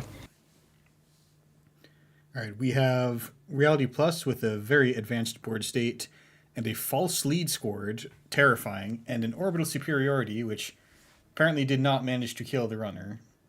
Yep. We got a few and remotes. Time to zoom out. We have a Hoshiko with an alarm clock. And a pretty full breaker suite, and a Friday chip. Fascinating. What is this Hoshiko doing? Let's take a look in the bin. We've got lots of standard Hoshiko stuff. There's a Takobi in the bin. Oh, Ashen in the bin along with 2 labor rights. That's rough here. Especially going down to 3 cards against the deck that you see a false lead and you know the deck is trying to kill you, as a rule. So... Yep, that no free lunch looking like it could be clutch. Mm-hmm. The no free lunch could definitely help a lot. Oh, there's the Oppo. Only going to be 2 tags, so you can remove those 2 tags. Oh, wait, no, it's 4 tags. Okay, so you can get down to 1 tag by removing both tags and using the no free lunch. 1 tag can keep you safe from most things. Send a message would be 1, or end of the line would be 1. What else could there be? I'm trying to think. End of the line is really the most threatening thing that 1 tag can do to you. Yeah, you could do 2 mindscapings and a interesting running on HQ. I'm not sure I would do this here. Like, I know you get the free run from the Well, all the credits came from Trickster Taka, so that may have just been to burn off the credits. I know it's free. However, it's still a bit dangerous because if you see a behold, you lose the game. But you can jack out. And it looks like the Corp is looking to pop that false lead, hopefully catch the runner on with 2 tags. And the problem is you have that no free lunch, so you can remove one of the tags. You would need 2 mindscapings, I guess, which this deck could be running. That's a lot of so that no free choosing lunch. choosing not to. Interesting. Okay.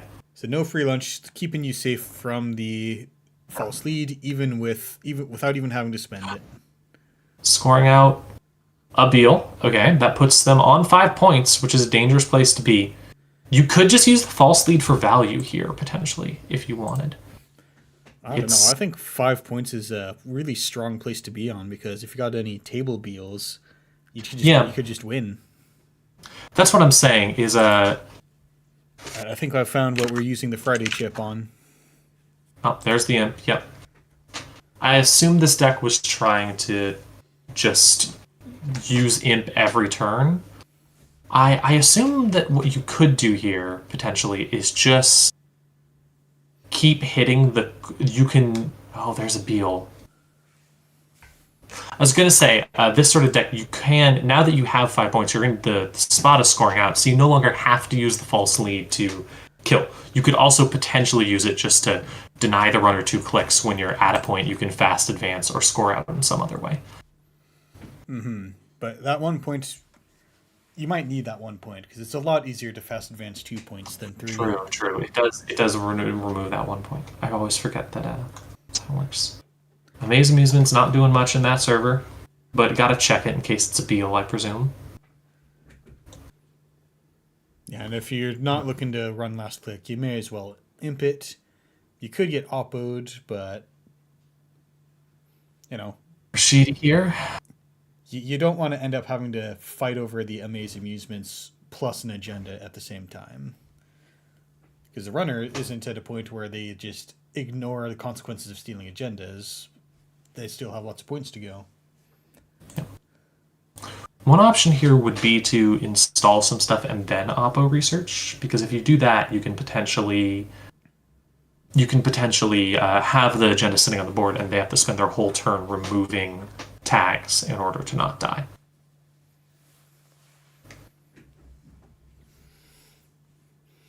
And we do see that the runner is on Keiko.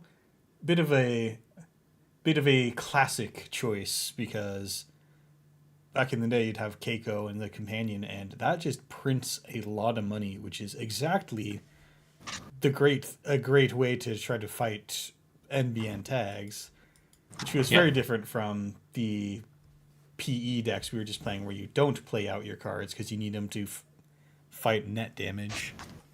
Mm-hmm. The runner is running out of cards here, though. Down to only 1 card in the deck. You can't go below 4 cards against this sort of deck, because it can oppo false lead and then hit you with a 1 end of the line. You know that is potentially coming. Do you think that Do you think that 2 labor rights Ashen is all their recursion? If there's one more labor rights, then you're in a solid place, but that Or a requires there to Steve, be one yeah. more labor rights. We haven't seen a Steve. Ping. Pong. Drawing cards. Drawing cards, possibly looking for an agenda or a kill. This feels like padding HQ. Could be, could be.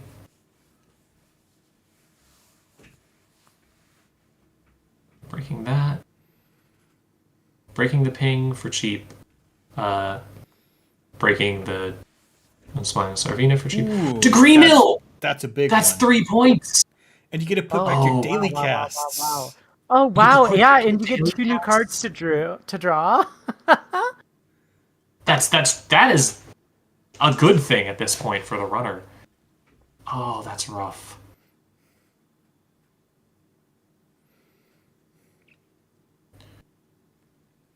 One tag and 4 clicks left. The alarm clock putting in work there. Running archives, keeping the corp honest. There's a mindscaping in archives, so there is at least one mindscaping in this deck, which means that if you have 2 of those in hand, you can kill on 1 tag. And now that the runner's suddenly ahead, we're gonna just not take the unsafe actions and click for credits instead of making risky late-in turn accesses. Oh, Lady Liberty. Oh, that's NBN interesting. playing Lady Liberty is terrifying.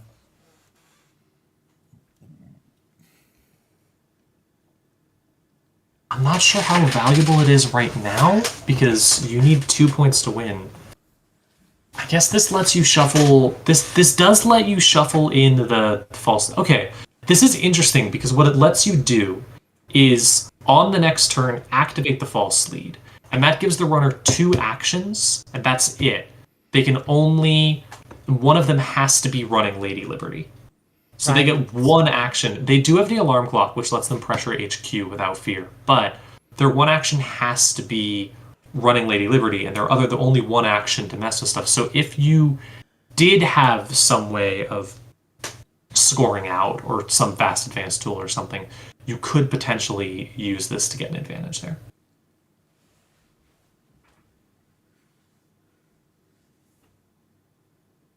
Because this lets you sacrifice the false lead without going down to 4. Yeah. Still pretty cheap to get in here, though. Yep. And when we're at a place where there's 12 cards left in deck, the agendas have to be somewhere. Alright, we're letting some stuff fire on Unsmiling Sarevna. So, allowing the corp to draw if they want it.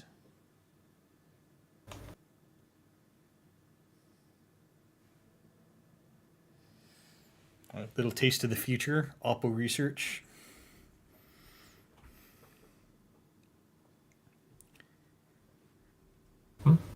They can trash that potentially if they'd like. Yeah, but now that means you don't have the imp for the Lady Liberty, and now you have to either leave it or trash it with credits. I guess trashing the Oppo research with imp is a huge financial windfall because you don't have to clear tags.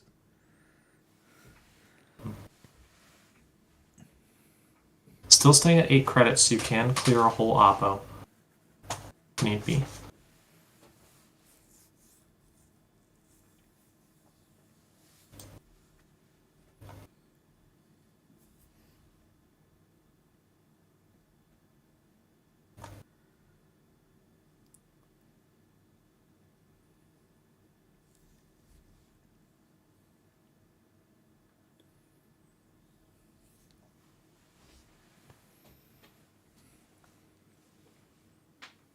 Okay, so Mindscaping with the Spin Doctor on the table does allow you to put an agenda on top and shuffle it away, but away is a very small place when you've got 8 cards in R&D.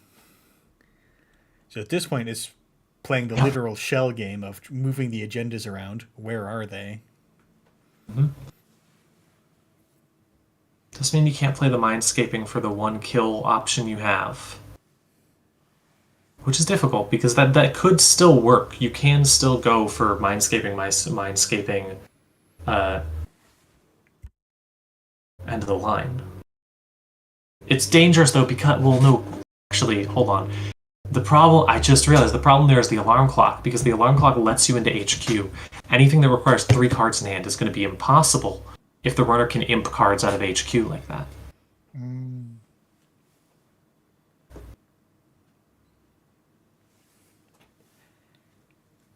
And yeah, really playing shell game. I mean, we could just be hoarding all the agendas in HQ, and you're so close. You only need 1 point. But I think the servers 2 and 8 are... I don't know if they're known at this point, or if they're just... We're not going to bother checking those. But any new servers that pop up, the runner can just check them.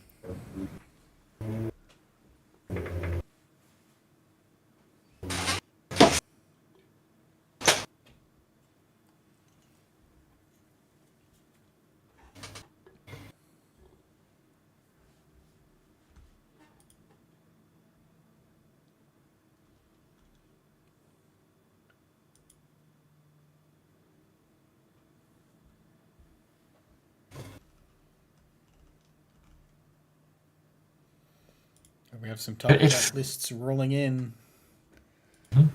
All right, let's take a look. See what we have. Guaranteed top cut. All right, Okay. looks like the That looks top like cut is Blighttown. Blighttown is dead, or well, I guess it was called Icy Hot, is what we were told. I'll have to ask when we watch a game, because I presume we'll get to watch a game. We'll see. All right, shuffling Oppo researches. We really want to Oppo the runner here. Yep. Still looking for that opportunity, although I'm not sure how you intend to kill with that without the mindscapings. Maybe just bankrupting the runner at this point? Maybe there's 2 end of the lines. But even then, the runner can get rid of 3 tags, so you can't play 2 end of the lines. That's why we have the second Oppo research. Oppo research is terminal, though. Can they clear 2 tags twice in a row? I'm sorry. That's Can they fair, clear yeah. a turn of Oppo researches twice in a row? No, you can hit them twice. I mean, that's I think your biggest possibility here is just the runner only has 7 credits, and that's your hope. Let's see, server 2. We know there's an amaze in there, but the amaze doesn't do anything because if the runner sees any agendas, they just win. Yep, amaze is officially turned off. Yeah.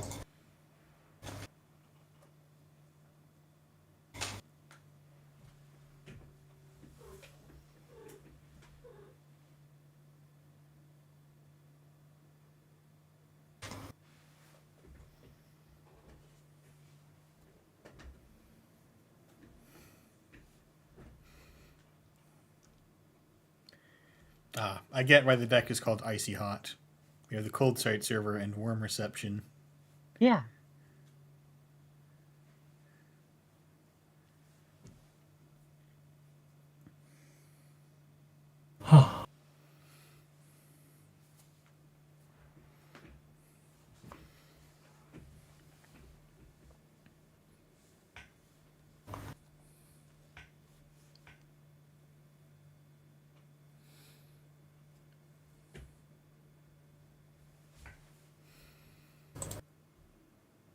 Now, I was just thinking, I'm looking forward to false lead rotating, but it was printed in ashes, so false lead's going to be around for a minute. Oh yeah, it sure was.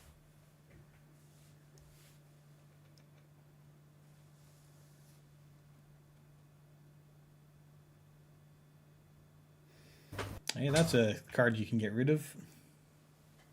Yep. And then be brought back with the Spin Doctor. Yeah, but you're running. There's 6 cards left. Like, at this point...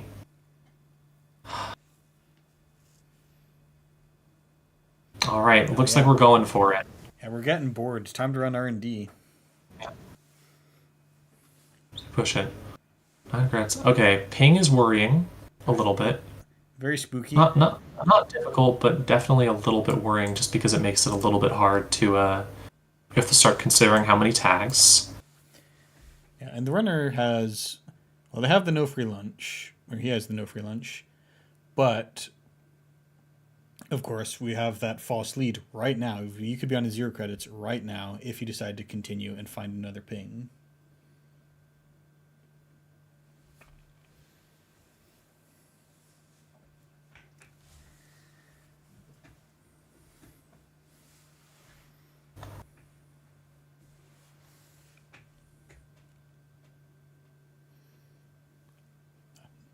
No stonks.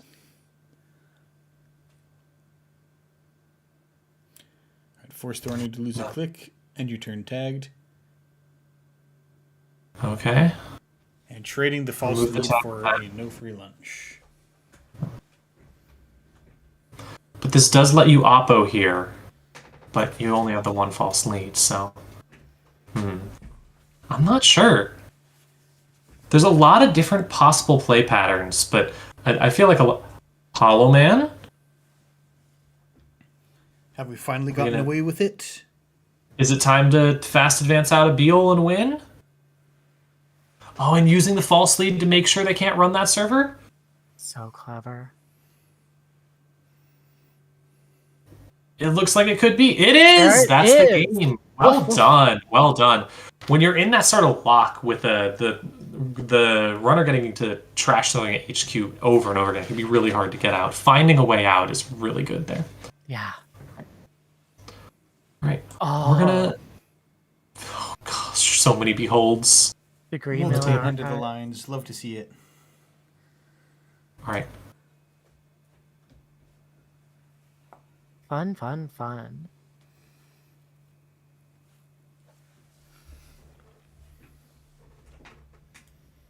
Oh.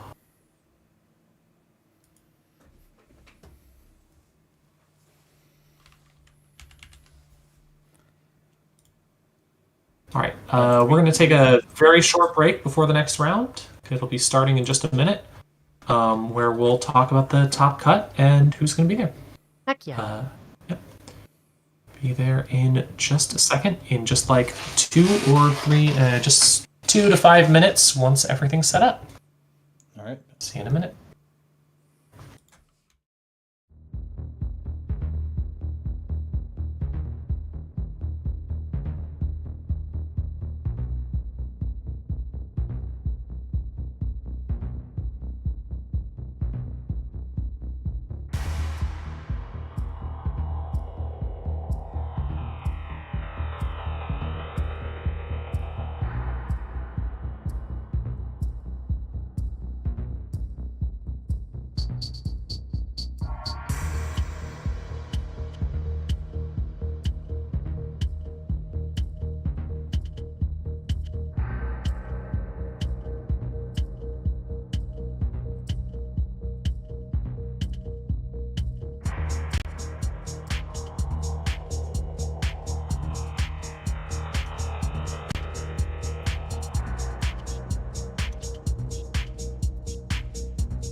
We're back. We're so back. We're so back. And we have today our top cut. It looks like the king has dropped out, so we have Torpedo, Tyrus, Kabloosh, Lifeline, and Maze. So we're about to see a reverse of the previous one we just saw from Lifeline versus Maze. And we're seeing Torpedo Tyrus, who we did not see, who was close to making the top cut, in 5th place, but because the king dropped out, is now in it with Asmari versus Kabloosh's Kit. Would y'all be down to watch the main event with or the table number 1? We haven't seen that Asmari yet. Yeah, we have not seen Asmari. I would like to see that. I don't remember if we've seen any Kit decks yet. Alright, well, I'm very down to watch that. Although I'd love to watch the rematch of the previous game we just saw. I'm very down to watch that. Yeah, so we got to give them a bit of a break from stream. Poor Lifeline has been just like the honorary guest on this stream.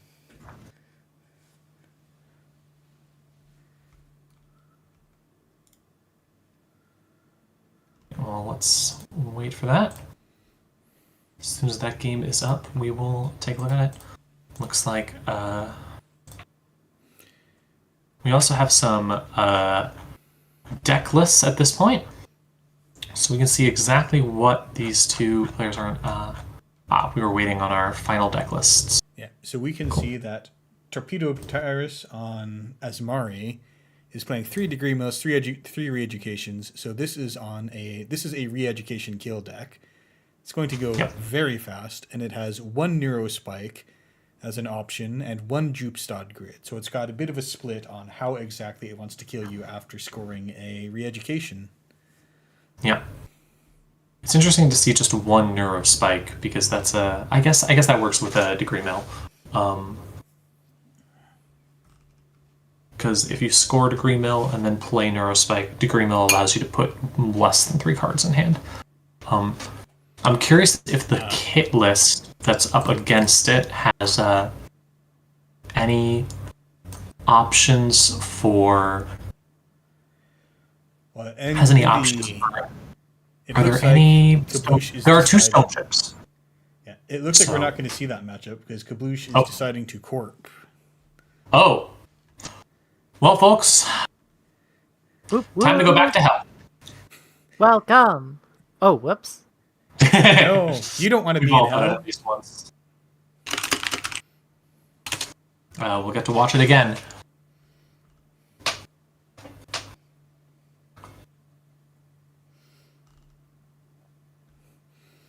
This is looking like I think it's a reasonable decision to play your undefeated corp up until this point. Mm-hmm.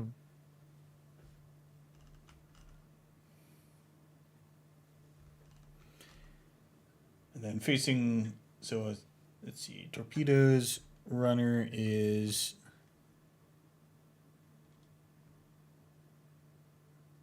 this a lat list?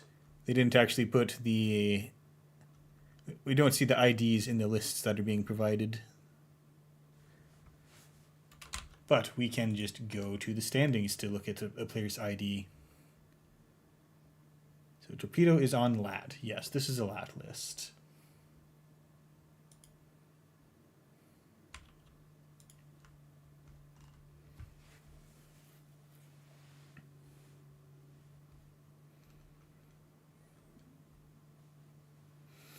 And we have a few minutes, so the players will get 5 minutes, and we're 2 minutes into that, to look at their opponent's deck list, decide who's playing what side. The higher seed gets to decide. Yep. So winning lots of games is beneficial to you because you had to choose your matchup. So this is a single elimination tournament. Obviously, we'd love to do a double elimination, but it's already been a long day of Netrunner. So the secret strat that they don't want you to know, if you win lots of games, you will do better at tournaments. What? Specifically because you get to choose the match seedings and no others. Wait, honestly... Oops. I think it's pretty messed up that we let players who win a lot of games do well at tournaments. I don't know. We could put a stop to this. Yeah. All right, we'll be ready to go as soon as Torpedo arrives.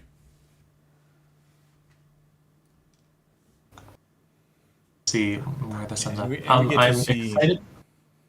Hopefully, I mean, not that I'd like to see the Mirrormorphless lose, but I would love to see what counterplay looks like for it. What you want to do against it.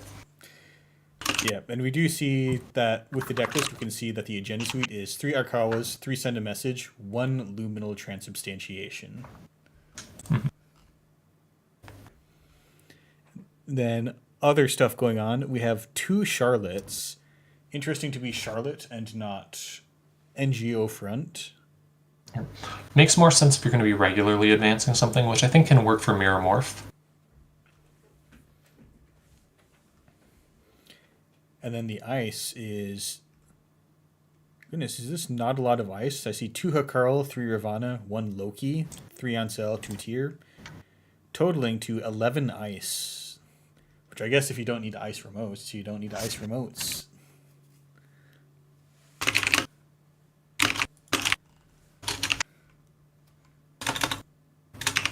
And we are in the game.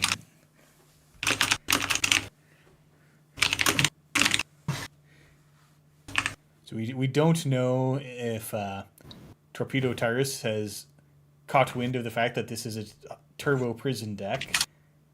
I assume that he must know something's up. Looking at that deck list, you must be able to say, okay, there's something not right here. Loki and Warden Fatuma are definitely something's not right. Red flags. 3 cold site servers is something's not right. Red flags. Oh, it was supposed to go in Mirror Morph anyways. Alright, let's see.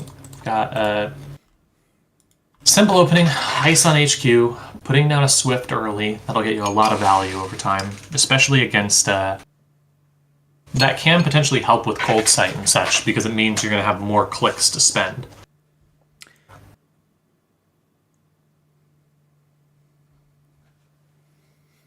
Yeah, that can... Yeah, I'm reviewing the timing structure, and yeah, I think that does work, because you start resolving the dirty laundry, which has the text inside of it to make a run. Buy bans on R&D. I assume trashing something with the money, since we already saw an R&D run. So probably either drawing cards or installing something and then using the gaining money to trash. Let's see, draw 2 cards. And then pays 4 for trash costs. What costs for it? Trash? Yes. Tristy! Oh, yeah. So seeing that and immediately knowing something's up and wanting to get rid of it. Smart choice. Yep, cost a little bit, but you got your lat draw, and you get end with a creative commission. So one way to not get caught by the prison is make sure that the board never gets out of control, and some of the critical cards are don't let them have war receptions. That lets things spiral out of control. That's the best option for something like this usually. Got an ice on R&D, server 2, server 3. Okay, we could see a front company get rezzed here, but I don't think there's enough. That's too late. You have to res it during your action phase, so... True, yeah. Now, you probably do have to stop whatever's going on here. And yeah, Dirty Laundry is a great way to do that. Mm-hmm. Lady Liberty. Lady Liberty. Interesting. I'm not sure what you do with that. What agendas is this deck running? This agenda is on 1 Luminal and 6 3-pointers. Okay, so this is now that I've locked you out, I'm just going to res Lady Liberty, let her sit until she gets to 3, and then score 1 out. That seems really goofy. Wait, hold on. Oh, you can de-res her! Yeah, that was what I was going to say. You can de-res her at the beginning of your turn. That's so goofy. That is so wonderfully goofy. That's so funny. We didn't see anything critical that has to go, like a warm reception. Lady Liberty doesn't do anything until the prison's complete. Yeah, but you can keep it at 3 counters forever, so that you can just keep scoring 3-pointers from me. But if we're not in a front company lock, then you can, they can't go for it. If they res and put 1 counter on it, then you just go trash it. It definitely is something that you feel safe leaving on the table. Who's deciding whether or not to res this? We don't know what it is. Obviously can't be a tire, but could be something big and spooky. There's one... We have the SMC on the board, so this can be broken. There's Ansel. Now, was this list on Revolver? Because that's a really good answer to Ansel twice.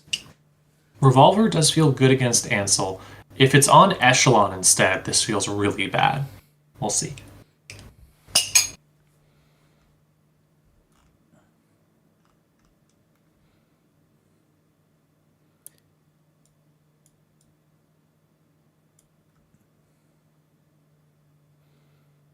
This list is not in order of card type. I see 1 Echelon in this list.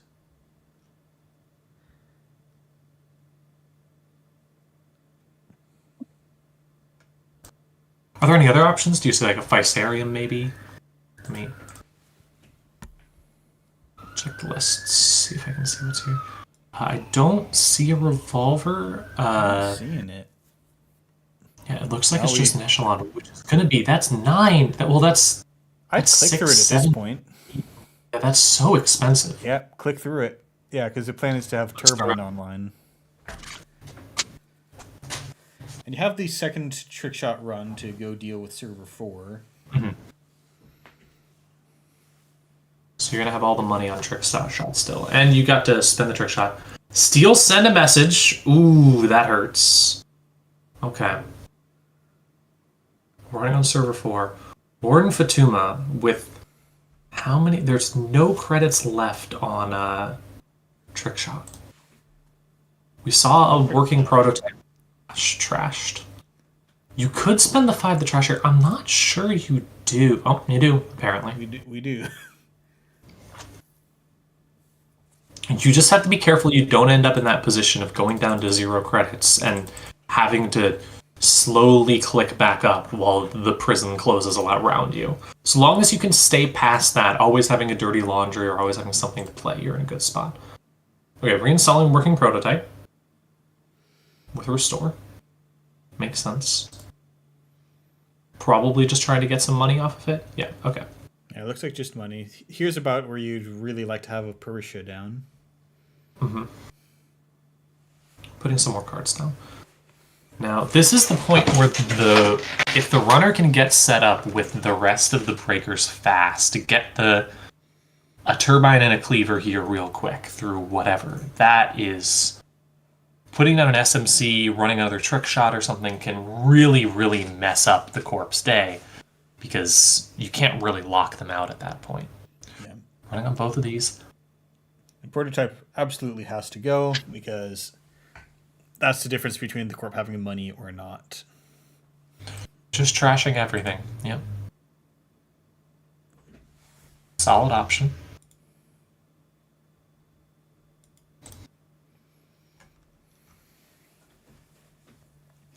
But Restore, it's a terrible, obnoxious card. Someday we'll be free of it. Story is so wonderfully obnoxious. I love that it just doesn't have a downside. Like they tried to put. Oh. Yeah, they built the downside into you have to hassle a judge about it or something. All right, let's see. More cards drawn. Probably desperately looking for econ, I presume, and also ways to get fully set up. Doesn't Restore only remove face up? That's the thing. It doesn't say that it only removes. Wait, so do you have to hassle a judge every time you play Restore? What? There is a big asterisk to this, and maybe you kind of have to just trust that your opponent's not cheating, which already is a thing in Netrunner. You trust that you're not laying ice. That's true. That you're not installing agendas as ice, and then you just never res them.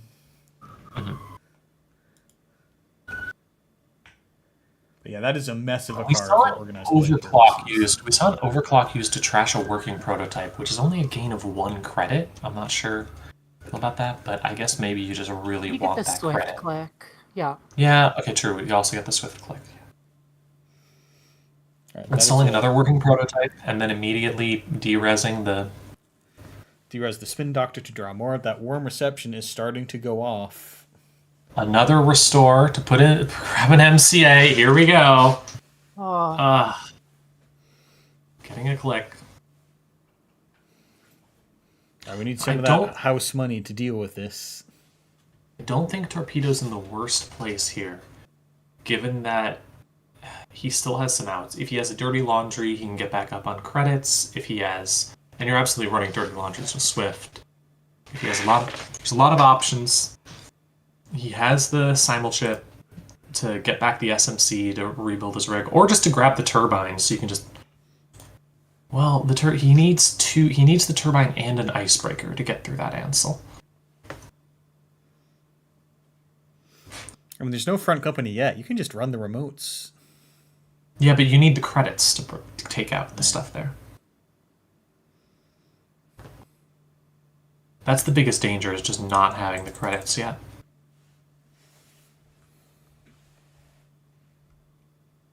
Very smart to not trash the Lady Liberty, though. Very smart to look at that. Look at your runners. Look at your your opponent's deck list and go, I know when this can get played. I know where I am.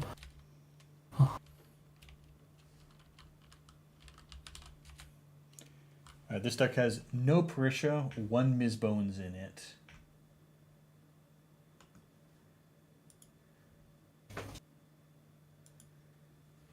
Ooh.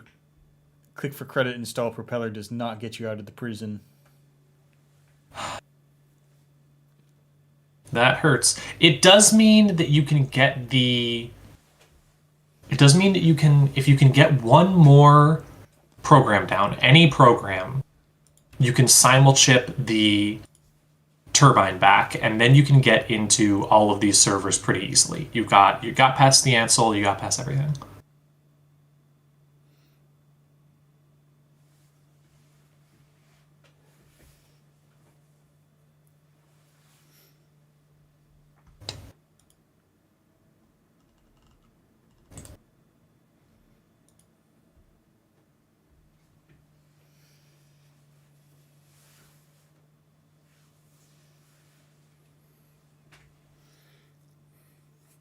Let's see.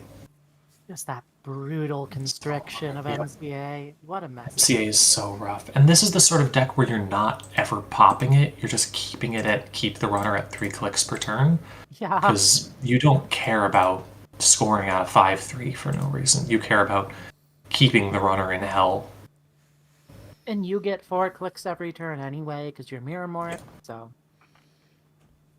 It's a true prison deck. A deck that isn't... a lot of people call decks prison decks when actually they're trying to use a bunch of interesting stuff, but this deck is a true prison deck. Dirty Laundry and Archives, we see, okay, all 3 restores in the bin, and 1 Spin Doctor in the bin, and 1 Spin Doctor removed from game. That is really rough, because it means you can't recur any of your prison lock pieces. But you might not have to.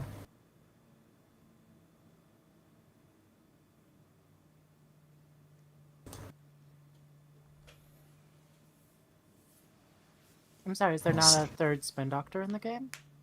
No, there is. It just means you've already lost a lot of tools Right. to shuffle Yeah. stuff back in. You can always spin back the spin. Alright, finally trashing that MCA.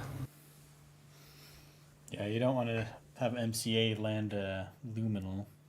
The creative commission here feels good because it means you don't lose. You get back all the money you just spent on trashing that.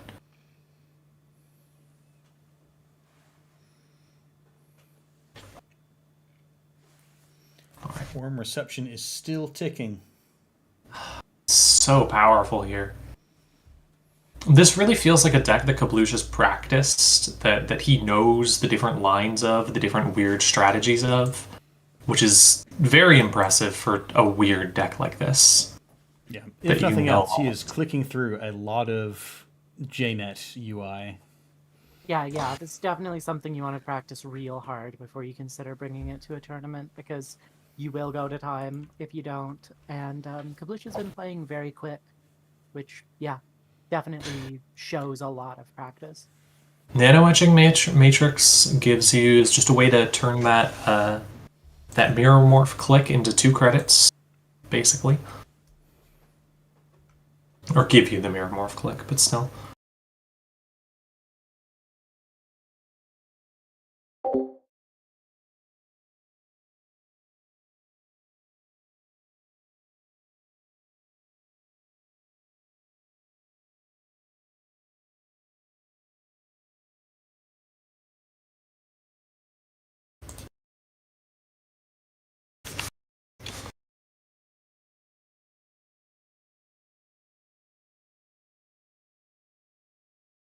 Let's see. Lots of thinking. Gotta be careful here and figure out when you want to push and when you want to say, I need to keep this prison lock from happening. The nice thing is you can potentially say, there's a lot of cards in here that don't necessarily do much if you aren't doing the prison lock. So if you can get rid of all those cold site servers, it's not the worst scenario. All right, so this is going to be 3, 4, 5. Ooh! The Tryst there, forcing you to click through it. Ooh. That's a lot of clicks. You can just spend the trick shot counter to, or the trick shot money after you click through it to run on the Tryst. And you do get the extra click from the Swift, which feels good. But This is true. it's rough. All right, clicking all the way through it. See card from R&D. You get to see 2 cards. Seeing another agenda here would be incredible. There it is, the Iqua, which he has the clicks for. Stolen because of the extra Swift click. Yep. Brilliant, beautiful. And he can go blow up that Tryst. This is always the danger with prison decks. While you're building this machine, if the runner can just see agendas, just look at cards, find agendas, you can't do anything about it. You have to take time to set up, and that setup time can kill you. But at the same time, one of the powers of these prison decks is that it might look right now like Kablush is in a bad position, but he could easily have just won the game, right? Like when you build your lock, the runner's not going to get in again. So it doesn't matter if they're up 6-0 once the... That said, we're quite a ways.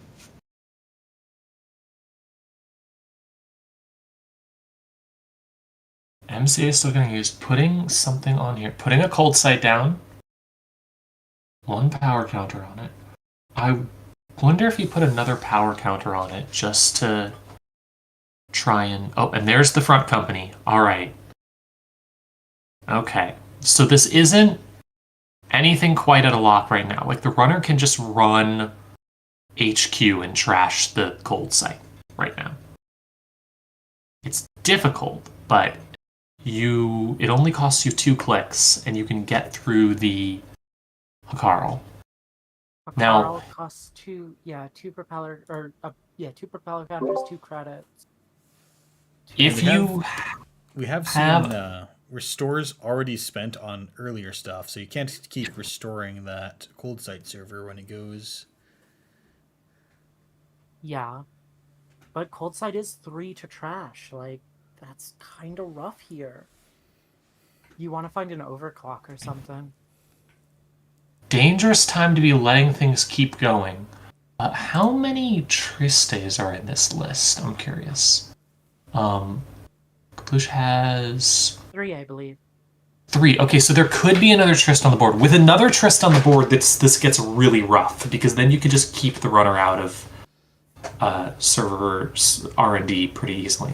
All right, getting the SMC down is huge, because not even because of anything you can do with the SMC, but just because you can use it to get the turbine back, which means running is really cheap now.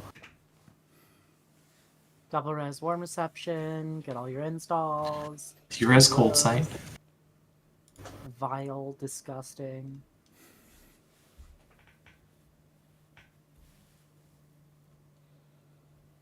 Gotta zoom way out for all 17 remotes. Oh yeah, the stream is tiny. We haven't seen another counter on the cold site yet. So keeping it at 1.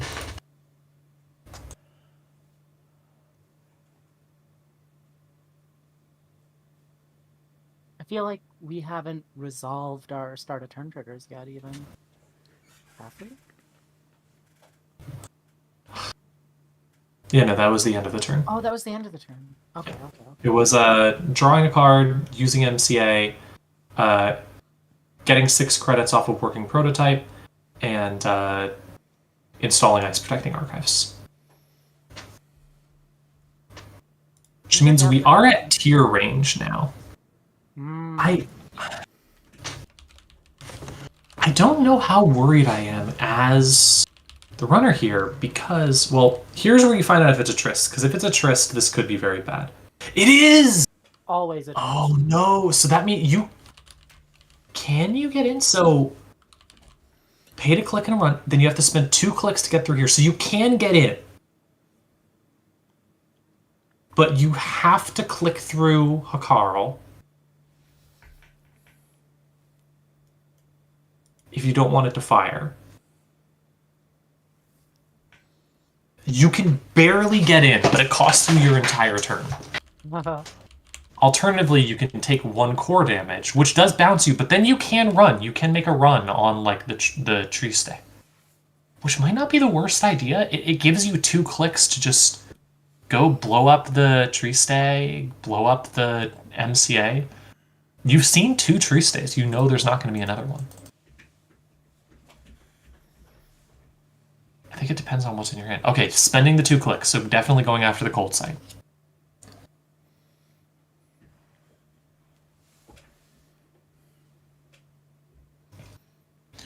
Get it. Treasure overclock. Getting what here? Not sure what you grab.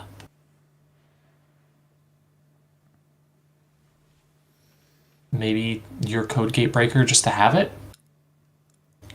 Maybe what programs is this lab running? Yep, just grabbing the Unity just to have it. Okay. Yeah, you don't want to bump into a Ravana. Yo, We don't have enough clicks for that. Steal. Ooh. I wonder if you use the simul chip this turn too, just to get the turbine out there. Looks Yep, like there it is. Since you trashed the SMC. Okay, so you have your full rig set up, but you only have 3 credits, which is rough. The corp really needs to start recurring some stuff. It's, so beautiful. Yeah. You can derez the Triste, so you can move it to whatever you feel like. The biggest problem is that the corp doesn't have the cold. They don't have the cold servers right now. They don't have a lot of tools to keep the runner from just running, spending 1 credit to bounce something off, and then going somewhere else. But then again, right now the runner doesn't have much money. Pouring out, yeah. Oh. Oh no! All just right. popping it. Yeah. There we go. 3 points. Just scoring out. Okay, it looks like they might just be. They might be. He might be saying, "I'm not going to score out this game. I'm not going to win by prison this game." He's got me locked down in that way. He can get into my servers, but I can keep him on the back foot enough with the tools that I have, with the number of assets that I have, that I can score out. Oh, I think Kabloosh could equally just say, I have no way of keeping this Ikola safe. Where's the safest place to put it? Oh, right, my score area. Little hard for the runner to steal it from there. Yeah, like we've got 1 doctor removed from game already, 1 in the bin. It doesn't look like there's a way to shuffle the Ikwa back for a while. Mm-hmm. Card draw and creative commission, which is not what you want to... Ooh. Every single time against this deck, I see the runner taking a turn to just make money or draw cards. I get scared. I get stressed out. What? Oh my gosh! God. Ooh, that's the one that's means- easy to that steal. means- That means one more MCA or the Lady Liberty getting to 3 or anything is a score. Okay. Luckily, the Lat doesn't have any resources on the table.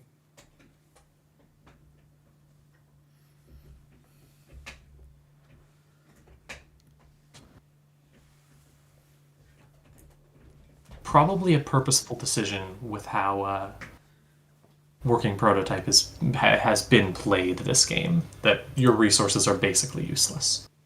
God, this is now such a scary position because the corpse suddenly has all of his money back and is up to 5 points. This is what you don't want to see against when you're going up against a prison deck. Because the thing that keeps prison decks weak is, like I was saying before, eventually if you can keep them from locking you out, they don't have any options. What are they going to do?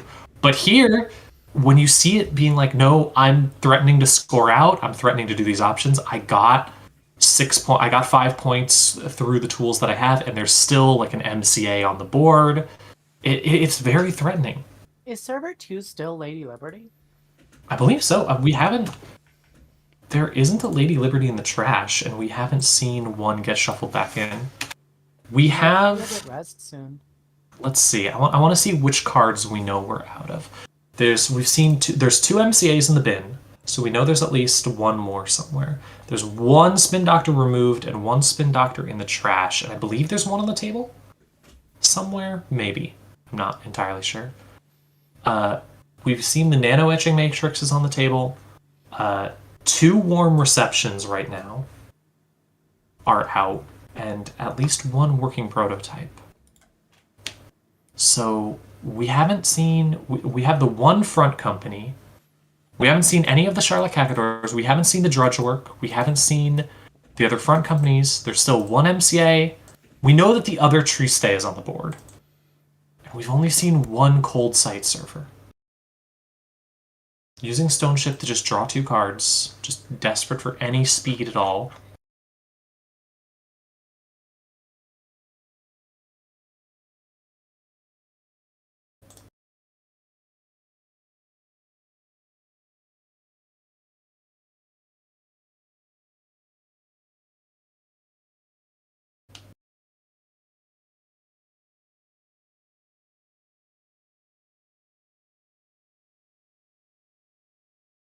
Let's see. Gain credit. Ooh, just clicking for credits. I mean, you have to imagine you're not technically in danger right now. You know what the deck is running. You know what tools it has. There isn't an MCA with 3 clicks.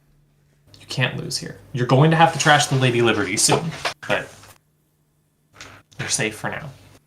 Yeah, but trashing the Lady Liberty means getting through a Triested Bioroid. True. No matter which server you run, you're going to have to do that. Right, because... Oh, that's so rough. I think there is one powerful answer here, which is that Hakarl is not a lock in any way. This doesn't ruin your day to run into. You take 1 core damage, which is rough, but you can keep going. You can right now run Hakarl and then just run another server after that, after taking the core damage. This is true. It's one of the difficulties I actually had when working with Hakarl, is because even though you could make this lock, it's not nearly as good as having a lock on like an Ansel or something. This Cold Sight server on HQ plus the Lady Liberty res makes me wonder if there's a single agenda in HQ right now. I think it's just that Kalush knows that the Hakarl is the weakest point, because the Ansel lets you trash stuff and get a card out of Archives. You can't let that happen, because you'll just go get a Tree Stay or a Warden Fatmo or a Cold Sight or the MCA. Any of these cards that are horrible to see back on the field. Right. and you're safe from R&D stuff. While the Carl, 1 core damage is rough, but that's livable. That's technically livable. All right, here we go. Click 1, running into the Harparl. Assume we're gonna see the trees get rezzed. Yep, Yeah. rezzed, pointing to that. Valid question whether you just let it fire or break it. If you Could break it click- to get the cold sight. If you click through it, you can get the cold sight, and then you have to go after the Lady Liberty next turn. If you let Or it... you could let the core fire and break the end of the run. True, you could just break the end of the run. Break the end of the run. Oh, is that what we're going to see? Looks like it. Yeah, that's what we're going to see! Oh, wow. Value This core does damage. leave you at no money, though. You're going to go down to basically no money. Unless you have another overclock, maybe? You have one Any overclock run on the event tree. is a click. Running on the tree stay. Okay. Interesting. That's... Well, wait. Are all 3 tree stays in archives now? Yes, all 3 in archives. So you know you're safe from that. We could see a Spin Doctor here to shuffle that back in, though. I think Spin Doctor is definitely getting Oh, isn't. Maybe. Right, we're not there yet. Yeah, Spin Doctor definitely You're getting a Spin Doctor. res.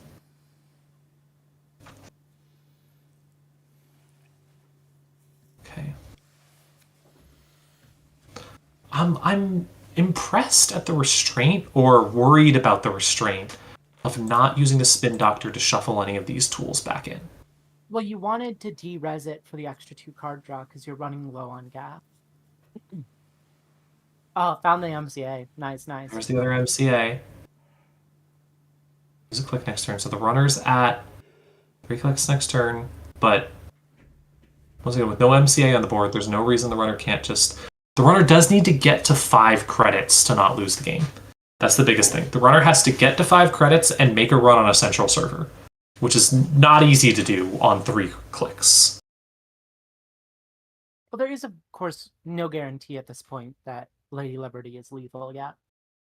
Well, with the Spin Doctor and the Warm Receptions, can't you just keep de-resing and resing the Spin Doctor until you see every card, like, at least 6 cards at the beginning of your turn? You can only do it once because there's no Okay. res window in between de-res Okay. of your Warm Receptions. So the Still, it does mean you're gonna. It does mean you're gonna see a lot of 5 cards. cards between. Actually, yeah, the Corp gets to draw 5 cards between now and when they have to use Lady Liberty. Is this deck running Rashida? I don't think so. 0 Rashidas. Oh. We found the one deck that won't be ruined by the Rashida rotation. It'll instead be ruined by everything else rotating. How depraved. I wonder if it should be running Rashida. Like, I agree that it doesn't need Rashida, but Rashida's kind of a good card. Okay, that's not great. Stone Ship Chart Room is something, but it's not giving you the money you need. I'm trying to think of what can help you here. Running here. I think what helps you is just rip out of HQ. Yeah. If you see a send a message, you win.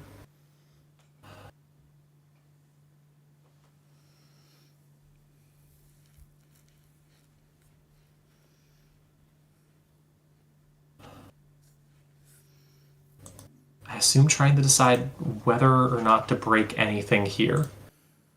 Because if you break anything here, you're putting yourself in danger of the... 2 credits. Okay, 1 2 power credits to down. break it. No money, so... No money. Access is secure on HQ. Click for credit! Oh boy, okay, here we go. This could be it. This could be the game. And I mean, even if it's not, you then have an MCA on 2 counters, so... And like, your Lady Liberty will stay at a lethal threat. like, no matter what happens, you're in danger. It's a fair gamble to make because you have... Okay, we didn't get it. Well, Well, we're not there yet. we aren't Because there there's yet. still 2... Yeah, you still get to res Spin Doc again after we're done resolving. Yeah.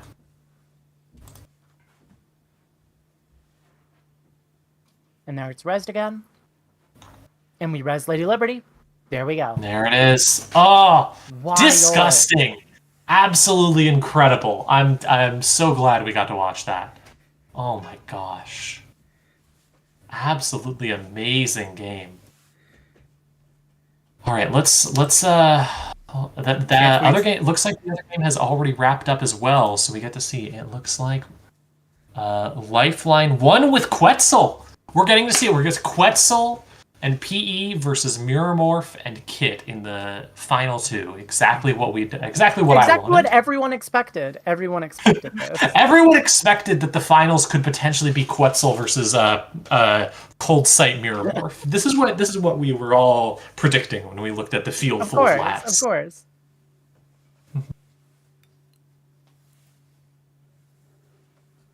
God, Netrunner is so good. It's so good. All right, so our final game then is going to be Kabloosh versus Lifeline. Excited to see this. This is going to be, I believe, Kabloosh will still get to choose which side that he. Oh no, okay. Lifeline is going to corp this game. All right. Yeah, I think they have to switch because they both have to swap sides if possible, I believe. Okay. And it is possible because they played Runner and Corp. All right, that makes sense. Well, we will see. This game is untimed, so we could get another version of the world's 90-minute PE game. We'll see. Please no, I have to call my grandma in 2 hours. I think we'll have the game will take exactly long enough to make you start sweating. Yep. So this is very exciting. I'm excited. We know, and we do know from the list that this is Lifeline's PE, which is running one snare. There is one snare in this deck somewhere in it, so we could see the mysterious snare death. If this game ends to a snare, it will be absolutely beautiful.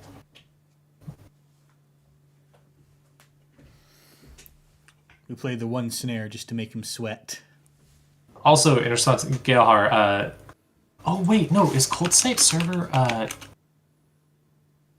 is that an FFG card, or is that down? No, that's NSG. We did this. Okay, no, yeah, it is still doable, yeah. Huh. I thought that was FFG. It was so weirdly designed and mostly unplayable that I thought it must have been FFG. Welcome to Ashes.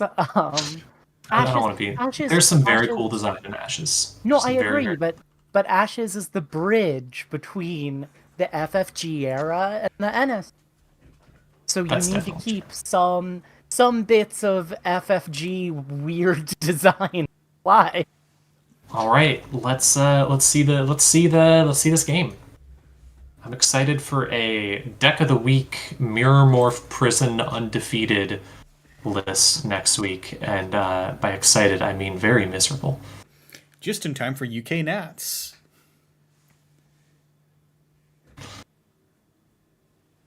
Everyone please show up to UK Nats with Miramorph Prison. Mm-hmm. It's extremely fun. Okay.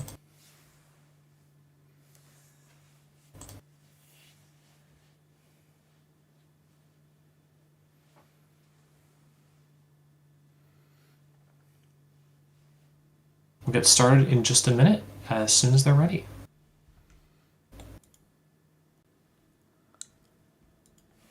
Ooh, we can zoom in. For now. Alright, no timer. Good luck, everyone. Mm-hmm.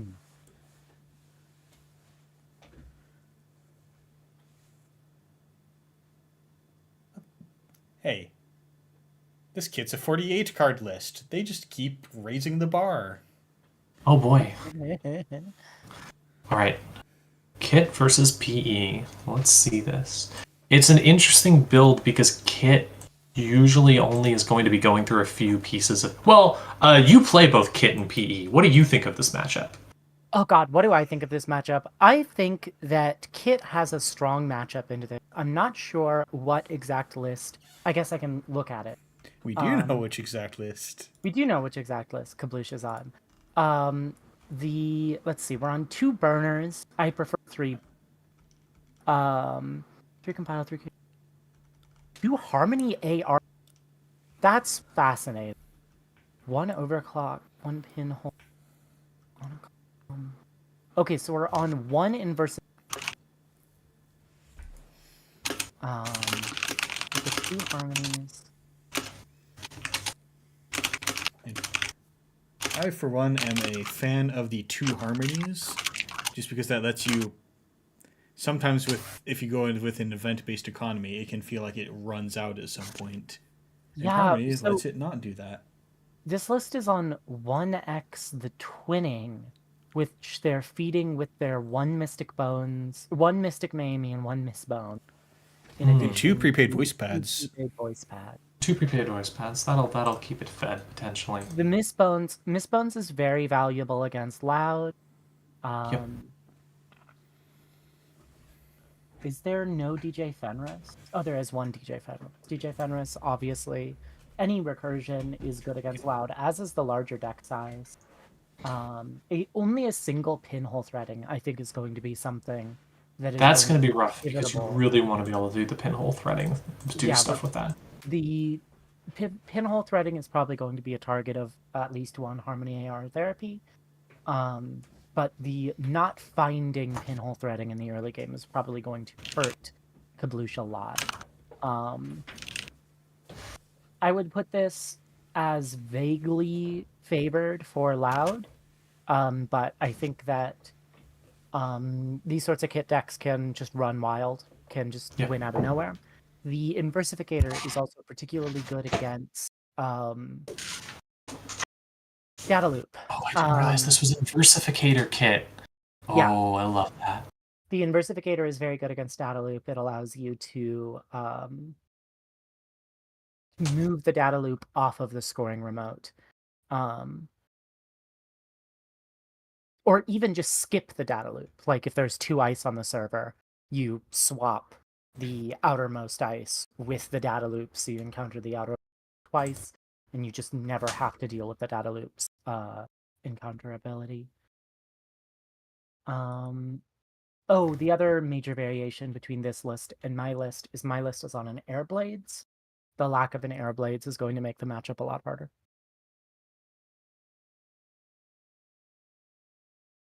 All right.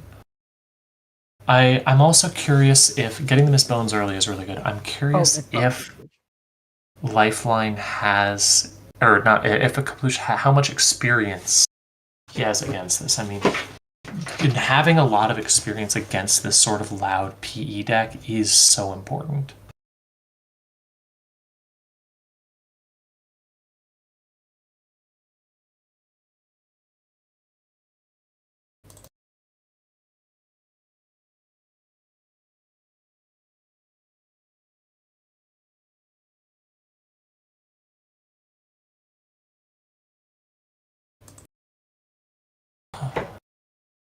All right, let's see. Thinking here, putting something in front of the cohort. Cohort's a really good card. Definitely makes you a lot of money, gets you a lot of cards, and you want to be trashing stuff for things like Regenesis. It can even help you score something out potentially, but I don't know. We'll see where this goes.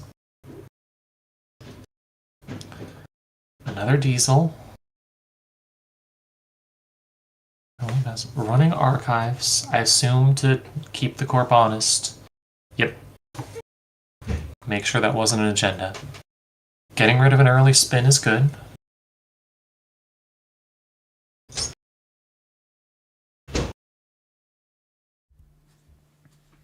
The main thing you don't want is to start pinging and finding agendas while there's a prana on the board. You don't want to start getting singles off of surfers with that on the board. Losing an Orca. Interesting. And this also makes sure that they can't sneak a Regenesis out. Yeah, all you have to do is run archives. Oh, we're not on compiles. So yeah, the only way to get Orca back is Harmony. Huh. Which does work with Spark, I guess. Yeah. might have been a purposeful decision to try and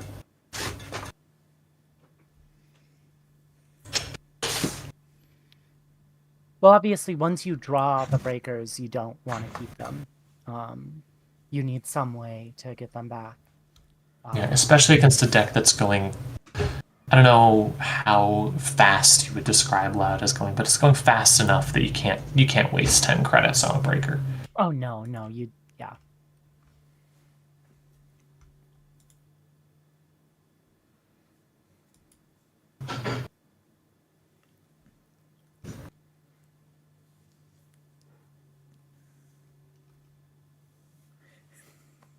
Let's see. Alright, more installs. Getting every card down on the board. And I share with you some discussion of the Icy Hot list saying it was never supposed to be real. I think some Seattle players are in disbelief over this. Absolutely horrifying.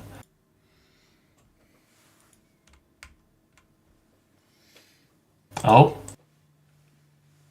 Okay. That's a Regenesis, and there wasn't a Spin Doctor resed for that. So. Or there wasn't a Prana Condenser resed for that, so. Not great.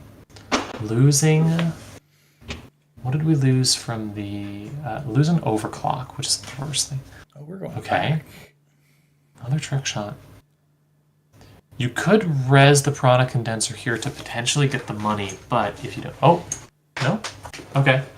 Sees nothing, running on a random server. Will this be the snare?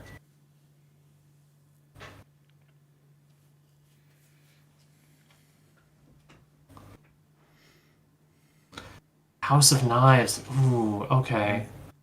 Losing a compile. Okay, so the deck is on one compile, apparently. Losing a compile. Drawing a card. I have to wonder if you were planning on scoring that House of Knives this turn, if possible. It's gotta be difficult there.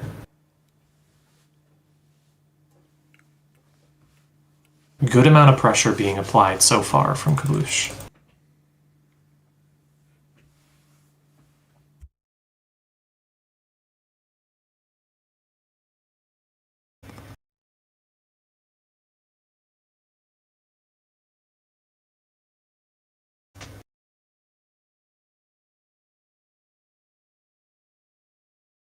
Drawing a card.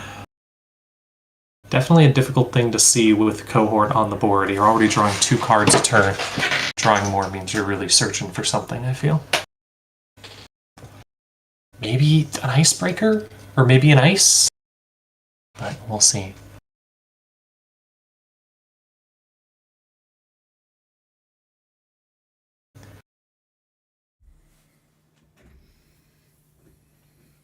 You've seen 2... Okay. Ice on R&D. Maybe a bit late, because we've already seen 2 out of 3 trick shots. But then again, maybe that's what the harmonies are for, just to shuffle back in even more trick shots. Yeah, with all the good stuff Shaper has, Harmony is just... It's an interesting... easily at least 2 more trick shots. It's an interesting idea. Wait, hold on. How does Harmony work again? 5 differently named cards, shuffle them back. Okay, so you can't shuffle 2 trick shots. You can only shuffle 1. But it does let you get back some other stuff too. Okay. Yeah, and when we have this variety of excellent Shaper cards, then you get back your trick shot, you get back your burner, you get back just more economy. So the corp is protected now, but it doesn't... It's a bit strange because you don't have the... You're up against a runner that can make a lot of money pretty quickly, and the breakers are just spend 3 credits on a single spark. So, not sure. We haven't really seen Lifeline start pushing here. I'm waiting for them to start like really pushing some stuff on the board, scoring an agenda, doing something. We'll see. And I know from having played a similar kind of Spark list, I would direly want to have seen a prepaid voice pad by now. That one credit just there's so many things that cost one. Oh, answer something by 2. Is this going to be a? Oh, it's going to be a hybrid release, which means you can install one of those face down cards. That's really good. We're finally seeing that line of text do something. Getting the Prana condenser credit, installing something in that server. I'm assuming maybe the grid, or I'm not sure actually. Oh, maybe it's the Giordano. We know that's in the deck, and it would mean that running that server costs 4. Yeah, 4 just to get in, and then an additional 4 to trash. Now you have the Miss Bones, so trashing is pretty doable. Right. You still have to pay a lot to trash the Giordano. That sure gamble sure helps a lot with that though. Yeah, here we go. I wonder if we're gonna see the Giordano. Because it would cost 8. Yep, there it is. Okay, so costs 4, and then you have to pay 4 to trash this because you can't spend Miss Bones on that. No, you Only can. 3 to trash. Oh no, that's Parisha. That's the other one. Yes. Miss Bones is only installed. Parisha's only assets. Miss Bones been putting in so much work in this game. Oh yeah, drawing that Bones early. Ooh, having to discard Lobby. A little sad that you drew both of those so early. Yeah, but now we're certainly on track for a clean harmony them back. Yep, or compile. Just low in the way we dropped the compile. Oh, compiles as well. I didn't realize. So there's a few ways to get them back. Yeah. Although up till now, haven't really had to. Just been able to apply enough pressure through other ways.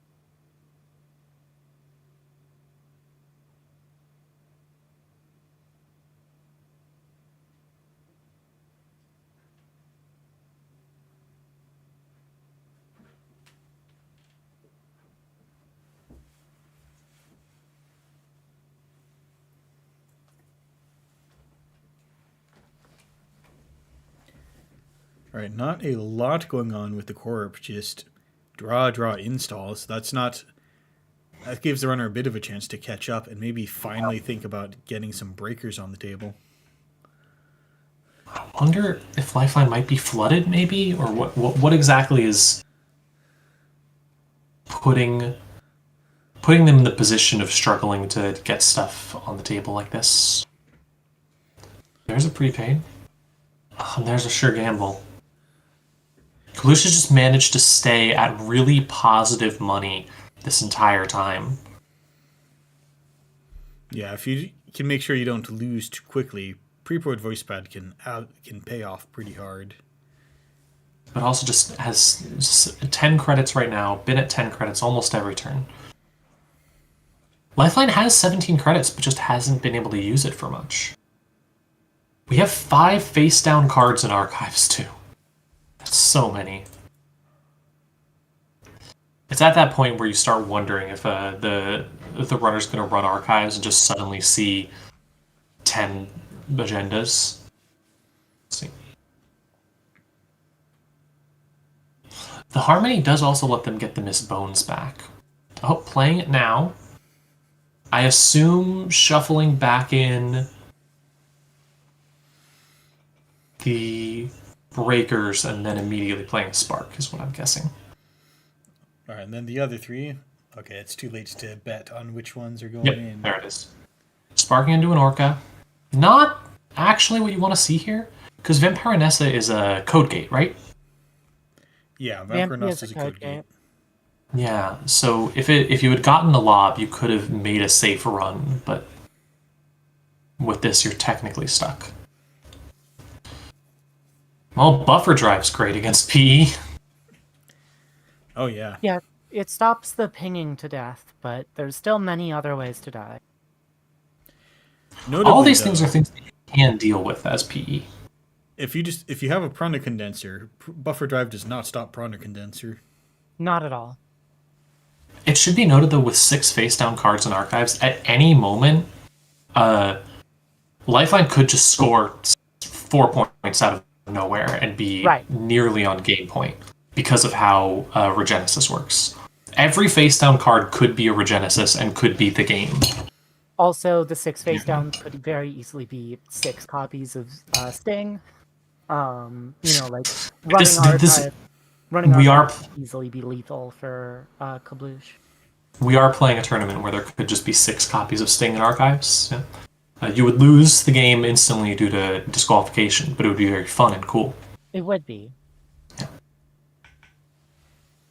Unfortunately, JNet would say the deck is standard illegal when you... It's an arc, don't listen to it.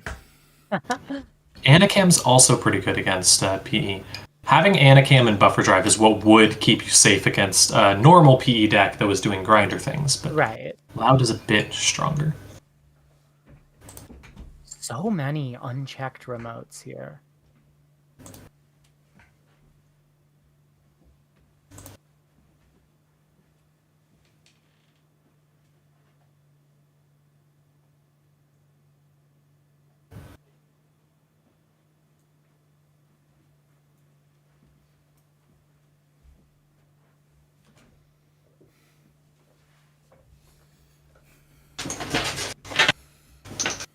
Eventually you have to start thinking, okay, I'm gonna just score out an agenda.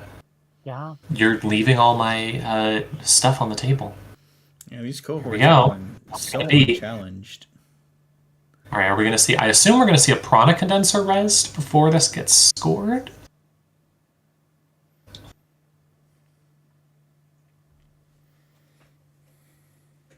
Yep, there's the Prana. And now, what's it gonna be? Ooh, House of Knives is good here against Prana especially. Now that the Prana's on the board, you're guaranteed potentially 9 credits from this. Lifeline doesn't really need credits though, at 19 credits. Well, if we have an ice to defend Prana, then the Prana server starts becoming a lethal threat. Yeah, true.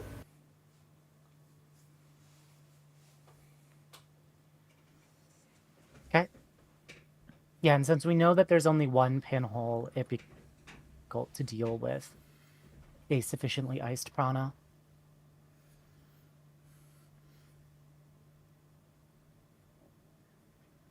Trick shot coming out. This is dangerous. The stone ship helps, but this could just kill. Which is presumably what Lifeline brain overdrive figure out. Because the extra, with the 3 House of Knives, we're talking about 2 guaranteed damage, 1 from the main. It's not too hard to avoid the death with the stone ship, but it is something you have to be considering here, is when you're going to use Prana and when you're going to use trying to kill. Right. Yeah. It also should be noted, if this is a Vampire Nessa or something, there currently aren't any answers. Oh, it's an Anansi. It's an Anansi. Sad. Good day to have an Orca. Good day to spend 4 credits, yeah. But the thing is here, you commit to access, but how many cards do you access? Right, because that is a really dangerous choice. This is a really dangerous multi-access, especially if Lifeline pings and doesn't prevent. Using it to... is preventing the damage. Okay. Okay. I mean, that's a valid choice. It does keep ticking up the Prana Condenser. I would have not prevented because the runner doesn't have an opportunity to pop Stone Ship at that window. The runner has to pop Stone Ship before the Corp gets a chance to use House of Knives. So I would have not prevented and hoped that this is lethal. We'll see how it goes. Well, if we see a Fuji, then you're right. Yeah. But it would have to be a Fuji. See? Okay. Okay, 3 nothing cards. Will we continue the run? Are going to continue it onto a cohort. Interesting. Yeah, you got these 2 free money and this 1 free run. You might as well. Oh, there's a note on Lifeline. Lifeline could have pinged with House of Knives and prevented there. I think Lifeline should have. Yeah, that's definitely something where I think you want to do that. There's a Yeah. temptation to save the House of Knives for when you can potentially try and go for that kill that you were talking about, but I think just getting the Prana up higher is really good here. It's really easy to miss it on the second trip shot run that you have. It is. We're putting another advanced encounter down. Hold on. Oh. Is this going to be the Regenesis? It's 4 points. Sting. That's a sting. Sting. Okay, that's 2 damage. 2 damage. Yep. Sting preventing both of it. So again, with that note, if the House of Knives prevent happened, Prana would be up to 5 instead of 4 here, which is obviously a scarier number. But we'll see how having the extra House of Knives counter plays out. Putting another one here. How many pinhole threadings is... Only one. Only one in Only one. But we haven't seen it yet. And we've gone through a good half of the deck. So if the pinhole threading is in hand here, then all that Prana buildup is for very little. Yeah. It's still for 3 real credits. Yeah, you're still getting a ton of credits out of it, which is obviously very good. And you're scoring agendas the whole time. Like, that's the whole value of Loud. You keep doing things this whole time. But looks like Kablusha's not going to let this happen again. Wants to make sure that there's not another agenda sitting on the board naked. Oh, this is dangerous. Running here is so dangerous. Kablusha's not in a good position to... If that's any agenda, Kablusha could just lose. Ooh, going up to 5. Going up to 5. Yeah, because let's say this is... Oh my god. It's a sting! Oh, that's the worst possible thing! That's 2 more. That puts it at 7! 7 is almost lethal even with the stone ship. Oh my goodness. Okay. Inversificator to the bottom of the stack. Draw. Maybe draw. Creative Commission. Did not find the pinhole threading. Okay. It's at 7. They need to pop stone ship before the start of... Cool. Oh, that has to hurt. Wow. Okay, so we're at 7 Prana counters. So if server 10 can stay safe for a turn, it's game over. I really hate to be on this because it's the sort of thing that, like, if this game goes, the wrong way for Lifeline in the future, that extra House of Knives counter, it would be at 8 right now. Prana but at the same time, you could have gone for the kill by not doing it. There's so many complicated decisions. Yeah. Let's see. All right. Manor Surgeon draw. Now, with the ability to deal 1 net damage, you win here. But you also need the 2 clicks, so...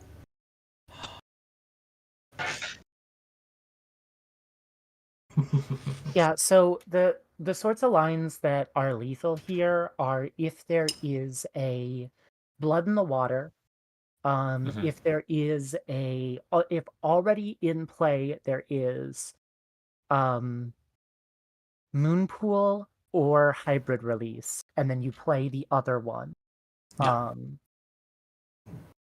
Both of those are single click lines to deal 1 damage.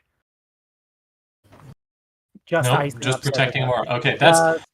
yeah. Oh my god. That is really dangerous, though, because we know that there are only 17 cards left. And if any of those are... All you have to do is draw into your pinhole. All you have to do is draw into your pinhole. There's 2... you're making them have it, right? You're making them have it. There's 2 diesels in archives right now, so there's probably 1 more in hand, or somewhere. There's... Pretty Mary. Oh my! I think we're just going to try and win under the.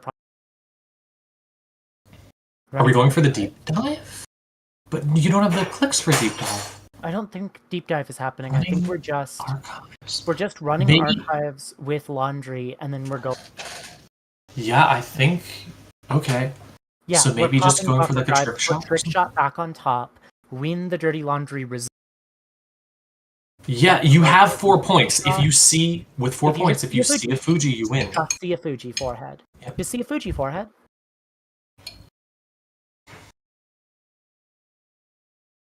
And then you win right here. I mean, then you win. Yeah, if you see a Fuji anywhere, you win.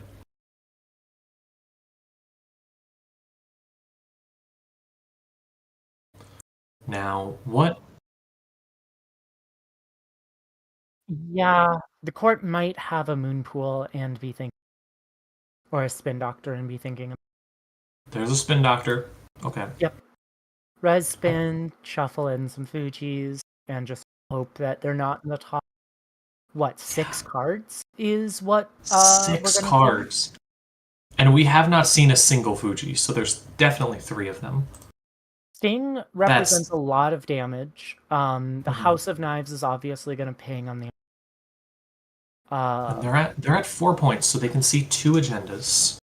Oh my god! You know what would be an There's the moon pool. Oh, and Rising Moon Pool to shuffle in 2 more agendas. Oh wow! So that must have been flooded. Ooh, wait, shuffling in Sting. That's interesting. Interesting. I mean, so just Loud is a bizarre deck with so many bizarre lines. One thing you could have done here, ping them, hope that you hit an event, which will force the Onacom draw early, which will then, when they steal the Sting from Arc, eating the trick shot before they, you know. Looks like we're going for the more standard option, which is it's all on the line here. Let's see how it goes. All on the line. We ping them, and we just hope. So that's going to be 6 cards. 6 out of 15. cards. And if any of them are a Fuji, that's game. And That's game. That's game. Oh wow! Oh, wow! Oh gosh! Oh, what a GG! What a game! What a game! What a game! What a game! And that was the finals, right? Yep, that was it. Congratulations to Kabloosh on winning the game. Big congrats to Kabloosh winning with that absurd dash. Yeah. Let me check if he wants to come on for an interview. I really hope so. I really hope so.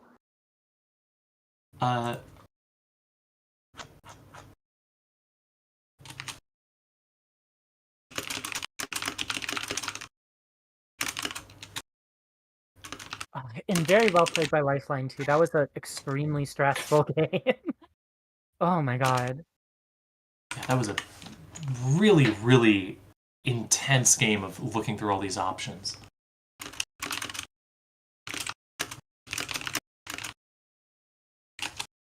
Wow, incredibly tense the whole time. You just have to look at all of your possible outs in a scenario like this, and it really felt like both players were.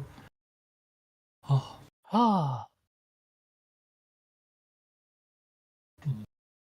I think I've said this before, Juniper, but I absolutely love your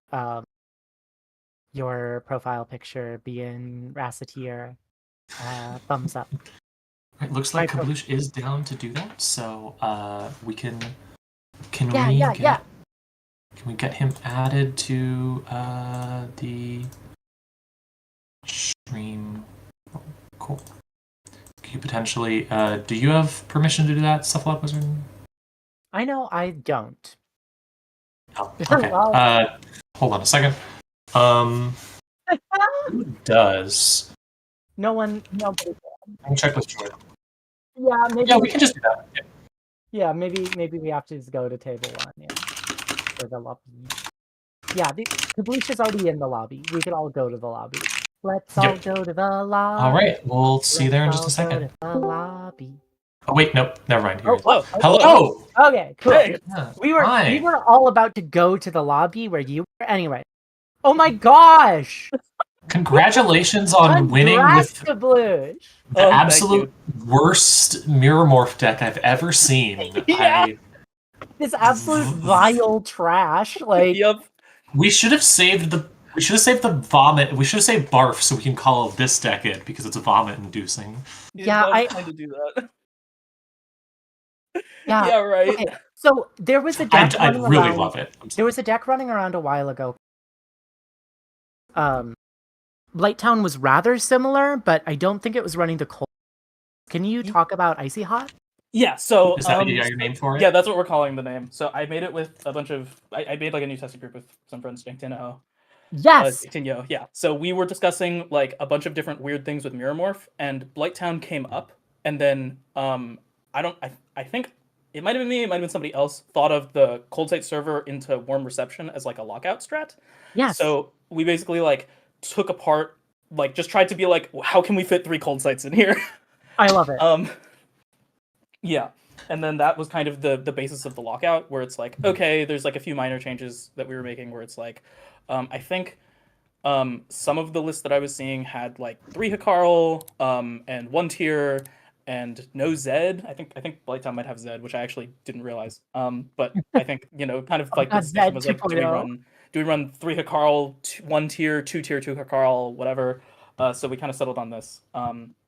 And yeah, I've found that it's absolutely disgusting online. So don't expect me to be playing this on JNet. If you see me in a lobby, please. I don't want to ruin your day.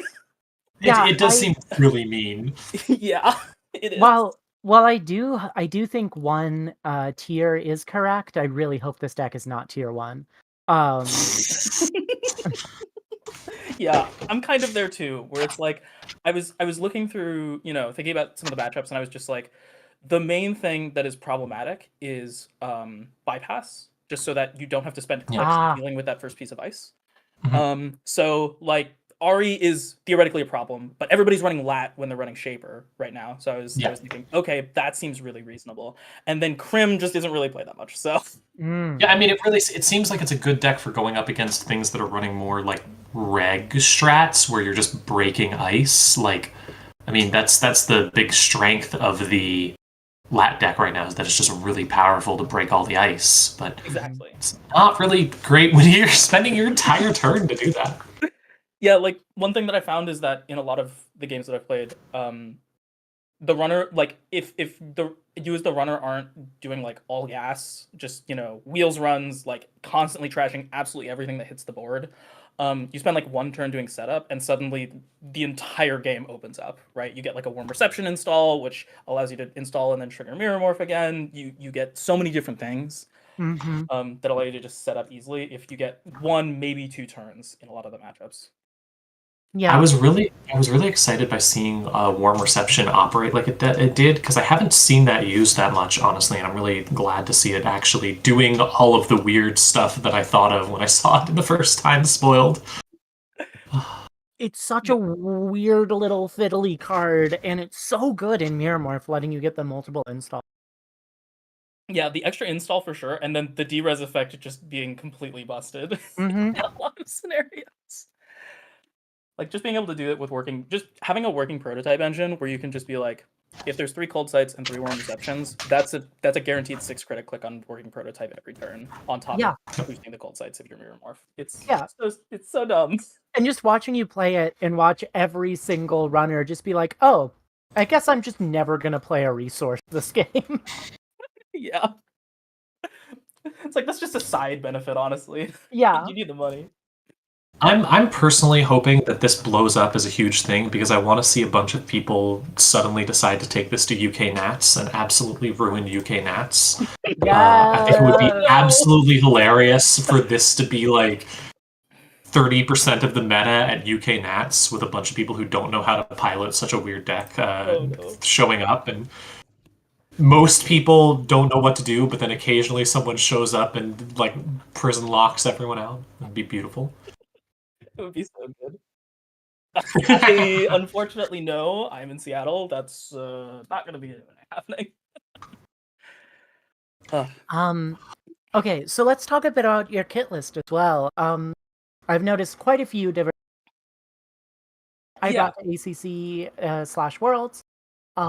Tell me about some of the decisions in here. Sure. So the one that I think is like the core one that I was kind of building my kit list around was just that you kind of have enough influence for twinning in a lot of situations, and twinning is very, very good. With Orca setup, right? Like there was the hyperbaric kits that can do like the double charge where you can always get 2 twinning. In most Orca setups, you're basically doing the same thing, right? Yeah. Where you can like prepaid voice pad to get a trick shot off, charge with Orca, and then just that's the double access right there. So you can go really deep. That was kind of like the core that I've been building a lot of my kit lists around. The Inversificator was more of a like just a me thing. I don't know if it's actually the best option, but I respect that. I love Inversificator. It's a beautiful card. Everyone It's should very fun. It's very fun, and in some matchups, you just, especially when you're digging this deep on R&D, you can just negate Corp Economy by like, you know, if any ice shows up on a remote or HQ, you just swap it there and keep going R&D. You can do some really dumb things. I was doing some fun like theory crafting with Hermes, but I decided not to bring that, unfortunately. Mhm. I think somebody posted. I saw somebody post. What, you can't forget the no free lunch, I think is the list name. Where it was like Hermes kit and then not Inversificator, but still going Hermes and then just trying to go hard R&D pressure. Yeah. So I was thinking about that. But yeah, I think Anakin was just generally better, and you don't have the influence for 2 Hermes and twinning. And then the buffer drive was just like a big trick card that I really enjoy. I'm a big buffer drive fan. I've been trying to make like 3 buffer drive lists work forever, but the big thing here was the idea of it just being it's effectively a 4th compile or a 4th spark, and it costs a little bit more. It's like only 1 more credit when you think about it as compile. Where, you know, if there's a breaker in the bin and you're holding the spark, you just put it right back on top and immediately spark. Or if you just need the spark, you spend an extra click and 3 credits to install it, and then you grab it. And so it's a little worse for spark, but it's very nice as just like you can run 2, like the original list with this was 2 compile and that without Inversificator, which I think is super reasonable. Right. Because it works as your flex card. You can pull a trick shot and do weird skateboard tricks. Like it just Yeah. I used to be running buffer drive in my case, and I eventually moved away from it. I definitely. Yeah, it's interesting, especially with Harmony AR. I feel like that card's been very bad for a long time, but now that it's not bad, but like now that Shaper has a lot of tools that you're running 3 of that you want to shuffle back in, like you just getting an extra trick shot along with your whatever you're using compile on seems incredible. Yeah. You're the one who won. You go. No, I mean that's fine. But yeah, my thought with Harmony was just, especially when you're running 3 breakers, you need to do some weird things, particularly to shuffle the stack, right? Where in some cases you'll like when you're doing Inversificator, the one thing that's really annoying with Inversificator is that the getting your board set up, like the thinking for that is just it just goes way too crazy compared to just spark a Lobby, spark an Orca, go. Right. So like Harmony gives you, you know, the opportunity to just be like, I need to shuffle like just Lobby and then keep the Inversificator, and then I just throw a bunch of econ and then I can spark, or like I know Orca is the next thing, so I use it to like 50-50 swap it, so hopefully it goes to the bottom. That was kind of my thought on that, where it's like you can do some weird tricks there. It's definitely nice for that continuing econ for sure. But yeah, it's one of those tools where it's like maybe I went a bit overboard in this deck. Like I'm at 48 cards, I could probably cut one of them. Can I ask what you were thinking during the end of the game against the PE deck, Lifelines PE deck? We were talking about how a single pinhole instantly like saves you. Were you digging for that? I was actually no. I was thinking a lot of my digging was I want to big multi-access and then just tank the cards. Okay. And when I hit the sting at 4 points, I realized that things are a little bit easier on that side of things, where it was like, okay, maybe I can just find the Fuji and then win out. If I draw them to the pinhole, great. Like I can just use it, fantastic. But the big plan was kind of this whole setup of like, I have pretty. I kept drawing all of my breakers. I don't know if you saw the. Yeah, no, we kept seeing them end up in archives and being like, oh, that's not good. Yeah, I had the first 3 drawn before I saw a spark, and then I shuffled the 2 back. I was holding Inversificator, I think, at the time, and then I drew my 1 spark, got the Orca, and then saw the other 2 breakers before I saw a second spark. Wow. So it was more like, I'm not hitting that server. Like, if I draw the pinhole, fantastic. Maybe I extend the game. But at this state, I was like maybe in a scoring window. to just kind of like gun at R&D, get 5 accesses. I knew there was going to be something in archives because my expectation was, like you hide the stings. We saw 2 of them, but I was expecting the 3rd one in there.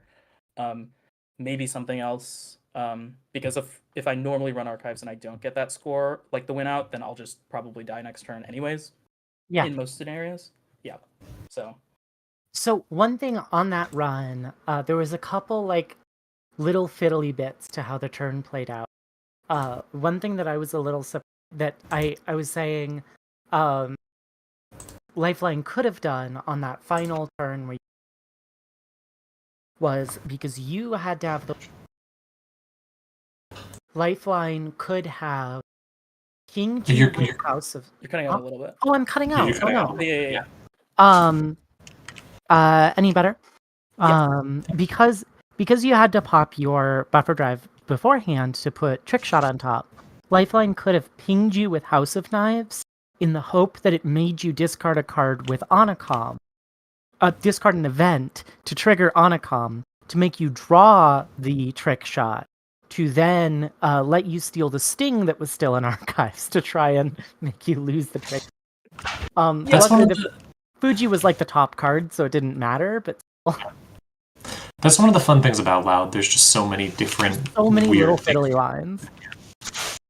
Yeah, the main thing that I knew when I was coming in was just like try and keep archives at least a little bit not face down, and then try and pick apart the board as much as I can. And when like the 2 core hordes got rezzed, I was like, okay, that's not happening for a while. Right. I'm giving up on that for at least a little bit. Oh, that Prana was so. Oh, the just barely squeaking through with the Prana on 8, just staring at you. What a beautiful way to finish the tournament. You do an absolutely amazing job, constantly contesting stuff, no matter what. Well done. Thank you. Thanks for the commentary. Like I was it was out when my games were done, and it was so much fun. Just listening. We ended up talking about the consumer grade tournament happening for a bit and ideas for it. Yeah. Nice. Okay. I told Rael that if Rael makes me a version of Loud that runs 6 stings, I will consider bringing that. I'm not building it, but if someone builds it for me, I'll consider it. Oh man, yeah. There's some. I was talking with a lot of people, and there is some crazy corp side things that can happen. Oh yeah. Like it's scary. I was talking with some folks. I was like, maybe if we do this again and it turns out the way I'm thinking it's gonna turn out, we're gonna need to like not have the 6 copies of agendas because 6 stings, 6 ontological, 6 mega free, like 6 hostile takeover, 6 regulatory capture. Yeah, like there's a lot that it's a bit. Okay, my personal for that, the deck that I want to see. Okay, there's 2 decks that I want to see. One, I want to see someone bring SSO Industries with 6 copies of CityWorks Project. Ooh. Oh, you could! Oh no! I miss SSO so much. That's so tempting. Yeah, and you can just bring 6 copies of all of the advanceable ice too. Like it's perfect. That's or amazing. two Jemison with 6 false leads. I really like that. And then the combo, the Jemison 6 false. You score step 1, score 2 false leads. A lot easier when you're playing 6 and 3. Step 2, install meteor mining. Click for a credit, oppo research. And then you pop both false leads, double advance advance your meteor mining 4 times from they skip their turn. And then you go back to yours, they still have the 2 tags from the oppo research because turn, and then you advance it. That's insane, and I love it. And now I gotta go into the think tank on this build. Yeah, my current version's on 6 false leads, 5 meteor mining. I'm gonna look into some of these. I had a deck that I was looking at, which was just I want to play all of my bad NEH asset cards and not have to worry about doing anything else. But we'll see. Either way, congrats on the win. Congrats on Thank you. It was amazing to watch you. Your games were fantastic. And congrats to everyone else we saw today. There were some absolutely incredible games. Congrats to our runner-up, Lifeline, who had some we official guest of the stream with how many times they ended up being the person that we ended up watching. I'm so glad that our finals were between Mirrormorph and Kid versus PE and Quetzal. Perfect stuff. Yeah. Yeah. We're going to be shaking up the meta over the next few weeks. Yeah. At UK Nats. Right. And with that, I think we'll probably wrap it up. Thanks everyone for watching. Thanks everyone who competed. It was great to do commentary today. Yeah, thanks so much. Yeah, thanks everybody for playing. Had a blast playing today. It was all good.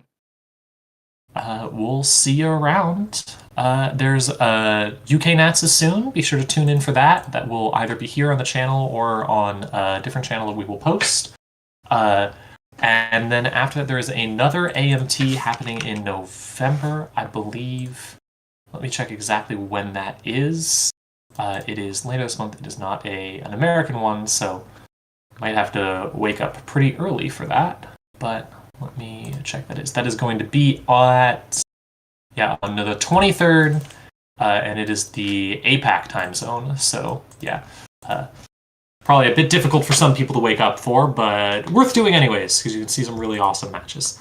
And then December is the off-meta stuff. We'll see what sort of fun tournaments happen there. And thanks for tuning in, everybody. I've been Juniper. It's good to have you. Yeah. Good night.